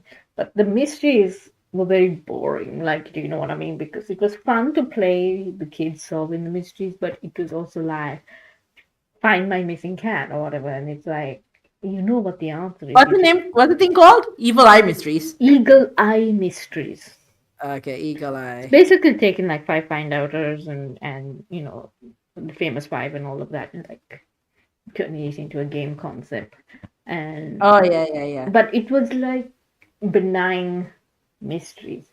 I've lost my bike. I don't know where my cat is. What you know, that sort of thing. Whereas Famous Five, etc., they were actually almost always in danger because they were like finding somebody's drop off or burglary or you know Yeah. occasionally a murder thing or whatever, right? But like, or you'd find out that they'd be like, oh, someone is suspicious, someone is dodgy, and then in the epilogue you find out that they're a wanted murderer, and it's like, dude, you guys were in like fucking danger.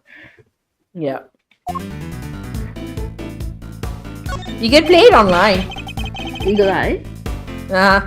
Oh, I didn't know you could play it online. I was looking it up and I found a page we could do it. I mean, I guess because it's like abandonware now, technically. Yeah, it's abandonware, so you can get it.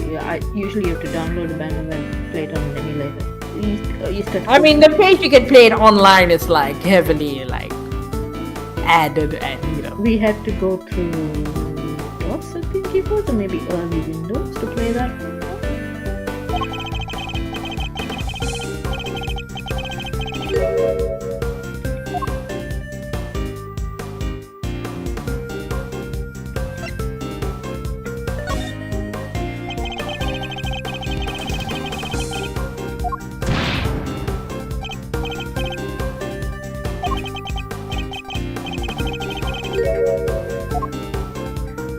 He snuck in.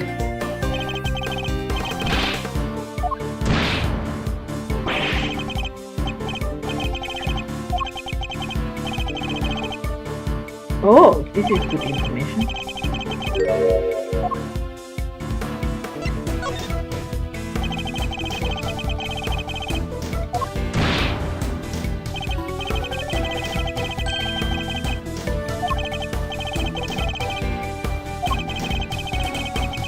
Oh, so that probably he maybe came in during that time. That's what happened.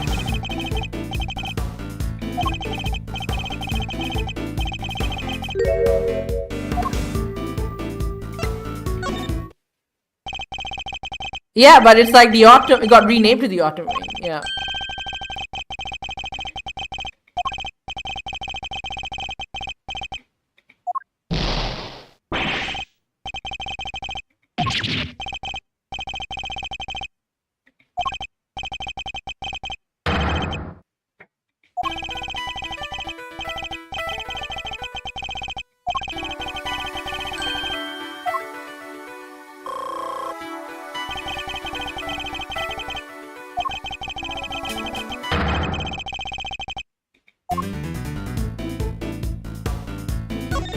I'm done with you. Go home.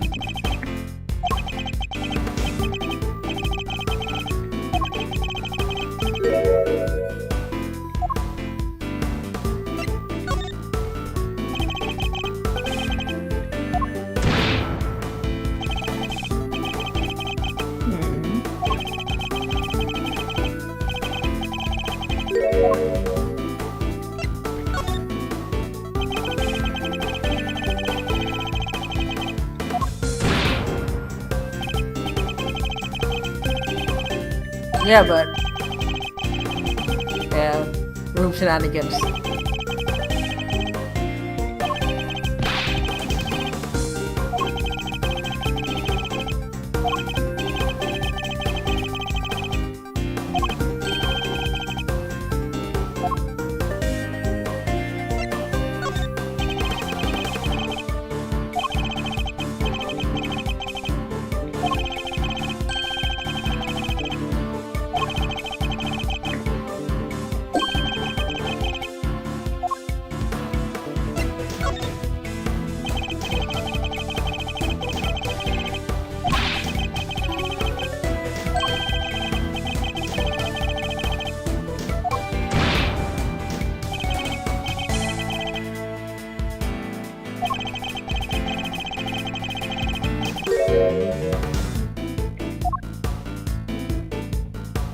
you were blinking too hard. Mm,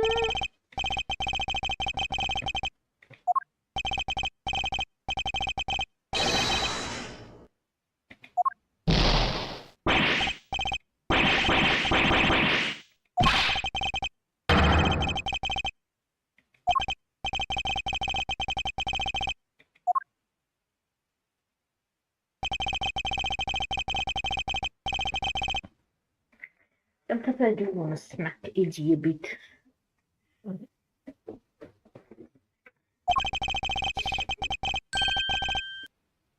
His body moves and his cravat is in exactly the same place.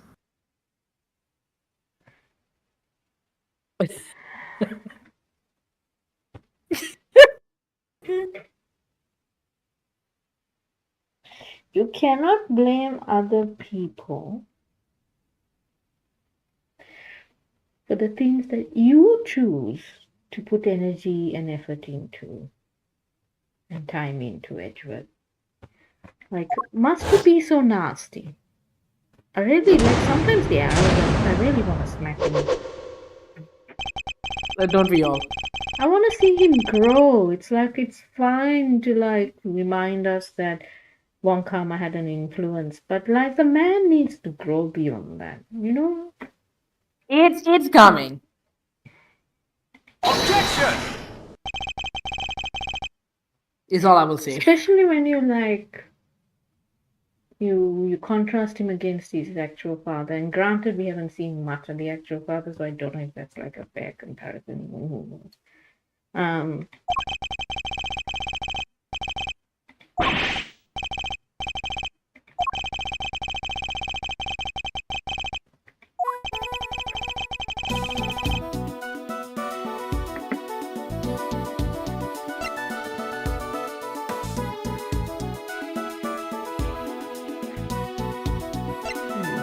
Take that!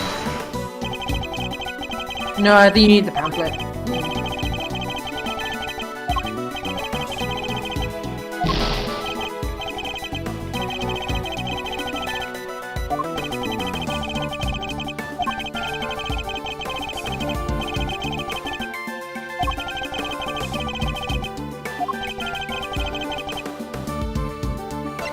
Maybe you. Take that!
We know about Larry is that he's very accurate with his drawings. Yeah.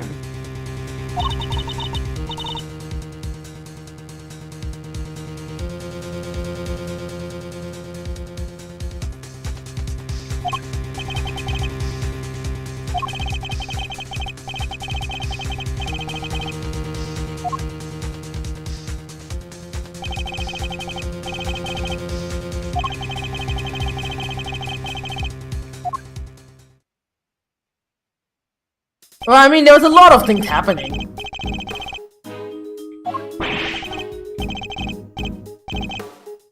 The bottom half was suddenly a fish. Huh?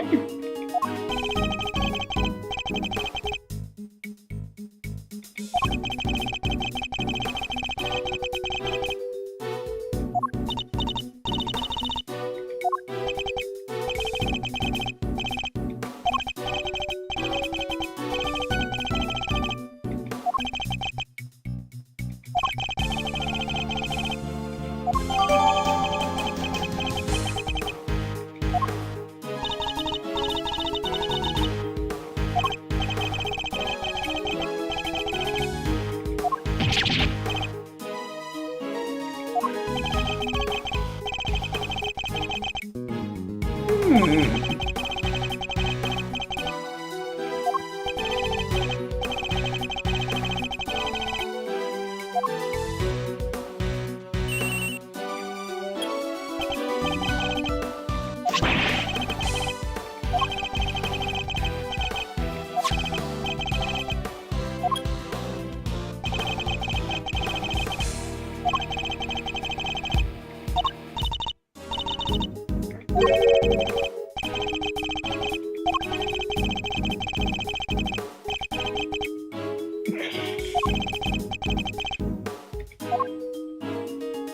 like how he doesn't even question it when he says autumn, he needs the winter.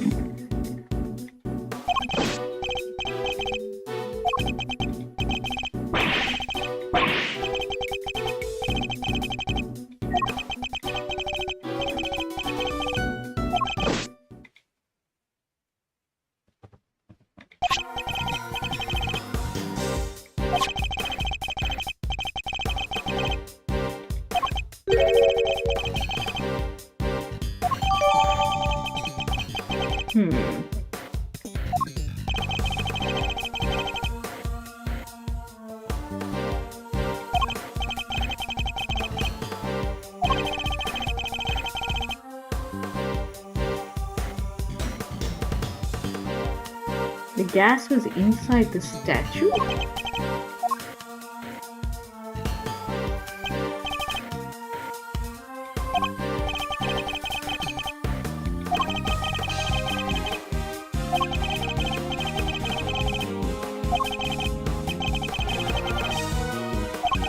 Yep, Capricorn versus Taurus, yeah. There's a cloth around it.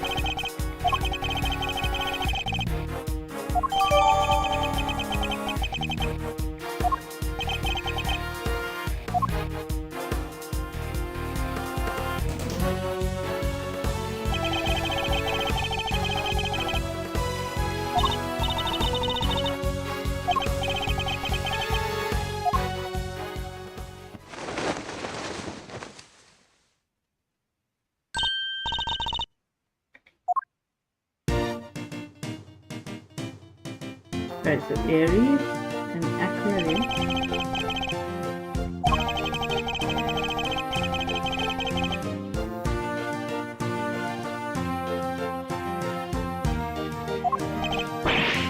Yeah, but like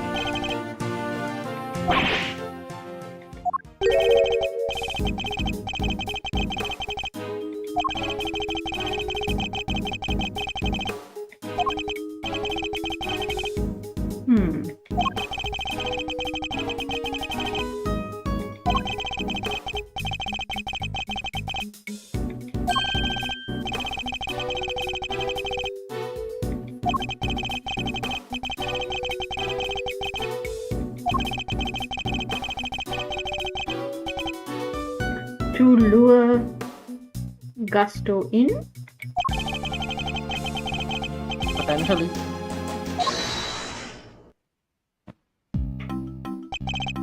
I forgot about these two.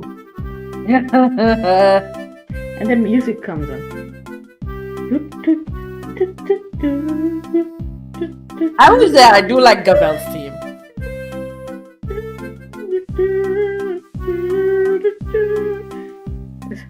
Here I come with the trouble to annoy you. Is that I think that's Winner's theme, yeah. Gabel's theme is a little more dramatic. No, it's the fun one. Yeah, so that's a Winner's It's not a dramatic one. Yeah, it's Winner's theme then.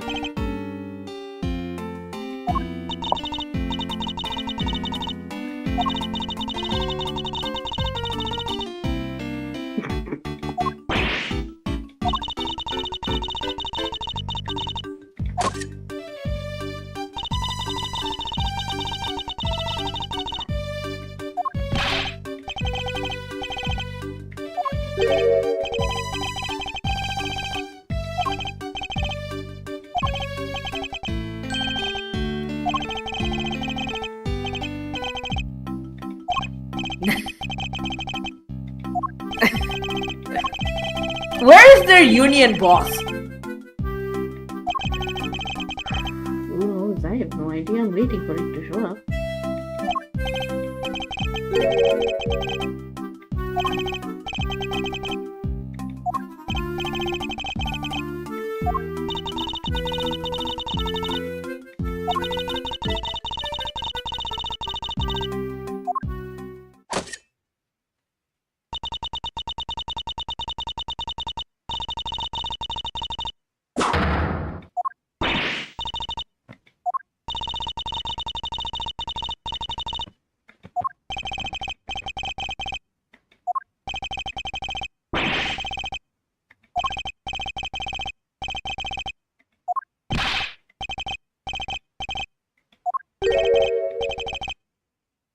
I knew it. God. I knew we were gonna have to rescue Larry. Oh lordy. What? What the heck? What the heck? There's too many foods.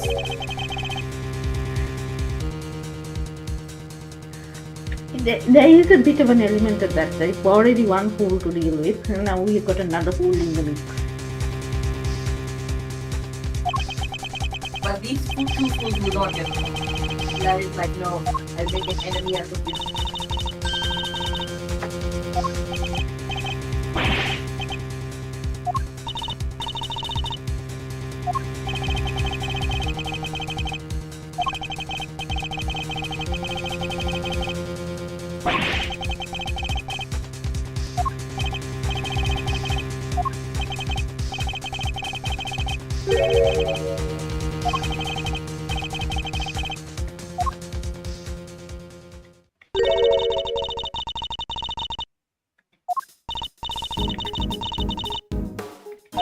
Usually just says undiagnosed ADHD.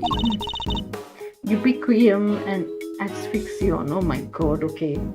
Ubiquium and asphyxion. They're not man go down and homocyanide.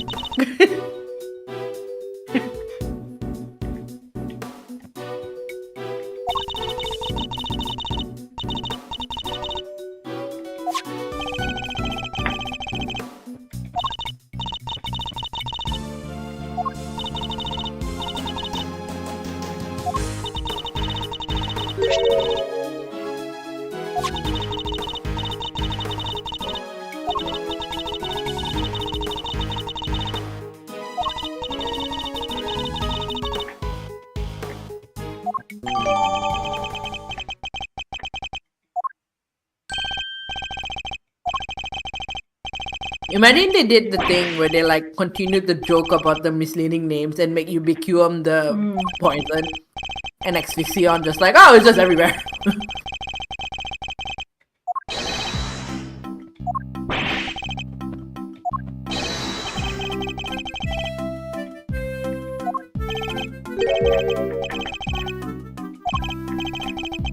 Even Larry is like, Larry's like, yeah, Edgeworth, don't you live in a glass house? Do not throw stones. Have you forgotten Boris? who? What? Forgotten Boris? Bori? Is that what they say? Who? Yes, fattening man. Oh, I know who you mean. I can't think of his Yep, what's his like, name? official name at the moment. I know who you mean.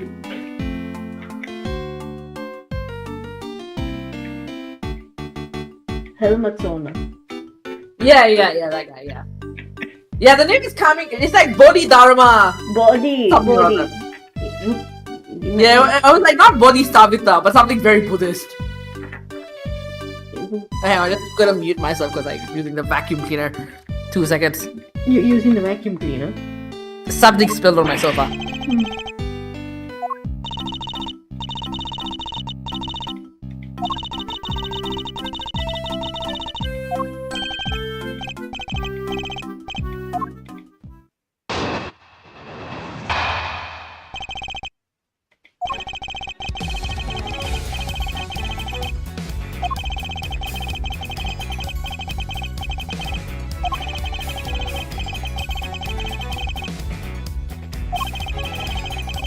Alright, all good. Just had a bit of spill.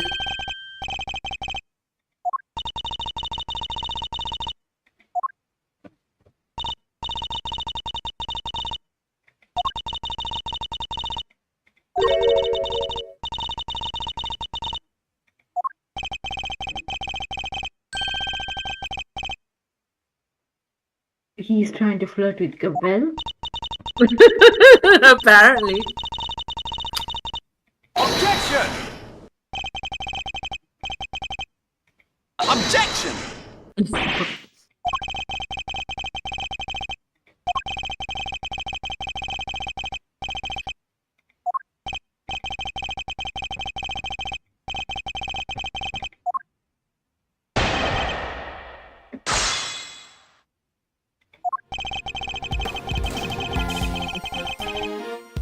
Hold it!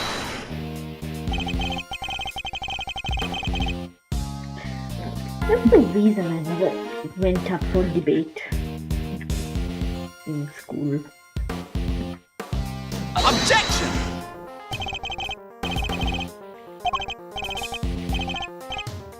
Oh, fuck off.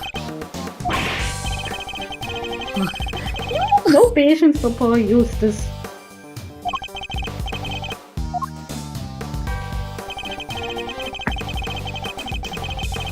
Hold it!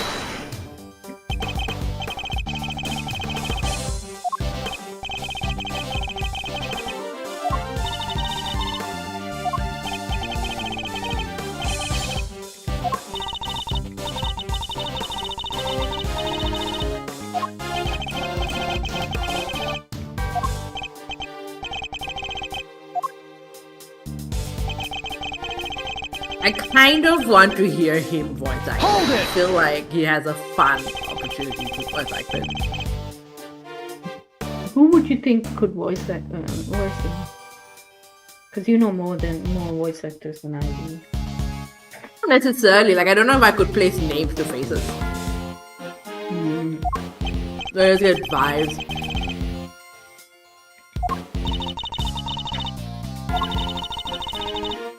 Like, I don't know. I feel like there's a certain like attitude I think would make him very like fun to voice act.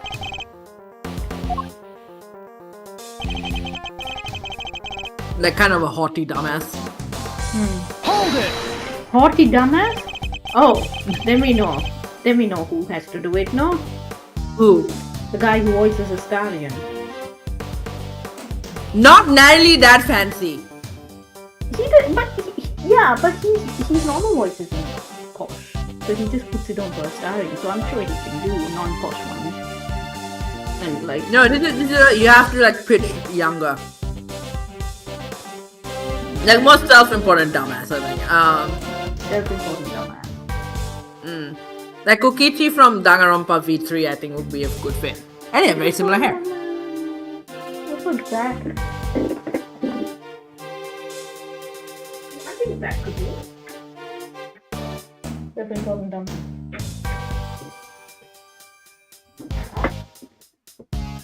Because you know, like he gets kind of petulant when he doesn't go his way. He's still a child, very much. Yeah.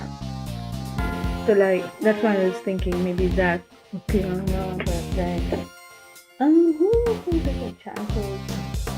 There were some people on that Magic and Stuff podcast, all women, who were doing really good. Women and non-binary, who were doing a few good variety of voices. One of them could probably do it really well. There were a couple of people who were like a bit whiny.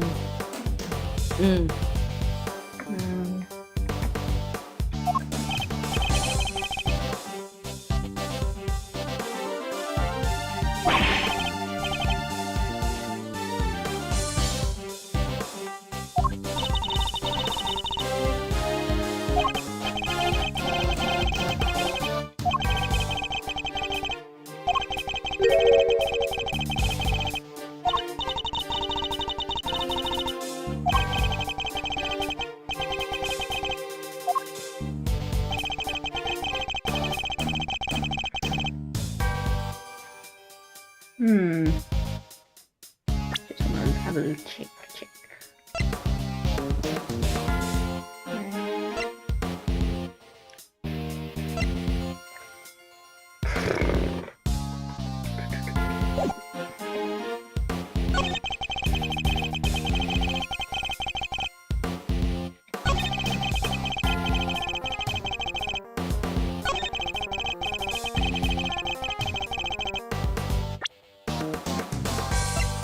Objection!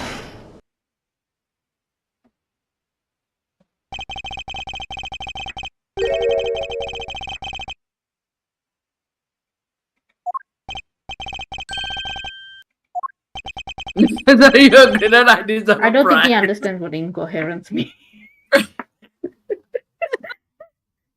So you agree I deserve a prize?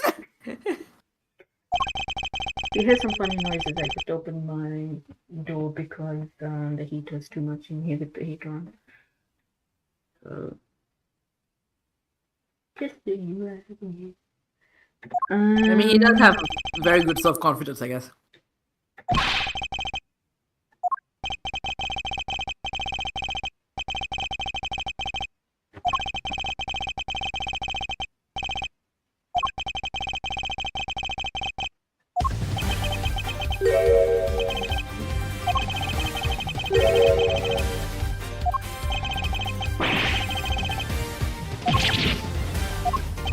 Ah!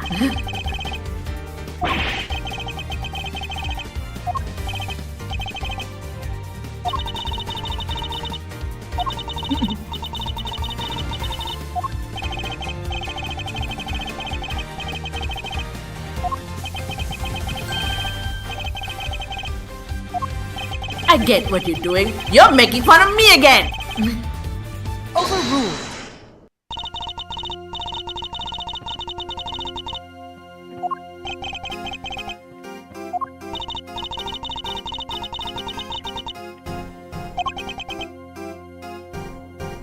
Well, actually, you can, because you tried to go in, well, it didn't work.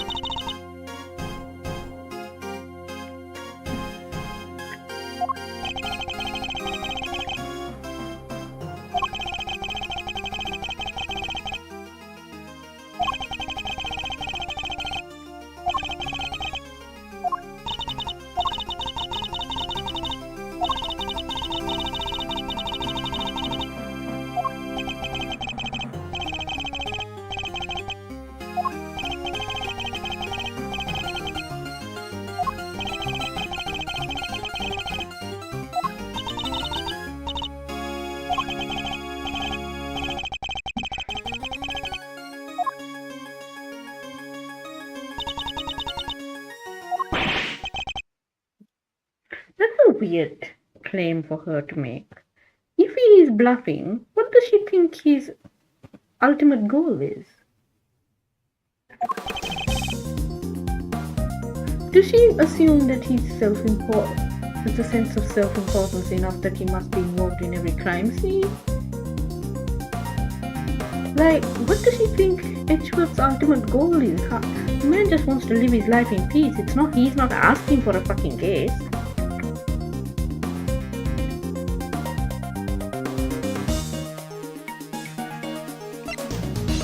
Edward has not known peace for 18 years.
What are you trying to do? Just trying to think of other things to attack.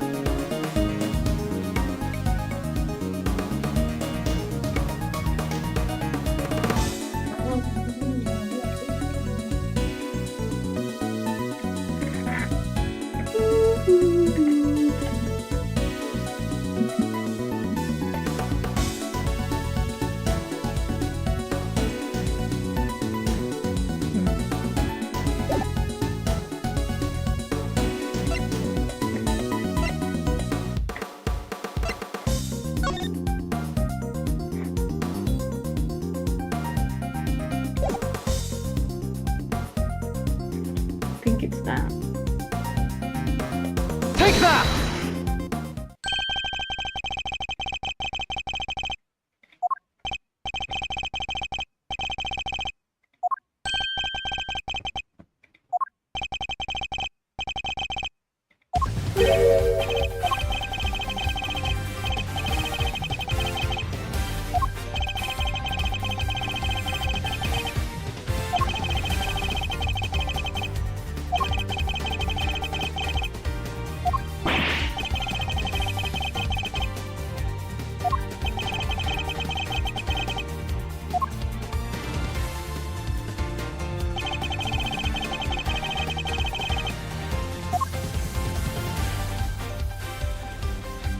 Take that!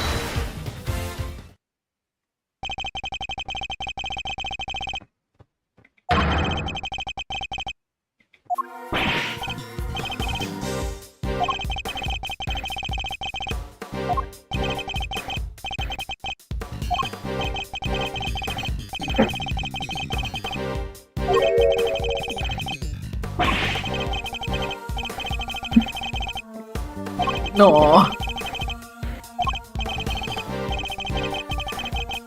Hold it! It's like finally my knowledge is useful. Why are we telling a 17-year-old how red and white mix together? Like, This boy knows nothing. they're in a fucking school uniform. Yeah, he knows nothing.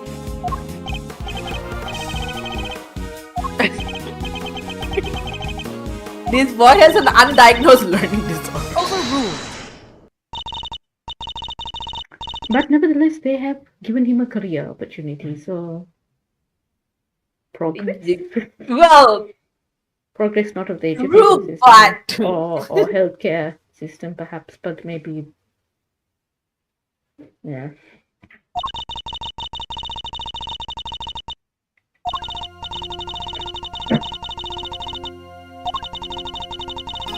I mean, he has a fair point.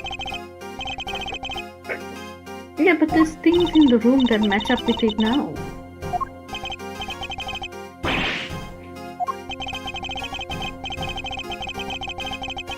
Overruled!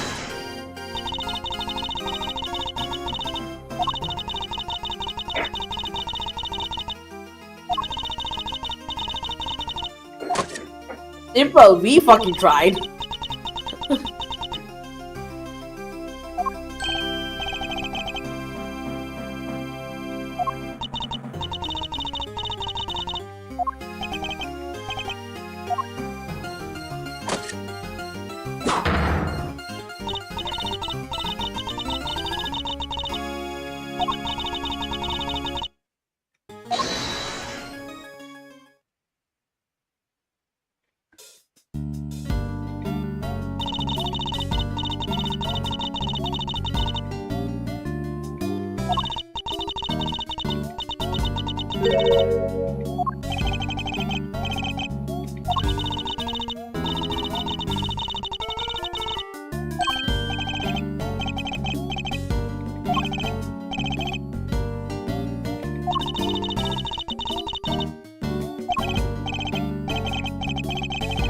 Okay, everybody place your bets on whether Larry actually gets with Verity. Absolutely not. I mean, you can't say that. He has a girlfriend. Oh, that is also true. Fine. Do not cheat He on seems to be more a serial monogamist than it is a a playboy. But like he was like all ready to comment on her being beautiful or whatever. It's like forget Lulu. I was like, dude. Yeah, he does flirt a bit much. Like, never mind what I just said. But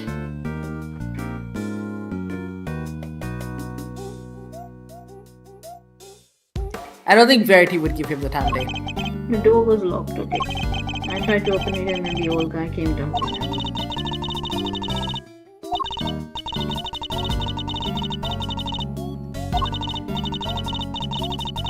Objection!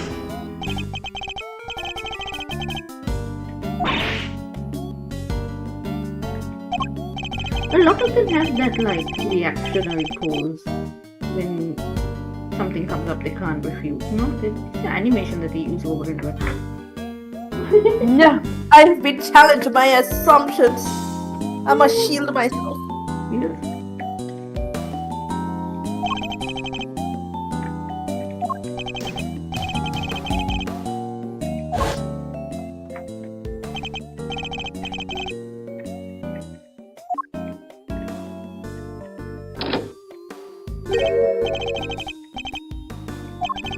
How does one do a man bun?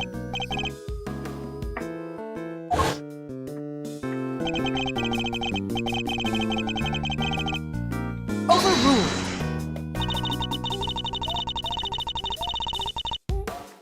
He Objection! would be dead. Yeah.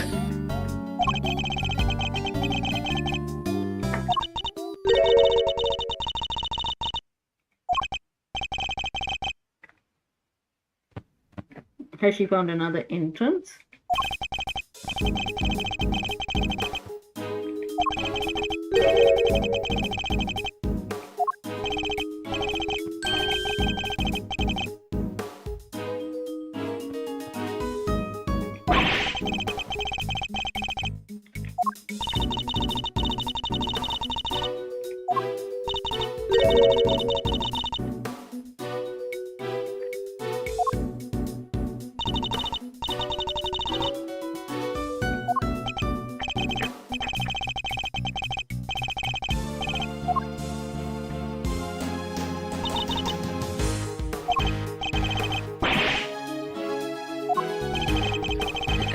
Such a sub.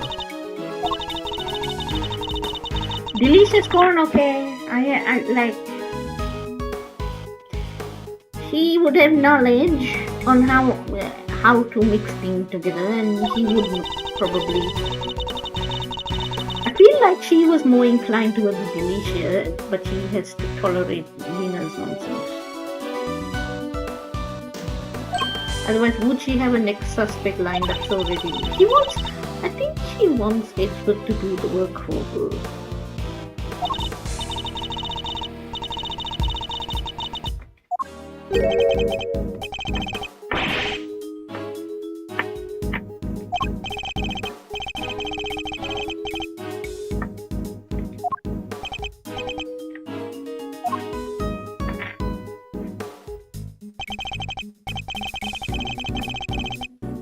Yeah, Edward, she's smarter than. Why do you keep taking everyone and fucking face value back?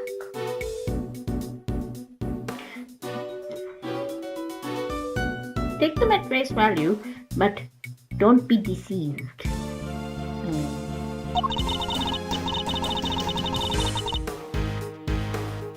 I'm a sneaky suspicion. I have sneaky suspicions.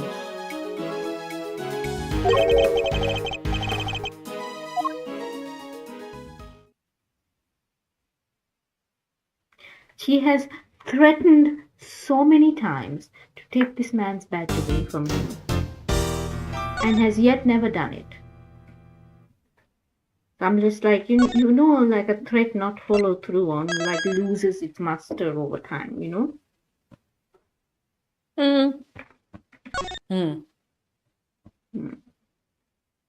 What time is it? Probably midnight. It's 1:14. Oh, Jesus, I am so sorry. It's fine. Yeah, I am so sorry I nattered on instead. So I assume you're okay to stop here. Like I would have happily kept going and probably could have done more of it today, but I nattered too much. I am very, very sorry. That's fine. We got into discussions about fish and sand and knowledge bases. That's the whole point, isn't it? We natters. Yeah. Astrology versus astronomy. Yep. Mm. It's great that we have a lot to talk about. It's never a dull moment. I'm glad at that because I was like, oh, I've had a nap and I'm woken up and I'm not quite fully awake. But yeah, I was like, so That's probably also like you're like just that enough level of delirium that it's easy to slip into some weird rabbit hole. what was I going to say? What was I going to say? Can't remember. It's annoying to me now because like my sleep pattern, my sleep schedule is all screwed up now. Hold on, I'm just gonna move. My sleep schedule is all screwed up a bit now, and I'm like, earlier today I was like rolling like before I had my nap or whatever. I was like trying to remember. I was like, where are we up to with this attorney again? And then I remembered, oh yeah, we're playing as Greg. And like, oh, that's gonna be exciting. Play as Greg. And then I fell asleep.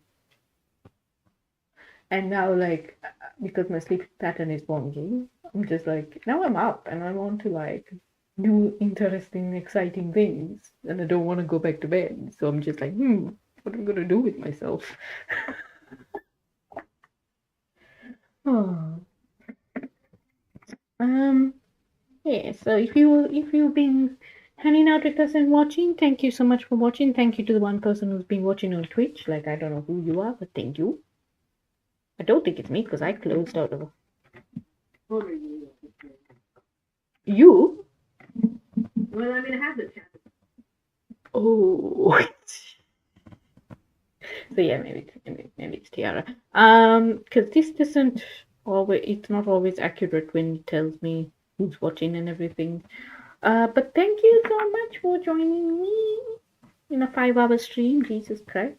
And we will be back next week at 7:30 Australian Eastern Daylight Time. Daylight savings happens 2 a.m. Monday. We're going to be an hour ahead in Victoria of ahead of Queensland and other places. So if you're watching anywhere else in the world, basically we're like an hour ahead of, I don't even know how to describe it. Is it plus an hour? I think so. I'm not sure. Yeah, it's plus an hour. Time zones are confusing as fuck. Like if we are GMT 11 now, we are going to be GMT 12. Okay? GMT plus 12. I think.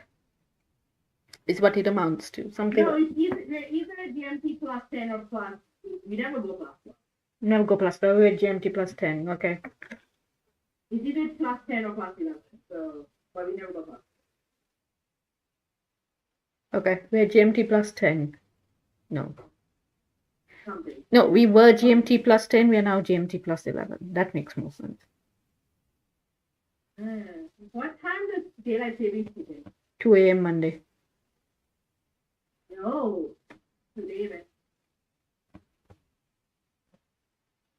2 a.m. Monday. Or is it 2 a.m. Sunday? You mean like in another hour or so?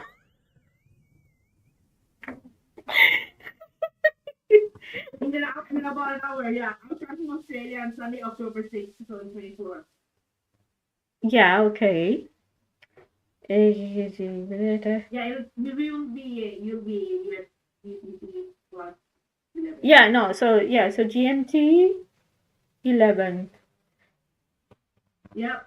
Right, so no, we are currently So we basically skip 2 o'clock. yeah, so we're currently GMT 10 and then we go to GMT 11, right? So basically if you're like trying to find us, that's when we are gonna be on if you're in another time zone. And if you want to watch us, otherwise you can do what most people do and watch us on Twitch and YouTube afterwards and put up And you can fast forward during the bits where we're just like, and not really playing. Huh? Or stay and enjoy. Those are the highlights. The Yeah, it's up to people. It's up to people. That's interesting. Like, did they think 2 a.m. was the most useless hour in the day and therefore could be skipped? I do not know why they did. Like, I understand it being during night. 40 minutes, we will jump ahead. I understand. Is your birthday on to just jump ahead? We're gonna time travel in 40. We're time traveling. We're losing 2 a.m. Can you imagine if you were a baby being born during PST? Like, how would they get bored? So I have spoken about this before, but like maybe to you, maybe not on stream, but like my cousin was actually born during a period of no time existing because we're going to come back to astrology and astronomy stuff, but we have a time, we have a new year in Sri Lanka that is kind of predicated on partly, I believe, astronomy, partly astrology, partly like a harvest tradition or whatever it is, right? There's all sorts of things going to this.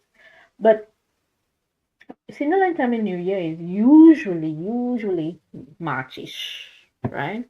Sometimes occasionally April. And I believe they're born in April. Anyway, right. Both my cousins are kind of like within like 3 weeks, 4 weeks of each other with their birthdays.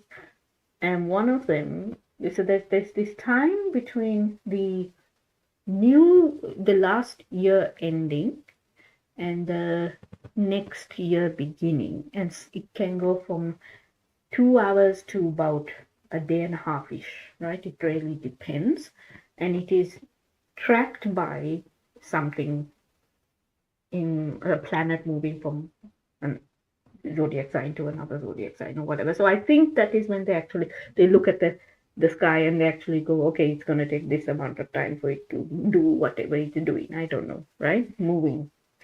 And then you're told that time period is considered to be a point in time between the old year and the new year. So it's time that does not exist. And apparently that's like whatever you do in that time is unaccounted for. And my cousin went and got born smack bang in the middle of it. And it's such a weird thing. But the time between the 2 years isn't accounted for, what? Is no Nagataya. And that is like is meant to be like an absence of time. It's not really time.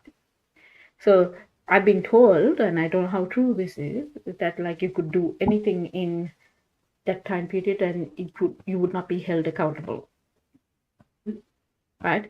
So sometimes it's only a couple of hours, right? It's not a long time, and then some years it's like almost a day or whatever. And at one point when my cousin was born, she was born smack bang in the middle of it. Does she exist? We don't know. But it's like the people who are born on leap days in a leap year as well. Like, when do they celebrate it? Suddenly the day does not exist, and it technically does, okay? It technically does. It's just the way we fucking perceive and name things, right? So, my cousin's birthday is still there 365 days later. But, maybe on that day it's actually part of the old year or the new year, and I don't think it's come around where it's fallen smack bang into the middle of that time period again, which is interesting. I think the period has been getting shorter and shorter and shorter. So I feel that has to actually do with real astronomy, because they actually look at the position of things and tell you, right? And then they tell you all sorts of other things about like when the new year comes at this hour, this is the right hour to start work. This is the right hour and the right color to wear, and you must be facing south when you eat things or when you prepare the first meal, and you must not fast from this time to this. So they give you all these astrological predictions for like the best time to do whatever, right? But they seem to actually track it to astronomical positions or whatever, because it never lines up with anything in like Western astrology. But if Western astrology is so off base and is based on that weird equinox thing, then I can understand. Because I've also I know that the Chinese system is based on the lunar system, but yeah. So, huh. And my cousin is sometimes a bit away with the fairies. So I kind of wonder to myself if she's like something akin to a change. Either way, she's my cousin, and she's very awesome, and she just got her O-level results, and I'm very proud of her. Oh yeah, was this the one where you had like the cousins who were stressing out with their Yes. exams? Yeah. I don't know if she was stressing out. I think everybody else around her was. Families. like, O-level and what? Did they do okay? They did brilliantly. I think like quite a suite of A's and then a suite of B's. So quite well. And they wanted to be a teacher at one point, but I don't think they want to be a teacher anymore. Too much stress. I don't know whether it's like they've kind of grown up and realized maybe what goes into it, or whether they've just their preferences have changed now. So I don't know. At one point they did want to be a teacher, so I thought that was interesting. And now they don't seem to want to do that. I don't think they fully know what they want to do, which is fair. I think it's like that's always such a weird thing to me. Like, why the hell do they expect you to decide at like 14 what you want to be so you can pick out all the correct subjects to do a certain set of exams, and then the correct sort of subjects for the next level up for those exams, and then hopefully you pick the right one so that a degree that maybe existed 8 years before still exists to qualify you for a career in 4 years. Just it makes no. How many years in advance are you expecting people's interests and tastes to remain the same? And also for their respective work industry to stay the same. I always found that so bizarre and weird. So I don't know what they're going to do. But they are very busy people. Last time I went home, I really didn't get to see them much because even when they have school holidays, every waking hour is filled with some extracurricular activity for school or something, some club, some sport, some choir practice, all sorts of things. She's also been teaching things at Sunday school, so I feel like she's been given an opportunity to teach, and maybe she thinks she doesn't want. That's why she thinks she doesn't want to do it anymore. Like she's happy to do it or whatever, but hey, so that's the story of my cousin born in absence of time. I wonder if other places have that weird gap. If they count a weird gap in between, specific moments and things within their calendars.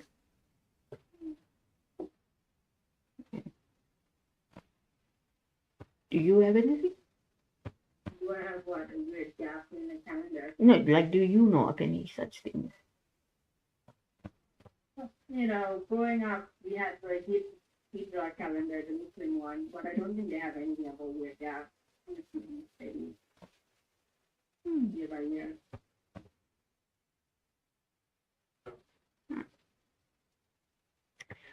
Anyway, we have talked a lot about temporal things, temporal missions, time travel. 40 minutes, we're time traveling.